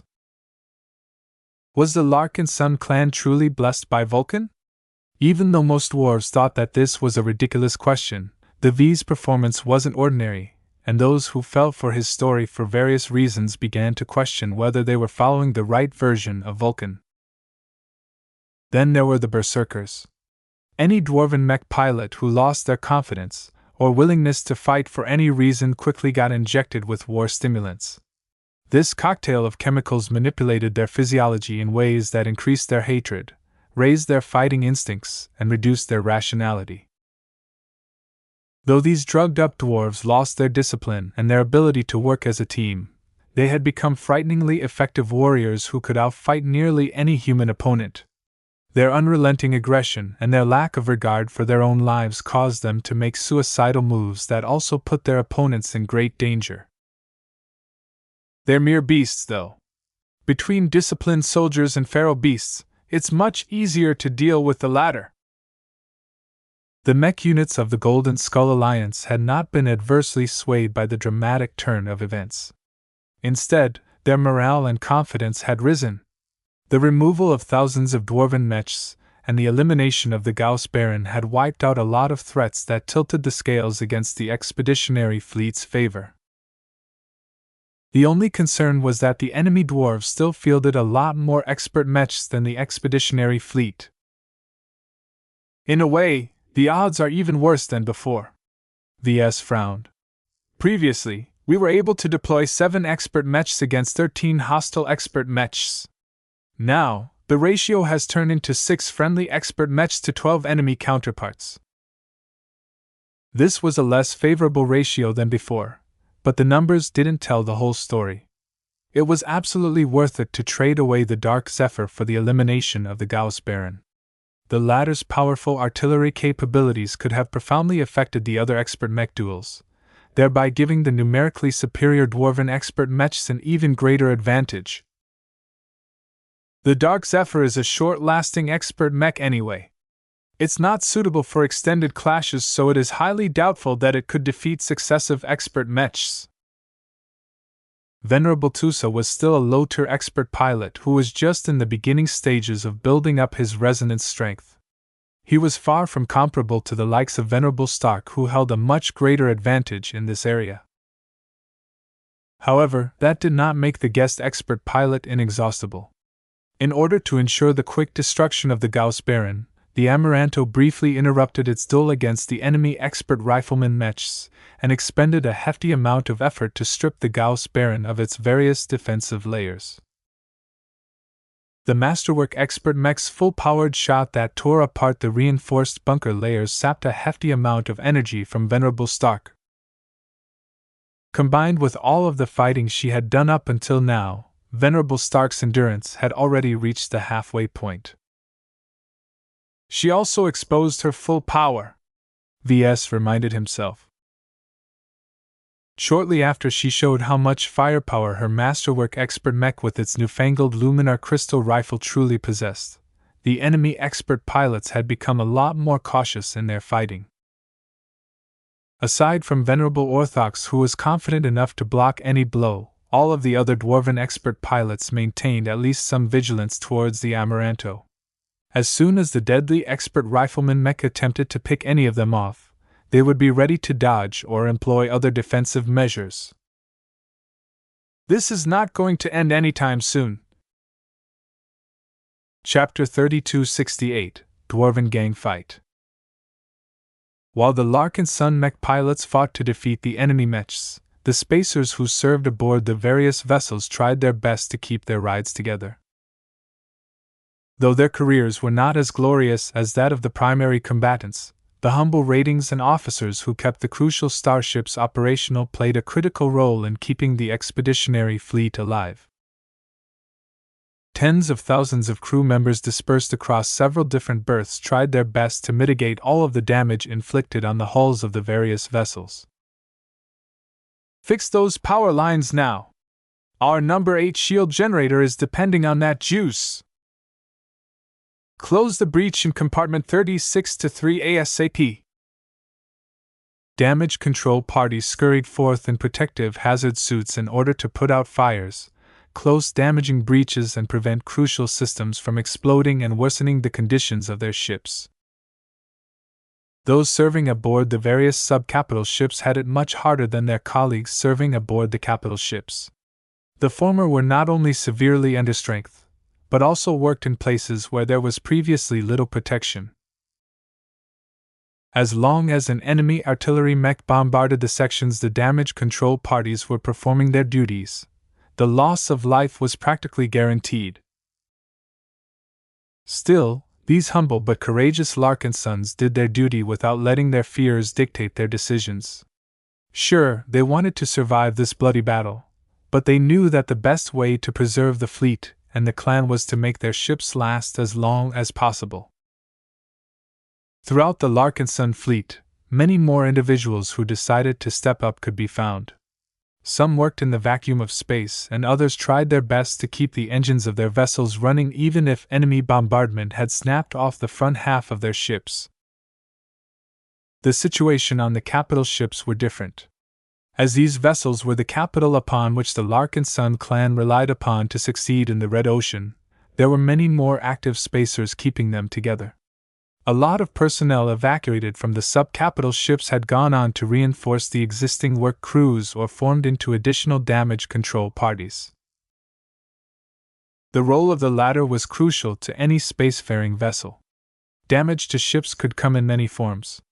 As starships were inherently large, technologically complex and interconnected, an initial enemy strike that only inflicted moderate damage at first could easily lead to a catastrophe if left unattended.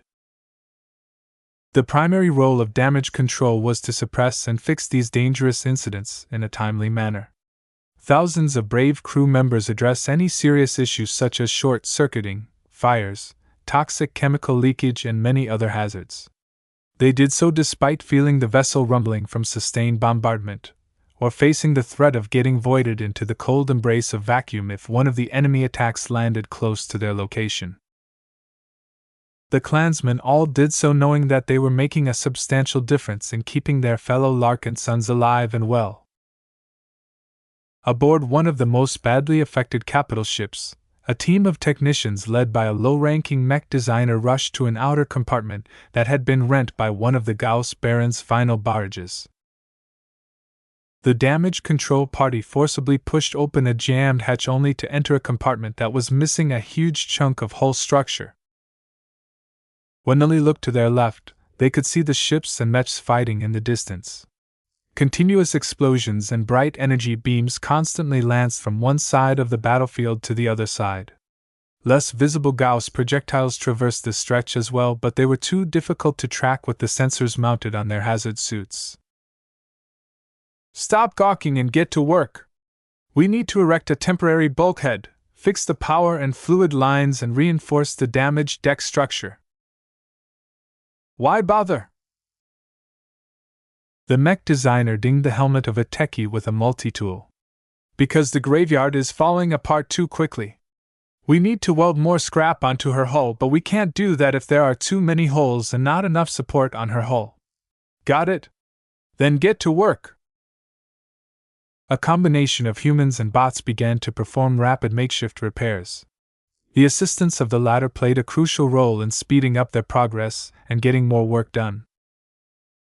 Even as distant artillery mechs continued to pound upon the heavily damaged graveyard, the ship kept rotating around her axis to prevent any single side or hull section from turning into easy targets.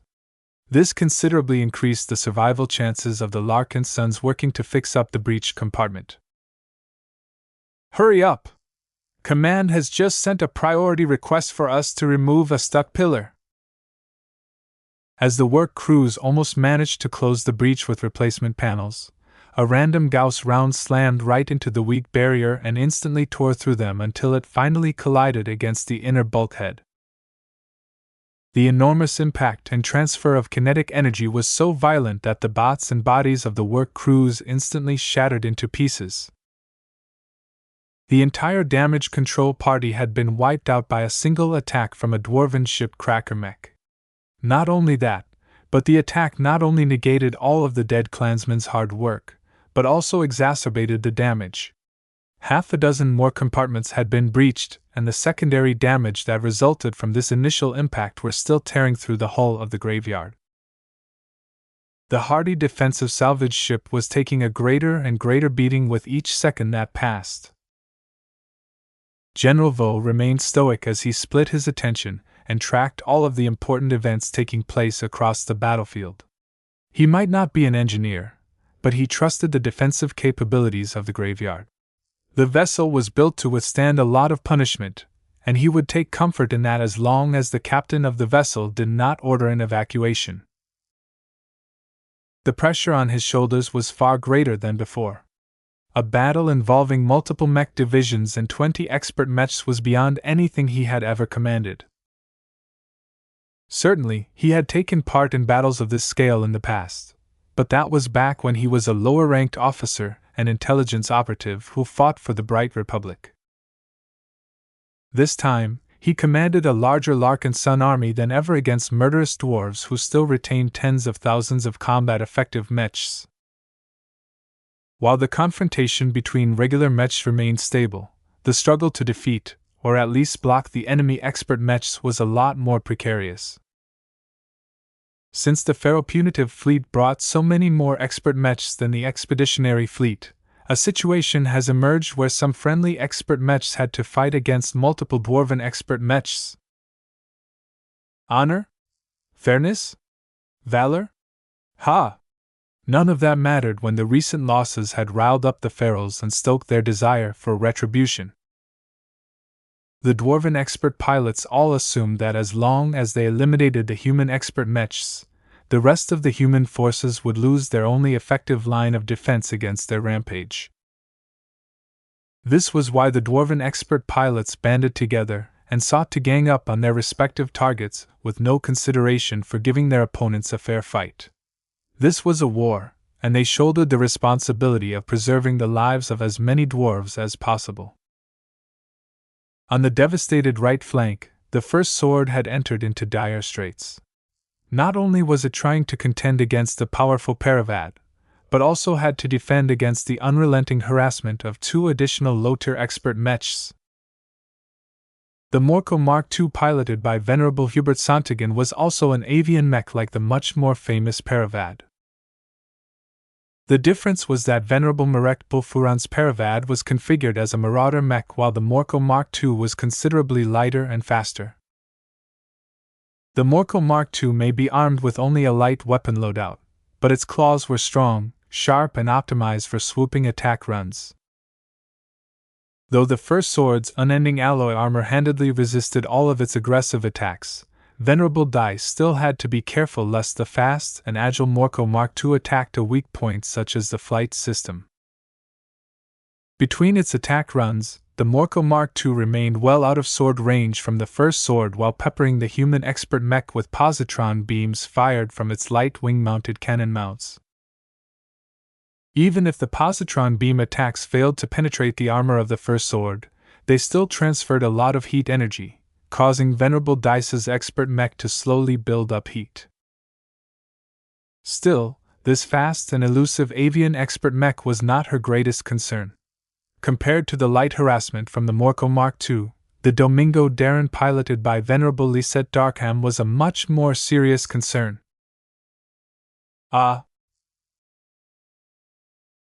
Powerful impacts struck the rear of the first sword just as it attempted to swing its powerful sword at the Paravad.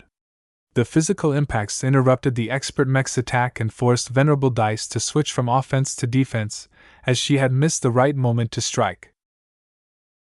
The Sword Maiden expert pilot constantly had to guard against the ranged attacks of the Domingo Darkham. The oddly named machine was essentially the expert mech version of the Crumble Shell. Unlike an ordinary Crumble Shell, the Domingo Darkham featured double cannons in all of its 4 gun ports, and also boasted a much thicker and well-protected shell. Though the expert turtle mech likely inherited all of the weaknesses of the Crumble Shell model, no one in the expeditionary fleet knew whether it had any trump cards or additional weapon systems. While its performance at close range was still a mystery, at medium range it was able to spin at a much faster rate and fire a lot more rounds than a regular Crumble Shell.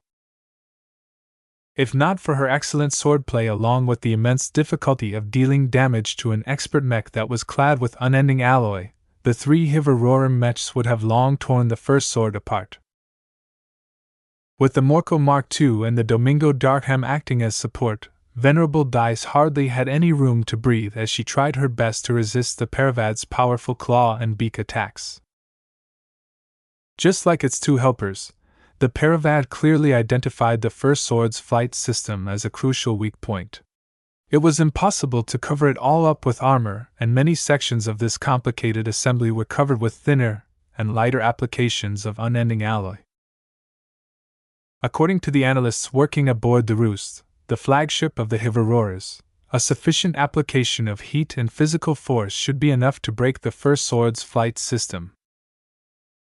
Once the expert swordsman mech lost its wings, who cared whether it wielded a masterwork mech sword? Who cared whether its expert pilot was able to exert strength and skill beyond the norm? An immobile machine in space was nothing more than a sitting duck. In fact, the most efficient and convenient way to deal with the first sword after it had lost its ability to maneuver in space was to push it away from the battlefield with a powerful volley of artillery fire. Once its course was set to drift away from the heat of the action, Venerable Dice could only watch in her resilient mech as the enemy expert mechs swept aside the other human expert mechs. This was why she made damn sure that she exposed her rear to the 3 opponents as little as possible. It was incredibly hard to do so because the bestial expert mechs were piloted by skilled expert pilots who had trained years if not decades alongside each other.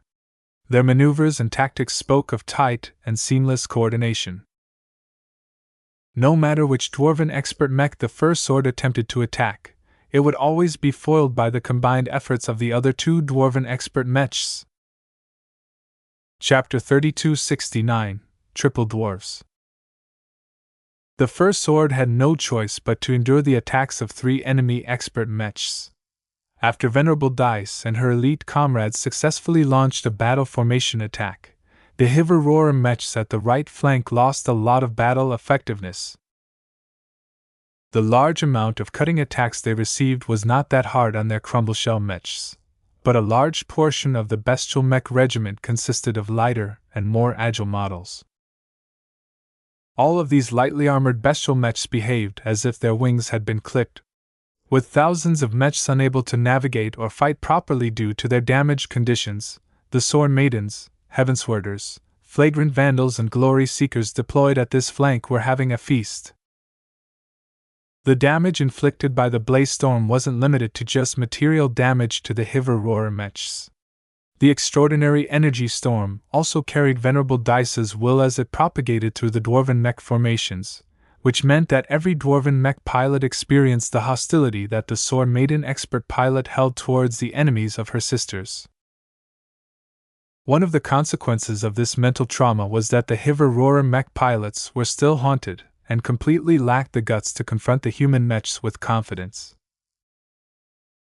As a result, the expeditionary forces quickly managed to finish off hundreds of vulnerable Hiver-Roarer mechs and were on track to overrun the entire right flank if not for the sudden entry of the 3 expert mechs. Right now, the Larkinson and Glory Seeker mechs were partially suppressed due to the occasional interference of the Mokra Mark II and the Domingo Darren. The former could easily tear apart normal mechs while the latter fired powerful rounds that heavily damaged or outright destroyed every human mech the expert turtle mech struck. The only obstacle that stood in their way of wiping out the expeditionary mechs on this side of the battlefield was Venerable Dice and her expert mech. In just a few minutes of combat, the first sword had already been smacked around many times. It was incredibly challenging for Venerable Dice to keep her new expert mech intact. There were many cases where she was forced to absorb hits because she wasn't able to evade incoming attacks. The unending alloy armor plating may not look any worse, but all of the physical impacts and shocks were subjecting the internals of the expert swordsman mech to considerable stresses. Fortunately, backup was finally on the way. Dice! Venerable Imari's Cross of the Cross clan called. My Conavis mare is almost at your side.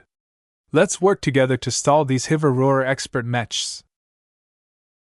Surprisingly, Venerable Dice shook her head. Don't come to me. I don't need reinforcements. I can take care of these enemies myself. Head over to the center or the left flank instead. There are additional enemy expert mechs there that can't easily be stopped. Venerable Imari's Cross couldn't believe what he was hearing. Are you crazy? You're outnumbered 3-1. Heh. The Sword Maiden expert pilot smirked even as her mech shook from getting bombarded by the Domingo Darkham. There are expert pilots and there are swordswomen. I already have the measure of my opponents. These dwarves haven't tasted a lot of blood and don't have any refined fighting skills. The dwarves should be fearing me instead. Though Venerable Dice was not an overconfident woman, she recognized the necessity of transferring more expert mechs elsewhere. From what she could tell, the dwarves deployed 13 expert mechs in total, of which one of them had already been taken out of action.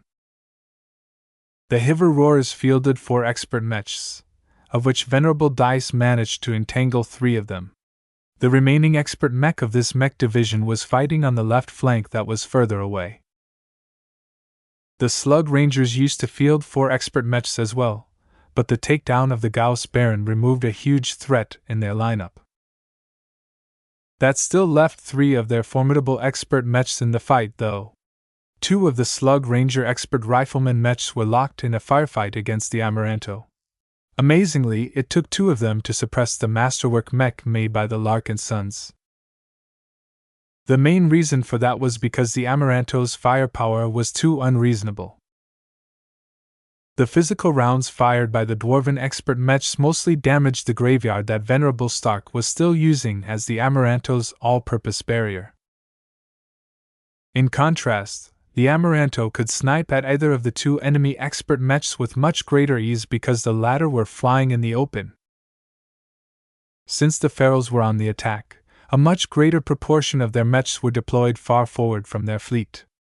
Their ships were built to be tough and sturdy, but the need to pursue and intercept the expeditionary fleet left them bereft of many defensive options.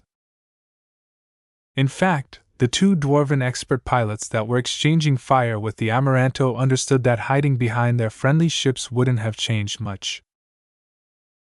The firepower of this masterwork mech is too unreasonable. Though the 2 dwarves were too strong-willed to fall for the ridiculous claim that the human leader was Vulcan and that his works were proof of his divinity, the Amaranto, and especially its glowing rifle, were challenging the assumptions of many weaker-minded dwarven mech pilots.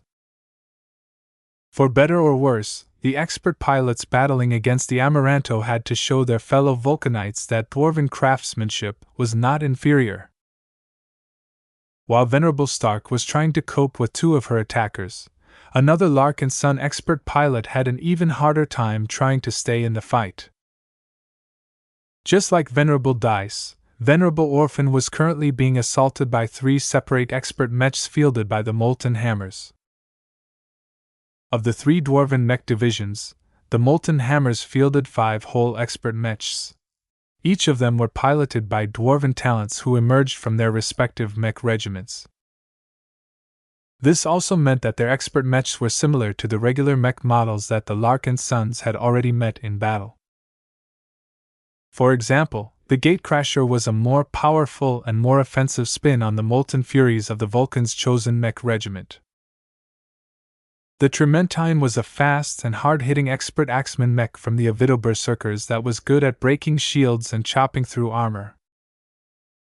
The Basharvar was an expert heavy hammerman mech from the 4 hammers that only possessed decent speed but could break or shatter through every form of defense if it managed to land a hit. The Fire Mason was an expert striker mech from the Volcano's Wrath that excelled at engulfing large areas of space with intense flames.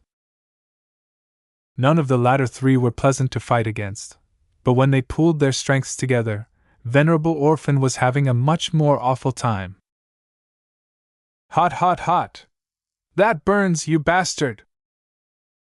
The Riot's unstable resonance shield grew even shakier as the expert spearman mech was engulfed in corrosive flames that were enhanced with a resonance ability. Although the Fire Mason was primarily designed to burn large amounts of regular mechs, it also incorporated several features that allowed it to put up a good fight against enemy expert mechs.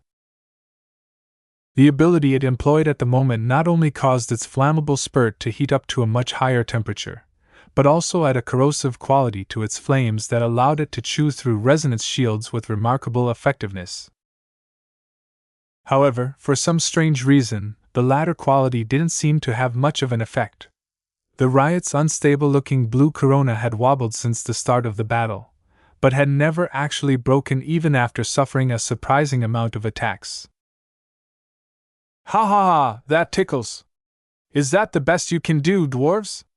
Venerable Orphan taunted despite the fact that her words only riled up the dwarven expert pilots more. You stupid dwarves are just as incompetent as the ones I've met before. Those stinking savages didn't even invent the toilet yet and couldn't count beyond 10 because they didn't have enough fingers. Do not insult us, cur! The furious expert pilot of the Basharvar bellowed. His heavy mech accelerated forward and attempted to slam its massive glowing hammer straight onto the Riot. Yet just as the Basharvar almost arrived on top of the bright and orange expert mech, Venerable Orphan smirked as she jerked her Riot aside and also managed to thrust her spear out that just managed to inflict a telling blow against the dwarven expert mech's resonance shield. Too slow, Orphan laughed. Did you really think I would just sit around and let you hammer my mech like I'm as intelligent as you folk? My expert mech can dance circles around yours. Whoever thought it was a good idea to design such a fat and heavy expert melee mech anyway? Just look at what happened to your buddies. The Big Mama managed to wipe all of them out because they ate too much. If the expert pilot of the Basharvar was already consumed by anger and grief at the loss of virtually all of the mech pilots of the Forgehammer's mech regiment, now he had become absolutely livid. Shut up! I will not allow you to tarnish the honor of my battle-sworn brothers. I shall shatter your expert mech to pieces and personally ensure that your body is flattened to the point where not a single molecule remains intact. The Basharvar's resonance shield boiled with total fury. The expert pilot's eyes had already turned red with absolute indignation. Yet so what?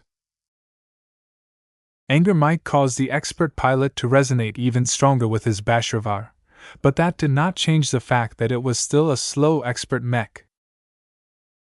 The Riot wasn't exactly fast either, but it was still a medium mech. Under Venerable Orphan's deliberate control, she always kept her expert mech a step ahead of the expert heavy hammerman mech. Certainly, the other two expert mechs did not make her life easier. The fire mason constantly tried to cut off her escape route by launching concentrated fire, but her riot was more than capable of soaking up the damage from this relatively tame attack. "What does it take to burn you down?" the expert pilot of the fire mason complained. Only the Trementine gave Venerable Orphan a lot of cause for concern. The expert axeman mech fought just as aggressively as the Basharvar, but the difference was that it had the acceleration and agility to keep up with the riot. Most of Venerable Orphan's efforts were spent on parrying and deflecting the Trementine's powerful axe blows. The glowing axe hacked against the riot's unstable resonance shield several times and caused it to grow even more shaky. Yet despite wobbling like a drunken sailor, the riot's resonance shield still hadn't gone down. Even Venerable Orphan discovered that something funny was going on. In the small amount of practice sessions she conducted with her new expert mech, she had a decent understanding on how much damage her expert mech's resonance shield could withstand. One of the resonating materials the riot incorporated was BSN-17A. This provided the expert mech with an additional strong resonance barrier that could withstand a lot of punishment. However, the current level of performance was too exaggerated. Though she was glad that she was able to rely on the riot's abnormally strong resonance shield to stall and occupy 3 enemy expert mechs, by her reckoning her riot should have begun to block attacks with its physical armor by now. There was no way that any expert mech of its size and class should have been able to endure so many resonance-empowered attacks without paying a price. Wait a minute. Now that she paid attention to it, she noticed that any resonance-empowered attack that landed on the riot's resonance shield grew a little weaker and unstable a tiny moment before impact. The various attacks that landed on the riot's resonance shield seemed to deal damage closer to the attack of an ordinary mech rather than a powerful expert mech that was able to empower its blows. She was pretty certain that this was not an original feature of her riot. When her thoughts began to lean in this direction, she realized that her expert mech felt different than before. During this battle, she faintly thought that her machine had grown a little more chaotic. She looked puzzled even as she directed the riot to dodge yet another powerful but slow hammer strike. What changed? Chapter 3270 Unstable Riot. The riot's abnormally hardy state could hardly escape the sharp eyes of Ves and Gloriana. There was no way that the riot could perform so much better for no reason. Before the battle commenced, Gloriana had especially spent time to tune up and perform last-minute checks on Venerable Orphan's expert mech. Gloriana still remembered the riot's condition back then. It wasn't much different from its base state. Then how can its resonance shield be so much more effective all of a sudden? Though expert mechs didn't always make sense, they still abided by a number of general rules. The effective performance of an expert mech was heavily dependent on the strength and mood of the expert pilot. Had Venerable Orphan experienced a minor breakthrough of sorts? When Gloriana called up the pilot telemetry of the riot, she quickly dispelled this notion. According to all of the data, Venerable Orphan was excited, stressed and pumped up, but not to an abnormal degree. The resonance strength meters also showed that Venerable Orphan hadn't progressed much since her last live practice session. The slight increase in resonance strength that she exhibited could be chalked up to the heat of the moment. Battle had always been an extra motivator to any mech pilot, not just expert pilots. There's something suspicious at work. Gloriana narrowed her eyes. BSN-17A was supposed to provide an expert mech with an abnormally strong resonance barrier, but this was starting to get ridiculous. As she pored over the data and analyzed the riot's defensive performance in greater detail, she also began to notice that many resonance-empowered attacks seemed to lose strength and cohesion all of a sudden. To Gloriana, it looked like a signal passing through an interference field. Even if the signal strength was strong enough to transmit at least some data to the recipient, the quality of the message must have degraded by a significant degree. This was a quality that the riot absolutely shouldn't have. It also didn't conform with Venerable Orphan's resonance properties. When Gloriana ruled out many different possible explanations why the riot performed so much more effectively than before, she ended up with a single answer. Her body shook as she realized a horrifying possibility. She turned around her chair and activated a direct communication channel to her husband. "VS, what did you do?" What is it, dear?" "Don't you dear me. Tell me straight. Did you upgrade the riot recently with a scarce and precious resource?" The man on the other side of the communication channel abruptly coughed. We're in the middle of a battle now. If you have anything to say, leave it for later. There's no point in talking if we're all dead because we were too inattentive to attend to our duties. Talk to you later." The communication channel cut off from the other side, leaving Gloriana frustrated as she essentially confirmed her suspicions. "Ves." "Meow." Clixie, who was wearing a customized protective suit printed with a decorative pattern, jumped from the table as Gloriana expressed her current feelings. As for the person responsible for making his wife feel upset, he was doing his best to shove aside his eventual reckoning. He still had a battle to win first. Compared to getting yelled at by his pregnant wife, death was so much worse. His wife was still pretty sharp for catching on to the fact that the riot performed a lot better at its current role due to a gem that he had installed on the expert mech. To be honest, VS didn't have much expectations for it. The so-called unstable chaos essence, as named by the system, sounded so iffy to him that he hadn't dared to integrate it to any mech up until it became clear that battle against the feral provincial army was inevitable. He had even used it as an improvised spiritual explosive during the battle against the Abyss because of this suspicion. VS didn't know what came over him when he took a risk and integrated it with the riot, but so far it was working out. The riot's defense was so unexpectedly difficult to crack by a team of 3 dwarven expert mechs that he wanted to cheer and clap at Venerable Orphan's excellent performance. He didn't even care if the riot blew up or fell apart at the end of the battle due to the repercussions of employing this shady-sounding gem. As long as Venerable Orphan was still alive and intact, he could just recycle whatever salvageable materials remained and fabricate another copy of the riot design. Expert mechs may be precious, but VS was more than happy to use them up if the extra power boost increased his chances of winning a crucial battle. "I hope that doesn't happen, though," he muttered. Fabricating an expert mech was not only a time-consuming ordeal, but also difficult to accomplish if the Larkinson clan didn't have the right materials on hand. A lot of volatile exotics and resonating materials were non-recyclable. Once they were processed in a finished product, they were permanently set and could not be restored because their material makeup had already undergone a non-reversible transformation. Still, if VS had the choice, he would not reject this necessity when the alternatives were worse. "Is the mech truly falling apart, though?" When VS accessed the riot's telemetry, he noticed a faint trend of stress buildup. Delicate parts were being worn out faster than usual, but that might just come from the fact that it was getting beat up on all sides by 3 different expert mechs. Once the dwarven expert pilots understood that their current approach wasn't achieving much progress, they switched tactics. As an experienced mech pilot and combatant, Venerable Orphan had been paying close attention to the approach of her opponents.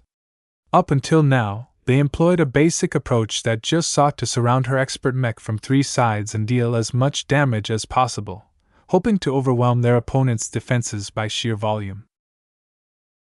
Now they were doing something else.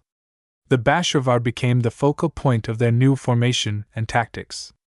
While the heavy hammerman mech was still awfully slow, it suddenly became a lot harder for the riot to stay away from the dwarven mech's huge hammer. "Get off my back, you dirty dwarf!" Venerable Orphan shouted as she swung her spear back, causing its flat end to bash against the chest of the Trementine just as it sought to crash its axe onto the rear of the riot. The fire mason swept in from behind and above shortly afterwards and fired an extremely hot and large bed of empowered flames that practically turned the entire area behind the riot aflame. The sea of fire not only exuded a lot of heat, but also the dwarven expert pilot's will and determination to melt the human expert mech. "Damn, that's hot!" Though Venerable Orphan wasn't necessarily afraid of this flame sea, the annoying part about swimming in it was that it partially blinded the riot's sensors. She wouldn't be able to track her opponents as well if many of her sensors became invalid due to the excess readings they registered. That, and getting cooked was unpleasant to begin with. The riot's resonance shield already took a lot of beatings so far. Venerable Orphan still needed it intact in order to continue stalling these angry dwarves. "Hey! Fight me one-on-one if you're man enough!" "Oh wait, you can't, because you guys are all shorties. You're far from a real man. Are you just as short in your pants as you are in your body length? Because if that is the case, then it's no wonder you dwarves are mad at regular humans all the time." That seemed to trigger the expert pilot of the expert hammerman mech. In a single outburst, the heavy mech's flight system blasted to life, giving it a temporary but extremely powerful push that accelerated it right into the riot. The explosion of speed surprised Venerable Orphan, but not too much. She already anticipated that such a painfully sluggish expert mech would incorporate a solution to its greatest weakness. "I'm outta here!" The riot jerked to the side as much as its mobility could carry it, which wasn't much. The Spearman expert mech wasn't exactly known for its speed or agility. Due to the powerful explosive start of the Bashirvar, the riot failed to dodge the huge and heavy hammer this time. The heavy weapon struck the human expert mech's unstable resonance shield at an angle and finally inflicted enough damage to cause it to collapse. The only anomaly was that when the shield finally succumbed, it exploded, releasing excess energy in every direction. The Bashirvar, which had just succeeded in breaking the riot's first layer of defense, only slightly got shoved backwards. The Trementine, which had just attempted to come around the flank in order to hack the exposed riot with its hefty axe, got blown away a little further due to its lighter mass. The Fire Mason was entirely unaffected due to its greater distance. When Venerable Orphan acted quickly to move her riot out of its predicament, the pilot of the expert striker mech eagerly sprayed it with a jet of concentrated flames. "Haha, burn now, human, burn!" This time, the flames had a lot more effect on the riot than before. Now that Venerable Orphan's expert mech had lost its powerful resonance shield, it had also lost the property that allowed the machine to destabilize resonance attacks. The flames stuck onto the briar alloy layer of the riot and immediately began to work away on the material. The orange expert mech looked as if it had fallen right into hell as the Fire Mason continued to pour highly flammable substances onto the relatively soft armor layer. "Burn! Burn! Burn! Shut up, you dwarf!" Even as the exterior of the riot was visibly melting apart, Venerable Orphan's eyes turned ruthless as she accelerated her expert mech towards the Fire Mason, causing the expert striker mech to jerk back and increase the output of its flamethrower. "Block it before it gets close!" The Bashirvar didn't possess the mobility to intercept the speeding riot, and the Trementine was still too far behind to catch up. In an instant, the powerful riot just managed to catch up to the Fire Mason and struck just as it pulled out a foldable shield from somewhere and formed a hasty defense. "Get out of here!" With the momentum of the riot driving its spear forward, Venerable Orphan also resonated with the spear ip, causing it to glow as she had finally activated her expert mech's second resonance ability.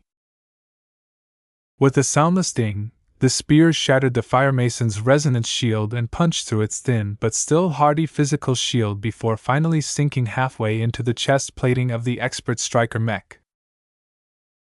The power of this blow was surprisingly powerful. The fire mason's pilot knew that it was extremely dangerous to stay in close range to the enemy expert mech. He immediately dislodged the pierced shield from the arm of the fire mason and commanded the mech to back off at full speed. "Do you think you can get away? I'm not done yet with you, Shorty!"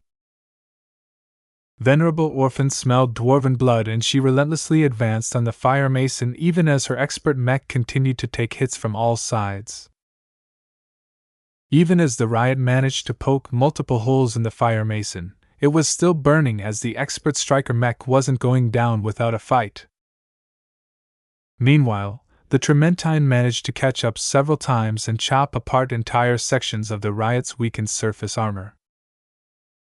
The Basharvar failed to get close enough to get another attack in, but its slow and steady advance exerted a lot of pressure onto Venerable Orphan. Even so, she grinned as she controlled her machine to direct relentless aggression towards the fire mason. She ignored all of the attacks that began to scar and burn the exterior of her expert mech. "Why isn't it as damaged as it looks? There's a second armor layer underneath the surface layer. It's a lot harder and denser." "Vulcan's beard! We've been fooled! This is not an offensive mech. It's a defense mech." Chapter 3271, Fear No Death. Many people in the expeditionary fleet already knew that the expert mechs designed by the Larkinsons were a little abnormal compared to others of their kind. From the participation of journeymen with unusual design philosophies to the contribution made by an MTA master, the 4 expert mechs that the Larkinsons had currently managed to produce at the time of this battle all exhibited significantly greater power than expected. A single expert light mech managed to traverse a large distance in open space and overcame a huge number of obstacles until finally taking out an expert heavy artillery mech that must have amassed the former by at least 8 times. A masterwork expert rifleman mech not only managed to pave the way for the destruction of that oppressive expert artillery mech, but also continued to make its presence felt in every corner of the battlefield. As long as any of the friendly expert mechs entered a crisis, the powerful Luminar crystal rifle would surely bark out a powerful energy beam that temporarily hindered the enemy from exploiting an advantage. An expert swordsman mech that oddly wielded a masterwork mech sword fended off 3 different peers through a combination of exceptional skill and brilliant sword techniques. The expert pilot was so skilled that she handedly managed to fend off a famed dwarven hero as well as 2 extra helpers that were doing their best to drill through the human expert mech's extremely resilient armor. And finally, a hefty spearman mech turned out to be way more resilient than anyone including its designers expected. The taunting expert pilot enraged the 3 opposing dwarven expert pilots so much that they continually tried and failed to inflict any meaningful damage onto the spearman mech. After working so hard to overcome its resonance shield and upper armor, it turned out that its second armor layer was much harder and much more resistant to damage. To vs. the effort the latter 2 expert mechs were making to keep 3 enemy expert mechs occupied each was nothing less than heroic. It was absolutely worth the trade-off to expend 2 expert mechs to keep 6 enemy expert mechs occupied. The former didn't even have to beat the latter. Just making sure that the enemies who tried to use gang tactics against the surprisingly resilient Larkinson expert mechs granted the humans a huge advantage in this battle. In effect, the role of the First Sword and the Riot was to do their best to reduce the disparity in numbers as much as possible. So far, the 2 offensive expert mechs were indeed managing to hold off their opponents, though to be fair they were far from defeating any of them. That was still a step too far for them as the interference from multiple expert mechs were hampering their moves. It was not as if the dwarven expert pilots failed to realize what was going on. The problem was that they were in a rather helpless position themselves. The strength of the first sword and the riot rose far beyond an average expert mech, and that was just by their armor alone. Their unending alloy exterior practically made them immune to regular attacks and also enabled them to take much greater risks and trade blows for blows, knowing that any hits they received was just a fraction of the damage that they inflicted on the enemy machine. That turned the two human expert mechs into rascals of some sorts. They couldn't be treated with common sense and had to be restrained by at least 3 different machines to prevent them from running away with their aggression and destroying a dwarven expert mech by relying on brute force. Ves wasn't sure whether these confrontations would remain stable, but he had a lot of confidence in the protection offered by an armor system made primarily out of unending alloy. As long as Venerable Orphan and Venerable Dice guarded the weak points of their machines carefully, they should last long enough to buy time for other elements of the expeditionary fleet to achieve a breakthrough. There are still a couple of enemy expert mechs that are unrestrained. The expeditionary fleet still didn't have enough expert mechs to keep the remaining dwarven expert mechs pinned. One of them was currently rampaging close to the center of the battlefield. The Burza Fens was an expert axeman mech that was similar to the Trementine. The expert pilot of the former was a lot younger and more inexperienced than the pilot of the latter. Given these circumstances, General Kebrinor ordered the Burza Fens to reinforce the faltering lines of molten hammer mechs that were already beginning to flag after they witnessed thousands of comrades die from a massive area attack. Initially, the Burza Fens made a huge impact. Its arrival rejuvenated the deflated morale of the molten hammers and also allowed them to reverse the tide and go on the offensive once again. With each swing of the axe, the fast and unstoppable Burza Fens hacked Crosser and Larkinson mechs left and right. Not a single human mech was able to withstand a single blow from this simple but still powerful machine. Where are our expert mechs? We don't have any left to spare. They're all locked in their own duels. Then what are we supposed to do, sir? We'll just throw enough mechs at it until it succumbs. Then where's our range support? It's coming now! It took a short moment to organize a proper response against the Burza Fens. Just as it was about to chop a bright warrior in Space Knight configuration, its resonance shield rippled as a volley of ultra-heavy Gauss rounds struck the barrier. The dwarven expert pilot sensed something unusual from these attacks. They weren't as negligible as other regular ranged attacks. The Eternal Redemptions had entered the fray. Although only a squad of them had turned their powerful cannons on the Burza Fens, it was still a useful form of support. Sadly, if the Eternal Redemptions thought they could chew through the dwarven expert axeman mech's resonance shield in a minute, then they were sorely mistaken. The penitent sister mech pilots who fired their cannons continuously at the Burza Fens didn't have much hope. They only sought to apply as much pressure as they could and hoped that they could slightly interfere with the dwarven expert pilot's movements. It was at this time that a second unit of mechs stepped forth. Ves leaned in as one of his pet projects was about to show its worth. Captain Dietrich Kotz was one of the leaders of the battle criers. He commanded roughly 40 bright warriors and rifleman mech configuration, though General Vaux kept his unit in reserve until now. Each of the mechs under his command had been issued with special replacement rifles that instantly won the hearts of his subordinates. The battle criers were one of the few mech legions that received a batch of newly developed Luminar crystal rifles. In fact, the most loyal mech legion received the largest batch out of them all. The former Kinners had become delighted that their patriarch and liege lord remembered their existence and valued the role they could play. Captain Dietrich adored the new Luminar crystal rifle that he was allowed to handle. All of his men were of the same mind. However, they were also aware that the Larkinson clan wouldn't give them the most modern and powerful ranged weapons at its disposal without expecting a lot in return. The stronger the mechs, the greater the responsibility. Therefore, when an unattended enemy expert mech had come forth in order to butcher a lot of regular mechs, Captain Dietrich and the rest of the battle criers courageously stepped up so that they could play the sacrificial lambs this time.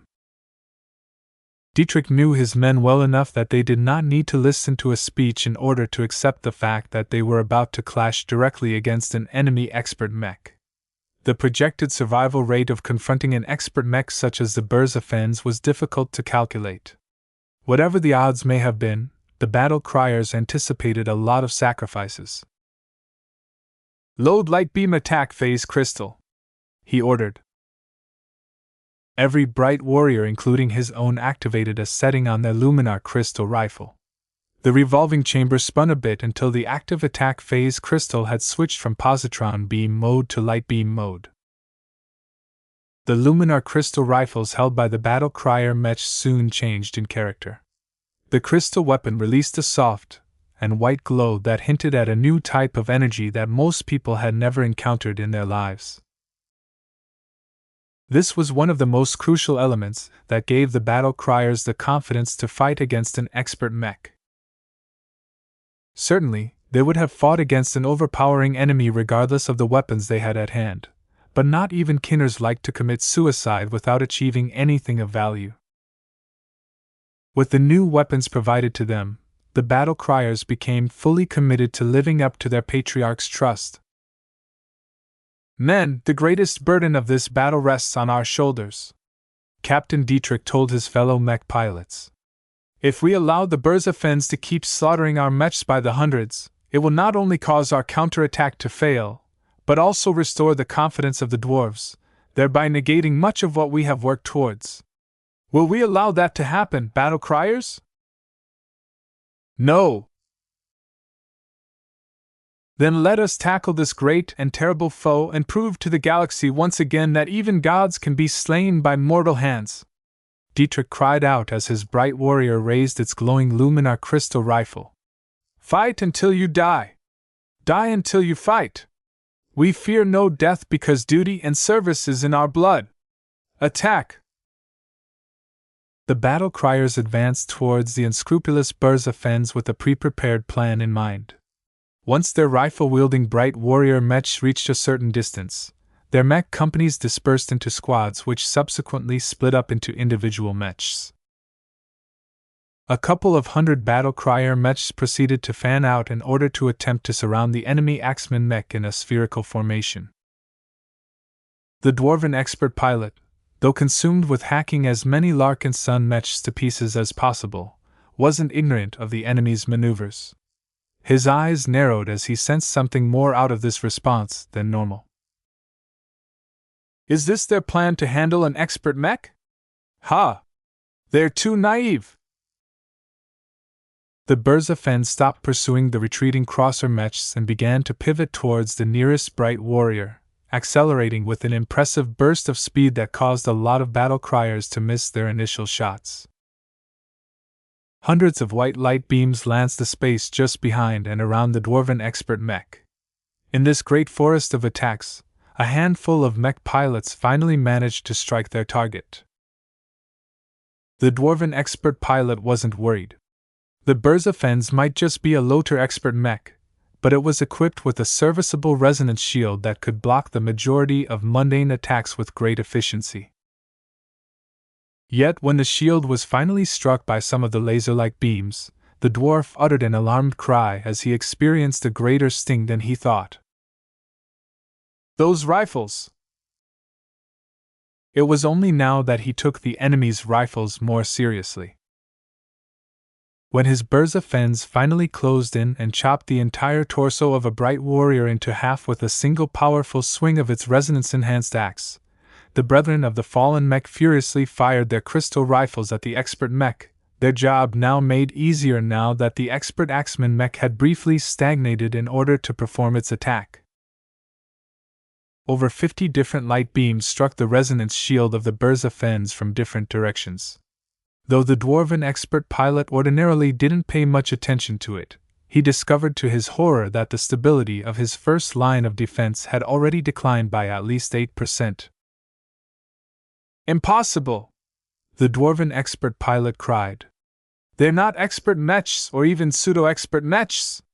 How can they deal so much damage? Chapter 3272, Cut by Light. The Burza Fens only got struck by a score of light beams for a brief instant, but the integrity of its resonance shield already dropped by 8%. What did that mean?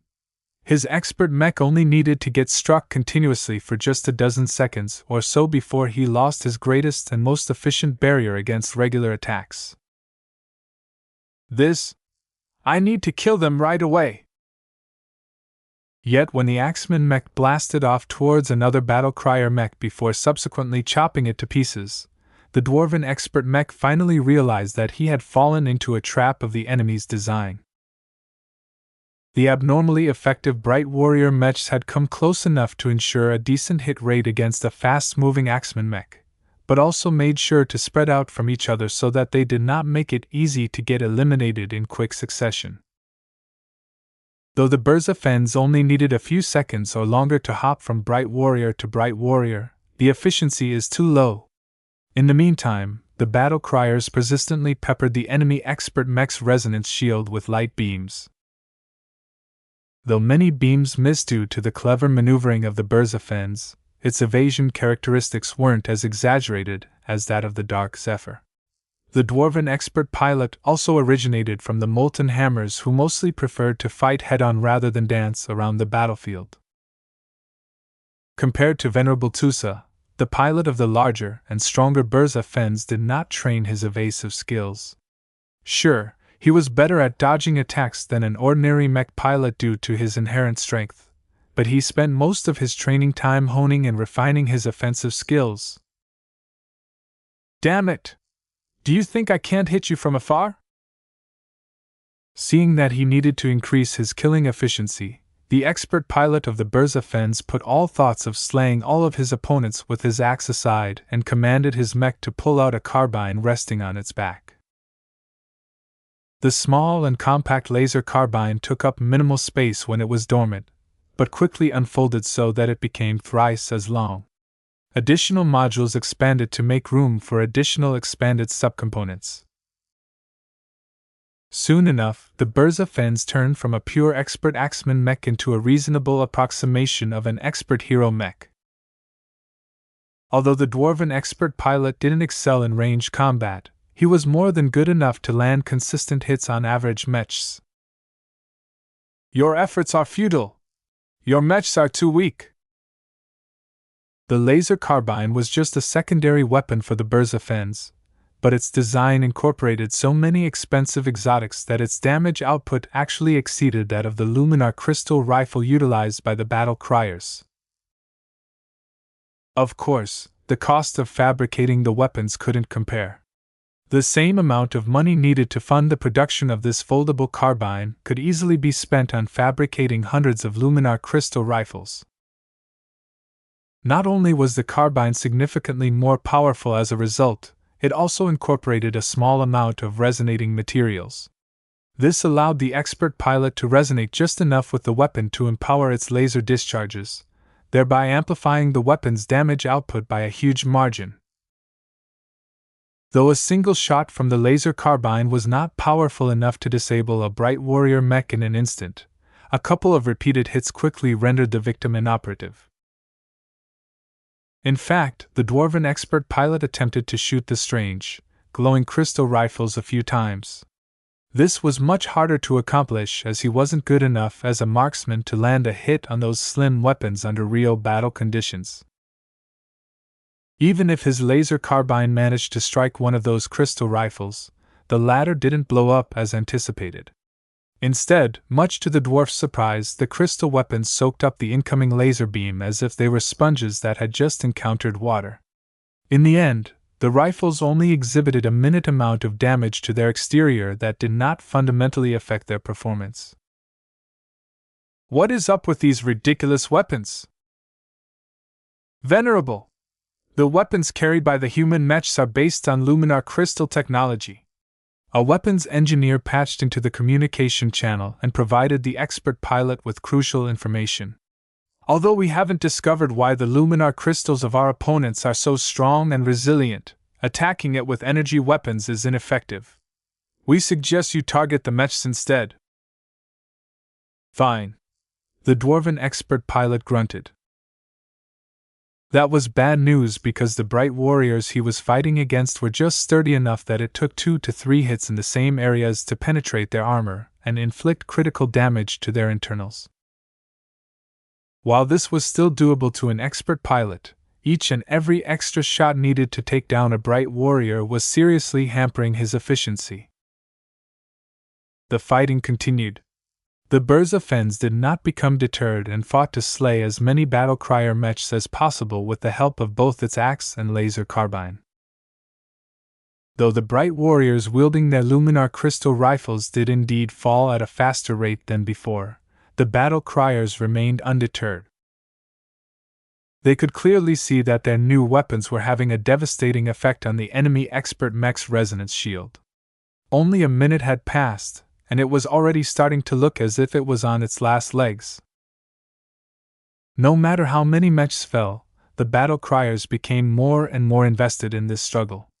They even managed to grasp the timing of their enemies' attacks and ejected from their doomed bright warriors just before they succumbed. Though it was painful to many to see the precious luminar crystal rifles floating away into space while they still had a lot of use left in them, neither the humans nor the dwarves could afford to pay attention to them. After a relentless and painful struggle, the battle-criers finally pushed the resonance shield of the enemy expert mech to the brink. Even gods aren't inviolable! Dietrich roared as he aimed his favorite new mech rifle at a location that he anticipated the expert mech would move towards. A shower of light beams joined the one discharged by his bright warrior. They all formed a cage of white beams around the visibly more discomfited Burza Fens. When Dietrich's light beam happened to strike true, the wobbling corona around the Burza Fens fell apart, exposing the naked metal of the dwarven expert mech's exterior to the enemy. We did it, battle criers! Switch the firing mode of your rifle to slicer beams. Let's cut through its armor! All of the battle crier mechs armed with luminar crystal rifles switched the firing mode in an instant. The light beam was still an effective means to deal damage, but according to previous weapon testing sessions it was mostly effective against resonance manifestations. It was much more efficient to use the right tool for the right job, and at this moment that meant employing an energy attack measure that was much more effective against the high-quality armor systems that expert mechs typically boasted. Even a low-tier expert mech such as the Burza Fens was still clad in extremely resilient armor that allowed the machine to have enough confidence to trade blow for blow against other powerful expert mechs. Without the firepower of a high-quality, high-budget expert mech with true resonance, it was still a great challenge for mundane mechs to penetrate their armor. Faster expert mechs might not boast thick layers of armor, but their high mobility made it extremely difficult to concentrate attacks on the same sections. As long as the machine performed evasive maneuvers, it could evade or redirect attacks towards lesser damaged portions of its frame. This was undoubtedly the case again this time. The dwarven expert pilot still sensed a latent threat from the bright warrior mechs. His suspicions were confirmed when Captain Dietrich and his fellow battle criers all commanded their machines to fire a different beam type at the Burza Fens. Though the expert axeman mech made a greater effort to evade the attacks of the mundane mechs that the dwarf had underestimated, the battle criers were trained enough to direct their fire in different zones. Just like before, a large and expansive cage of slicer beams formed around the Burza Fens. Though the majority of the deceptively thin and weak beams missed their mark, there were still half a dozen or so attacks that the dwarven expert mech failed to evade. At first glance, the damage appeared negligible. The surface armor of the Burza Fens still looked intact. However, the dwarven expert pilot quickly noticed his machine transmitting alarm signals at him. Upon closer look, the thin knife-like beams had managed to cut remarkably deep into the surface armor of his expert mech. What in Vulcan's name is going on? Energy weapons aren't supposed to be so effective.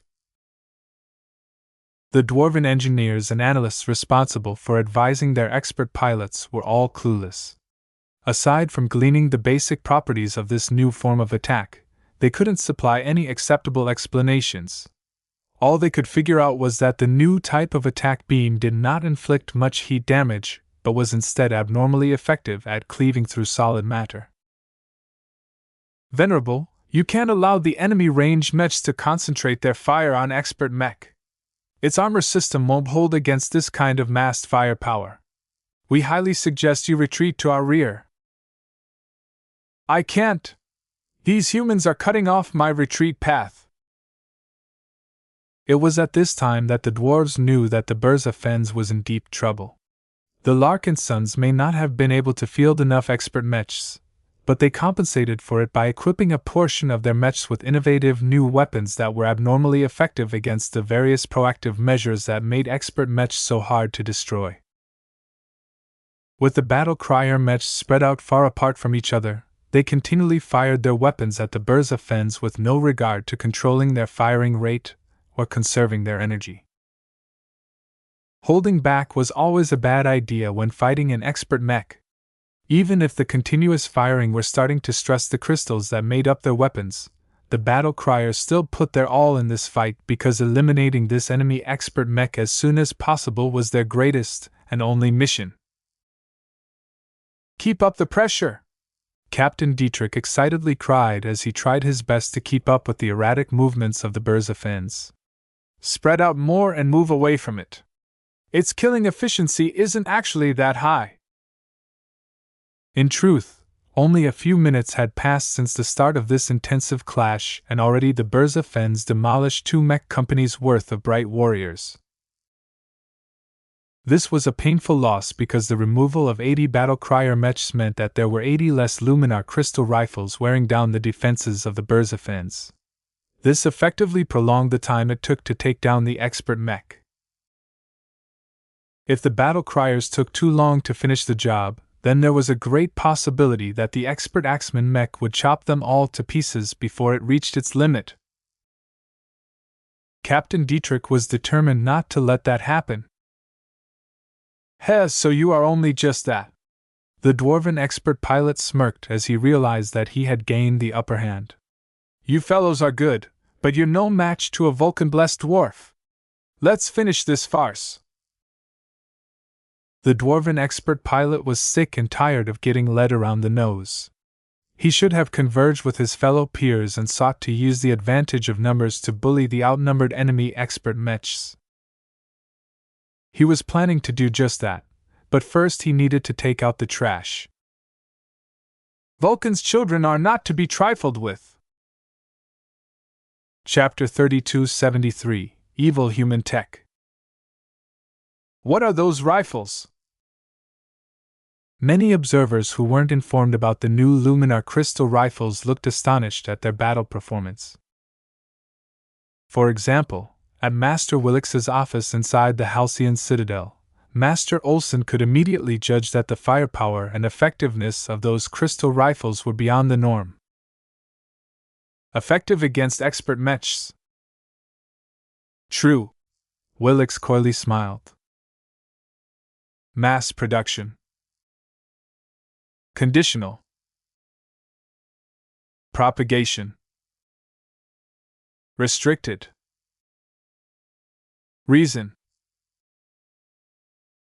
Alien tech.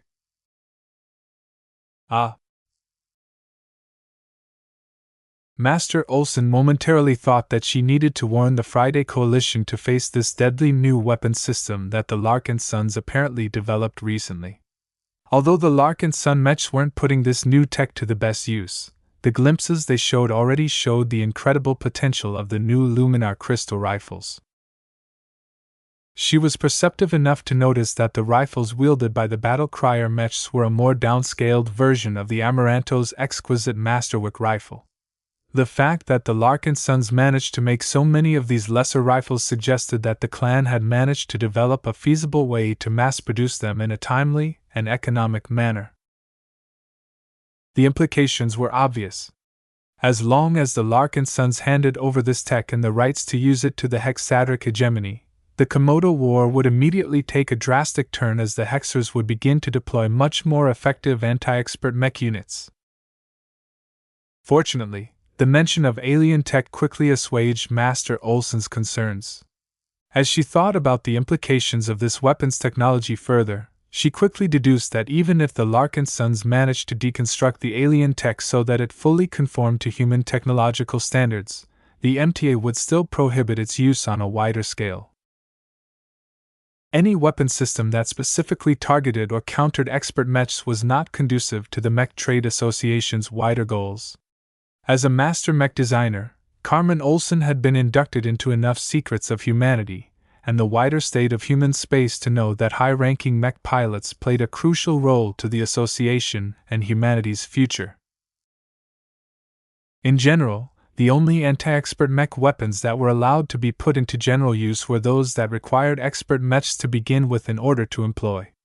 That was why expert mechs were able to utilize specialized resonating materials that dealt increased damage against their own kind. The overall intention was to ensure that fielding expert mechs remained a high priority for every serious power in human power. States needed to put more effort into cultivating high-ranking mech pilots. Any state that did so would gain the appreciation of the MTA.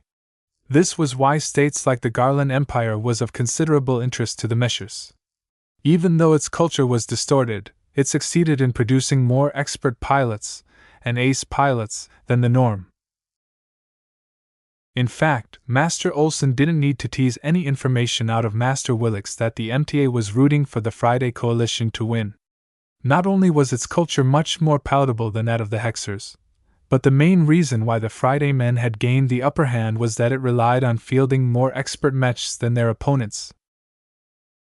As long as one side decisively won the Komodo War by making more use of expert pilots and expert mechs than the opposition, the winner would show to the rest of the star cluster that following the MTA's policies and recommendations was the best way to become stronger. The Friday Coalition and the Mech Trade Association would both win as a result. As for the Hexers, nobody cared about these female supremacists. Their mere existence stained the star sector with their illogical biases and unreasonable justifications to propagate their unequal policies. An enlightened organization such as the MTA never favored ignorance. VS? Master Olsen asked as she continued to observe the live footage of the ongoing battle. Incentivized. Tech? In reserve. Understood. While Master Olsen and Master Willix continued to discuss the wider implications of luminar crystal technology, another person was a lot more shocked. How is it possible? Jovi Armelon said as he tossed his half-empty bucket of snacks aside. Before the bucket could drop to the deck and spill all of the food to the floor, a hidden module went to work and dematerialized the thrown objects before they could litter the interior of the stealth courier vessel. Jovi utilized his implant to call up detailed sensor readings and also referenced the MTA's expansive tech database. He quickly found out that Master Willix had already registered the advancements that the Larkinson clan had made on luminar crystal technology. So it's alien tech? He frowned. The database entry on this tech stated that Ves Larkinson had actually contributed new and original research on luminar crystal technology.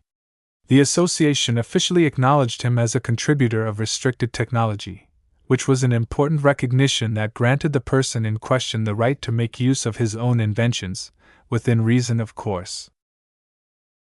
Jovi's interest in the new weapon system dropped a bit but never went away.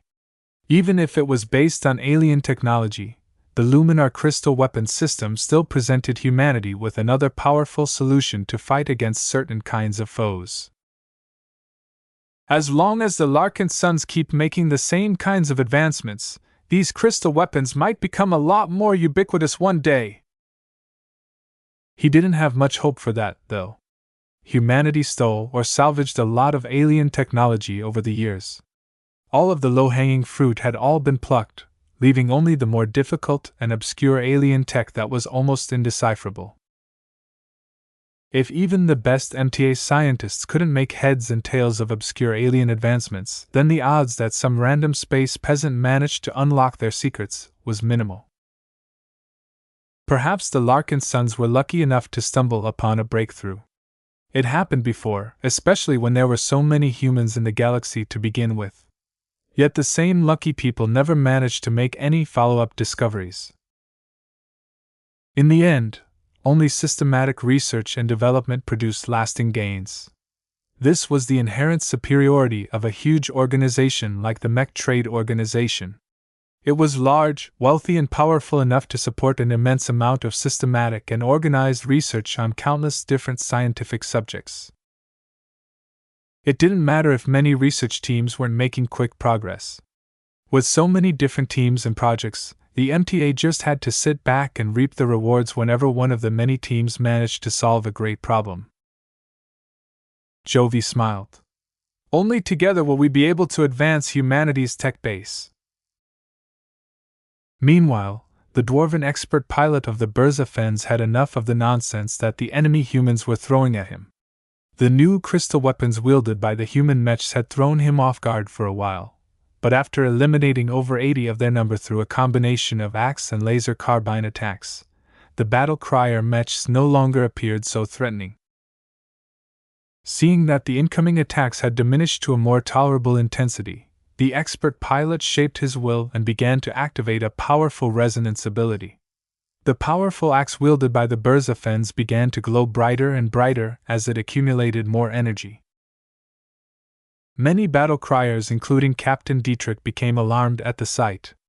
The spreading will signaled that their opponent was charging up for a powerful attack that somehow made him feel threatened despite the distance. The dwarven expert mech is charging for an area attack or something. Stop him! Focus your fire on its flight system or its weapon arm. The battle criers were doing their best, but the Burza Fens kept moving around, which made it hard to inflict any targeted damage. Captain Dietrich sensed that the threat was steadily growing stronger as his opponent apparently intended to go all out this time. An attack of this magnitude was absolutely not simple, and he feared that the battle criers might lose their chance if the Burza Fens got its way. We need backup! Neither the expeditionary fleet nor the feral punitive fleet ignored what was going on in this corner of the battlefield. The debut of the mass-production version of the Luminar crystal rifle was a noteworthy event for both sides. To the Larkinsons and Glory Seekers, the new model rifles represented their new main weapon system for ranged combat. This was one of the advantages that they would rely upon in the future to gain an edge in the highly competitive Red Ocean. As for the ferals, the Luminar crystal rifles abhorred them. Any dwarf who could figure out the wider implications of his new tech regarded it as nothing less than a threat to dwarven heroes. I told you guys! The humans have been trying to destroy Dwarvenkin step by step, starting with our heroes. If we allowed these murderous tall folk to reach the center of our empire, they would have probably found some way to ship these creations of their evil gods into the hands of the traitor dwarves. The lackeys of the evil gods would have used this new superweapon to kill each and every expert pilot that is on our side. The MTA has to be behind this plot. Only the Big Two is technologically advanced to develop a killer weapon against expert mechs. This has to be a test run or something. Perhaps the Association sent these humans into our sovereign space because they want these nefarious humans to test fire their own weapons on our great dwarven expert mechs. In fact, what if this was a plot from the Meshers to begin with? This is pure evil. The MTA forced us to attack this human fleet just so that it can watch our expert mechs get torn to pieces by one of its new toys. The dwarves reacted with so much alarm towards the unveiling of the Luminar crystal rifles that they directed any artillery mechs they could spare to put the battle criers under fire. Though this made the lives of Captain Dietrich and his brothers difficult, the eye of Ylvain wasn't blind. Commander Tan ordered his subordinates to immediately suppress the enemy artillery mechs who had shifted their attention away from the artillery duel. You can forget about harming our other Larkinsons while we can still exact punishment. A lot of ranged mechs fired on either the battle crier mechs or the Burza Fens, but none of the additional assistance resulted in a fundamental difference. The other soldiers all had their own priorities and threats to take care of. Shifting their attention to one enemy would leave another enemy unopposed. The price was too great to leave enemy units alone because they could subsequently reinforce others and trigger a collapse somewhere. The dwarven expert pilot did not pin much of his hopes to other dwarves anyway. He still maintained enough confidence that he would be able to solve this threatening problem by himself. After taking a copious amount of time to resonate with his expert mech's powerful axe, the Burza Fens looked and felt 10 times more dangerous than before. Just the pressure it exuded from accumulating and compressing all of that will and power was enough to make the surrounding battle criers feel as if their hearts were about to stop. The battle criers didn't just stand still and do nothing. Aside from trying to attack the expert mech and its axe with a relentless barrage of slicer beams, they also started to converge together. This was a contradictory move. Against a probable massive area attack like the one that the Burza Fens was presumably preparing, they should have attempted to spread apart and increase their distance even further. What are the tall folk up to? Some of the dwarven analysts wondered. Though the actions of the human mechs were odd, that did not dissuade the dwarven expert pilot from continuing with its current course of action. In his belief, only power and his faith in Vulcan was enough to vanquish any human trickery. Chapter 3274 Engulfed by Wings. There was a good reason why the battle criers acted counterintuitively, though. This soon became apparent when a pair of battle crier mechs that had been standing further behind had finally advanced forward. Due to the limited supply of luminar crystal rifles, not every battle crier mech received one of the newfangled rifles. The approaching mechs did not carry any useful weapons for that reason. Instead, they brought even more valuable cargo to the converging battle crier mechs. The pair of mechs dragged over a large metal crate until they had reached the rear of the new mech formation. After activating a silent signal, the crate automatically folded apart, revealing a special organic statue that had been hastily treated so that it could be exposed to vacuum. Now, just as the Burza Fens made a mighty heave of its arm before throwing out its glowing, power-filled axe, the battle crier mechs along with the odd statue began to glow as well. Stand together, brothers! Our dedication is invincible and loyalty is immortal! Just before the spinning axe reached the formation of battle crier mechs, the entire formation began to glow in white as the aspect of tranquility began to look larger than life. At the same time, the silhouette and projection of giant angel wings that looked like a scaled-up version of the feathered wings adorning the aspect of tranquility came into view. This giant apparition swept around the boxy formation of battle crier mechs, and seemed to shield them against any attacks that came from outside. This was a ridiculous display to the expert pilot of the Burza Fens. His thrown axe was far too powerful to be stopped by a mere physical projection, or some kind of shared energy shield or something. Indeed, when the spinning axe reached the giant angel wings, it passed right through as if the latter was nothing more than an illusion, which it surely was. The deathly axe struck a bright warrior right in the chest, causing the poor mech to get crushed to pieces. However, the axe did not lose any force or bounce off into a random direction. Instead, it very purposefully ricocheted into another nearby mech, where it crushed yet another poor mech before jumping away to attack another unfortunate mech with even greater speed and power. Ha! Your light tricks don't fool me! My axe-throwing skills are the best in my mech division, and my Vulcan-forged axe is far more intricate than a simple weapon. Indeed, one of the measures used to keep the axe in a controllable flight was the special modules integrated in the heavy weapon. Although it seemed ridiculous to implement these features in an axe for an ordinary mech, expert mechs didn't play by the rules and could always bend them as long as their expert pilot was strong enough and budgets were sufficiently abundant. Though the Ves Larkinson had never fought against an actual opponent since it was put into service, its dwarven expert pilot employed it plenty of times in live practice sessions. When the Avito Berserker Mech Regiment was generous enough, they even paraded out practice bots or decommissioned mechs that had been converted into battle bots to serve as practice targets. These were great opportunities for the dwarven expert pilot to practice his ultimate technique. In every instance, the massively empowered axe turned into a whirlwind of destruction, hacking every mech it came across. Every mech that got struck by the spinning axe would turn into a launching point that directed the weapon towards another target. Each time this happened, the axe would expend a bit of energy to increase the rotation and traversal speed of the weapon, thereby giving it greater and greater momentum with each hop. This was not only the ultimate resonance technique of the Ves Larkinson, but also its best answer to one of its greatest weaknesses. The expert axeman mech was completely optimized for melee combat and did not possess any strong solutions against ranged opponents. However, by throwing its axe and allowing it to hunt down enemies by itself, the expert mech gained a powerful trump card that could give unsuspecting opponents a nasty surprise. Ha! Chop 'em to pieces! You human mechs are too weak! Initially, the spinning axe attack proceeded exactly as the dwarven expert pilot expected.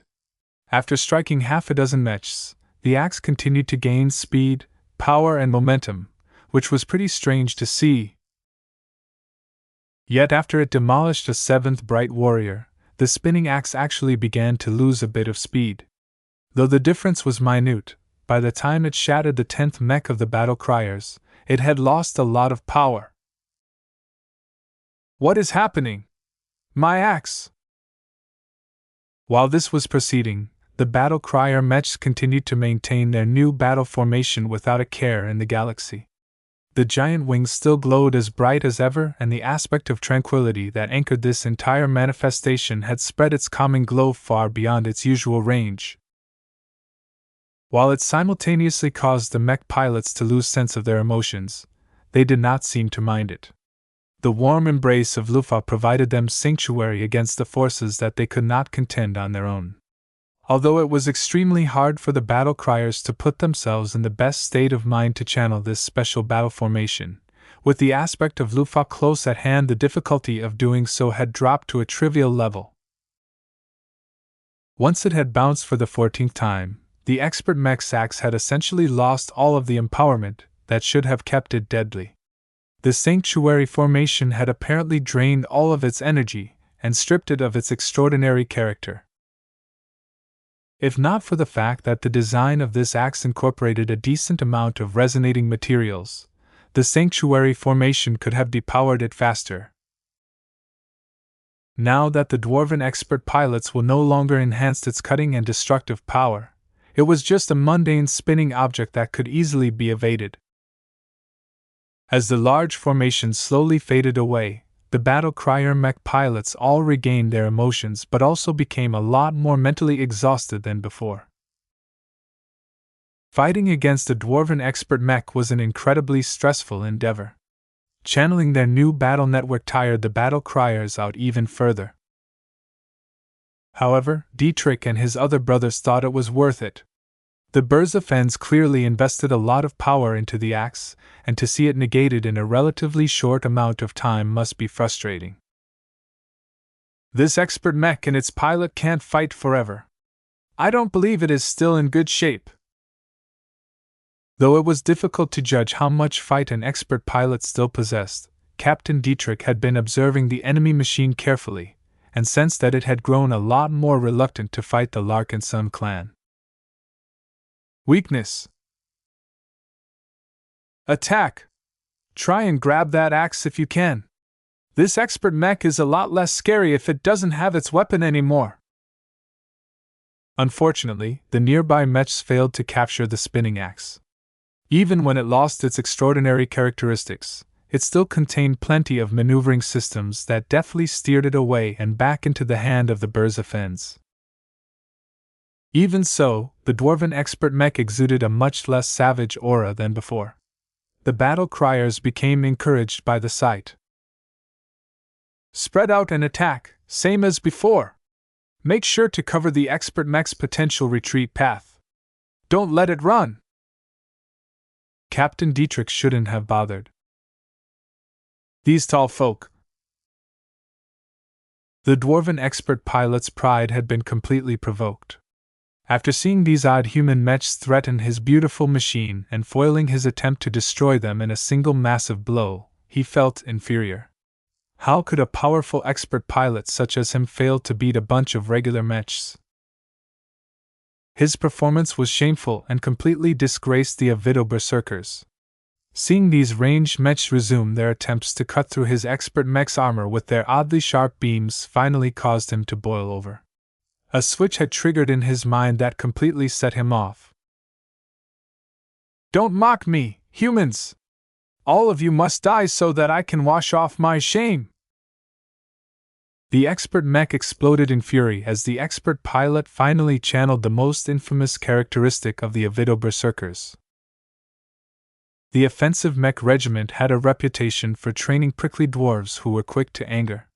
This was normally a negative character trait for mech pilots, but the Avido berserkers were different. They fought at their best when they were completely overtaken by maddening fury. It was as if the Berzafens underwent a metamorphosis. Its weakening trend had reversed, and the power that exuded from its frame reflected the drastic change in mood of its expert pilot. Captain Dietrich cursed. Expert pilots are so crap! The strength of an expert mech did not just rely on the machine itself. The condition of the expert pilot was also a major factor in how well it performed. True resonance came about when an expert pilot utilized their force of wills to resonate with their machines. Since the willpower of an expert pilot was rooted in his mind, the person's mental state played an outsized role in how resonance affected and amplified the performance of an expert mech. In the most extreme cases, an expert pilot's emotions reached such extreme levels that they performed well above their normal levels. This was actually one of the proven methods for an expert pilot to advance to ace pilot. It was just too difficult and risky to succeed most of the time. Even so, Patriarch Reginald Cross was so desperate that he had sought to rely on this method to see whether he could find his chance in this battle. After the Berzafens turned into an avatar of fury, the aggressively glowing expert mech raised its axe and launched at the nearest battle crier mech. The machine in question had no chance at all and quickly crumbled as the Berzafens hacked it into pieces with just a single, powerful blow. Die! The berserk dwarf did not neglect his other weapon either. The Berzafens accurately shot down human mech after human mech with steady, precise shots of its laser carbine. The battle criers were losing more and more mechs with each second that passed. The Berzafens had become too oppressive and too powerful for the battle criers to cope with.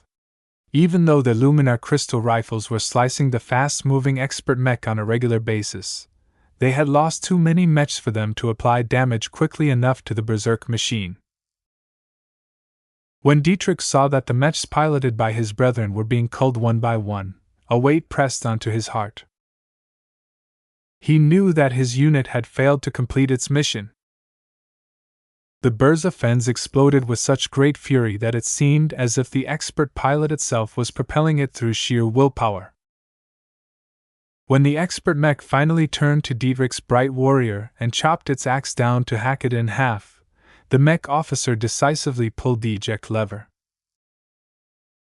His cockpit soared away just before the deadly axe obliterated the head and torso of his mech. His luminar crystal rifle spun away like a discarded toy. In the end, the best effort of the battle criers to defeat, or at least stall a dwarven expert mech resulted in failure. Had the battle criers fallen short in their planning? Did Captain Dietrich issue the wrong commands in battle? Or did they never have a chance from the beginning? All of these thoughts and more plagued the maturing mech pilot who thought he had a chance to achieve a great feat. Now, it turned out that he was still too naive. He desired power more than ever, but didn't know whether he would ever have the opportunity to break through in his lifetime. I've always been a failure. Chapter 3275 Out for Murder. The clash between the battle criers and the Burza Fens was nearing its end. While the former managed to inflict a couple of setbacks to the latter, in the end the illogical and reality-defying powers of an expert pilot was too much for regular pilots to contend with. They weren't called demigods for nothing. Can mortal mech pilots like me only do this much? Dietrich wondered with a sigh. Expert pilots are still too powerful. The new luminar crystal rifles the battle criers received was just a single tool. It did not provide them with the complete package needed to fight against expert mechs on a more even basis. At the very least, if they brought double the amount of bright warriors armed with the new model rifles, the outcome of this highly watched clash could have produced a very different outcome.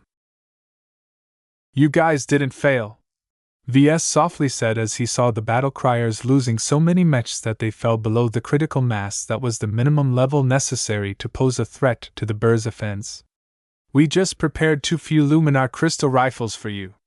If we prioritized its production more. If there was one consolation to this disappointing end to Dietrich's participation in this battle, it was that he was certain that his cockpit was safe. The enemy expert mech never spared any time to attack the escaping human mech pilots. This was mainly because taking out active threats was a greater priority than shooting down mech pilots who weren't able to contribute to the battle any further. If the expert pilot was stupid enough to waste precious time on shooting down ejected cockpits, a lot more bright warrior mechs would be intact right now, which was not good news for the dwarf. That didn't necessarily make Dietrich's mood any better. As his cockpit automatically flew back to the fleet, he became depressed as he imagined how much more damage his opponent could do once it was done with the battle criers. It still retained more than enough battle effectiveness to butcher a couple more hundred regular mechs. Just as Dietrich thought that the Burza Fens would finish off the remaining battle crier mechs as if they were target dummies, two slightly more remarkable beams accurately struck the damaged portion of the dwarven expert mech's weapon arm. These double slicer beams didn't seem to be any different from the other shots fired by the other battle crier mechs accurately struck a damaged elbow section that previous attacks had already damaged. The twin shots achieved what all of the other attacks made by the battle criers failed to accomplish. They made the Burza Fens halt. To be more precise, the two slicer beams managed to exploit an earlier opening created by a lucky hit. This time, the two shots clearly weren't guided by luck but rather extremely high skill and excellent judgment. Though the elbow joints of expert mechs were designed to be tough and resistant to damage, the slicer beams just managed to damage some of its mechanisms, causing the entire limb to hitch up for a moment. This ruined the dwarven expert mech's attack attempt, and caused the bright warrior that was in its sights to back off with plenty of time to spare. While the Burza Fens continued to aim and shoot its laser carbine at the retreating battle crier mechs, the expert pilot directed his attention to a pair of mechs that had recently approached this area of the battlefield. Whereas most human mechs sought to stay as far away from an enemy expert mech as possible, the two marauder mechs purposefully sought out the expert mech of the Avido berserkers. You! The dwarf briefly frowned before recognizing the mechs in question.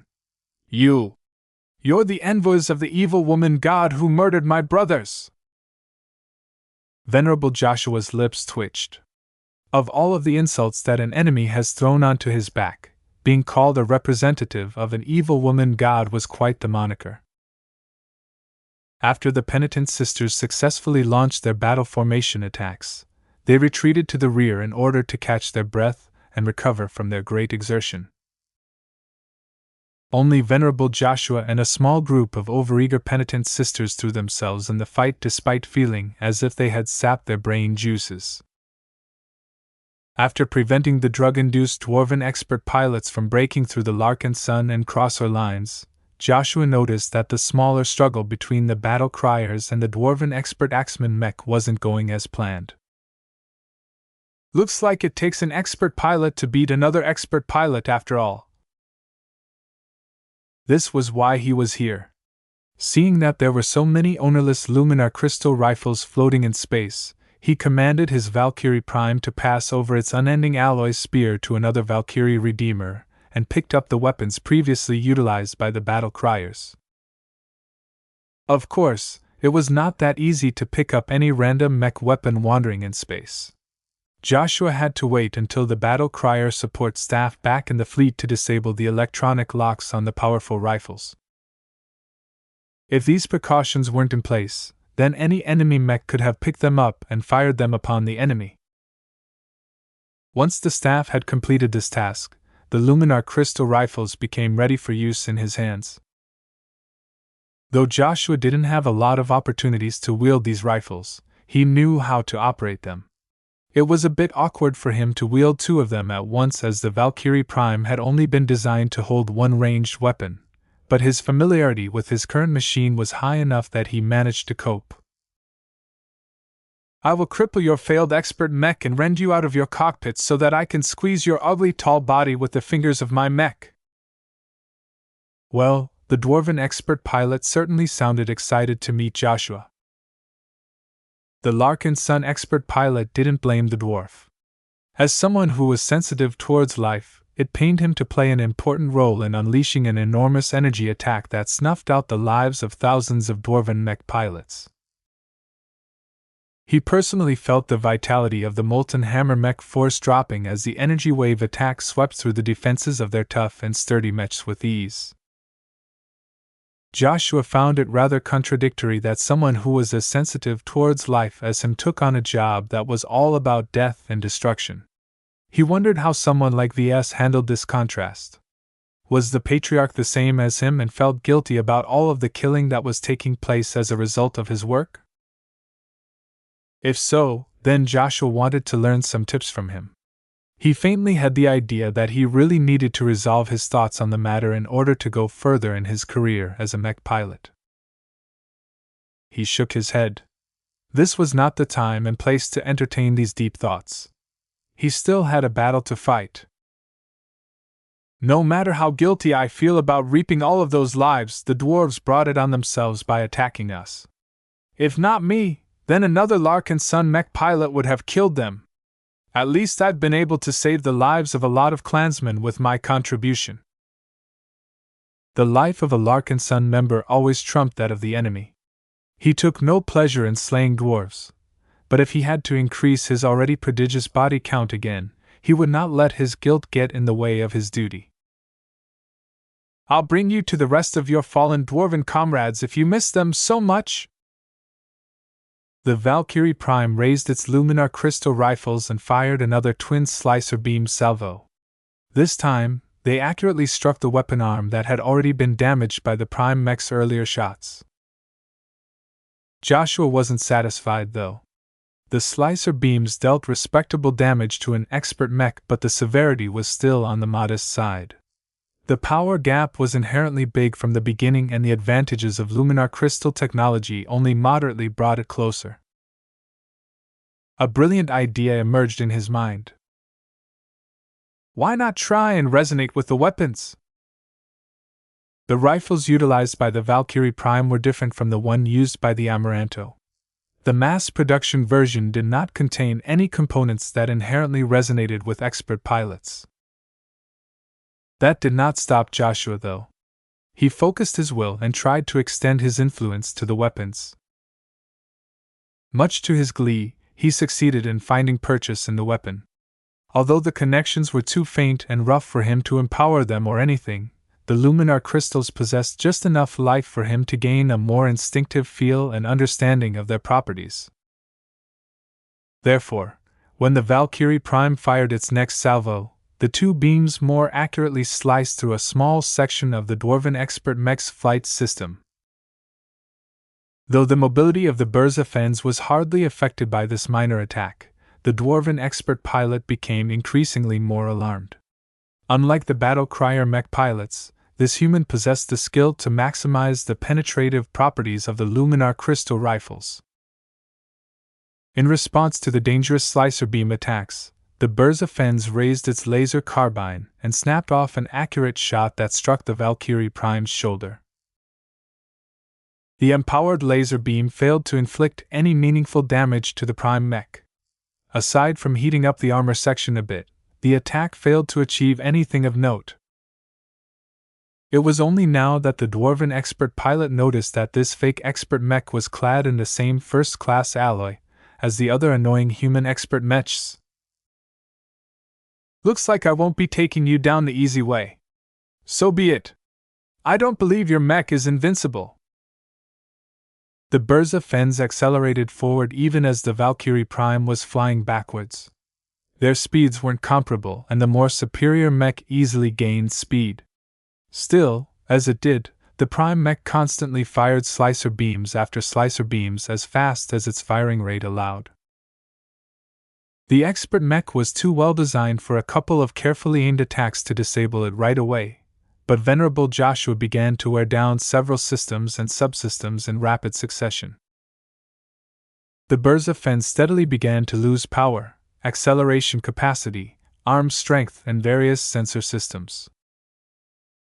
Yet these wounds did not prevent the gap between the two unequal mechs from closing. The expert mech possessed plenty of redundancy, and could still perform decently well even if the various slicer beams managed to inflict a lot of nasty cuts on its surface. In the final seconds before the two mechs approached, the Valkyrie Prime unleashed its final double beam onto the fingers of the expert mech. This severely impacted its grip on its axe, so much so that the dwarven expert pilot had to adjust the way his mech held its weapon. Even so, that didn't stop the Burza Fens from hacking down its axe onto the Valkyrie Prime's left arm. Just before the heavy axe struck, the Valkyrie Prime tossed its rifles and crossed its arms, blocking the heavy axe chop with its forearms. The Valkyrie Prime's wrist smacked into its chest and unloaded much of the physical force of the attack by allowing itself to be launched backwards. Seeing that his proud axe strike failed to achieve any meaningful damage, the dwarven expert pilot reached a new level of fury. "Arg! What does it take to tear through your armor?" The Burza Fens exuded even more power as its pilot became absolutely determined to avenge his fallen brothers. The expert axeman mech began to assail the Valkyrie Prime with unrelenting aggression. The Prime mech had just enough time to retrieve its spear and shield from an assisting mech, but after that Venerable Joshua could hardly breathe after that because a vengeful dwarf was out for murder.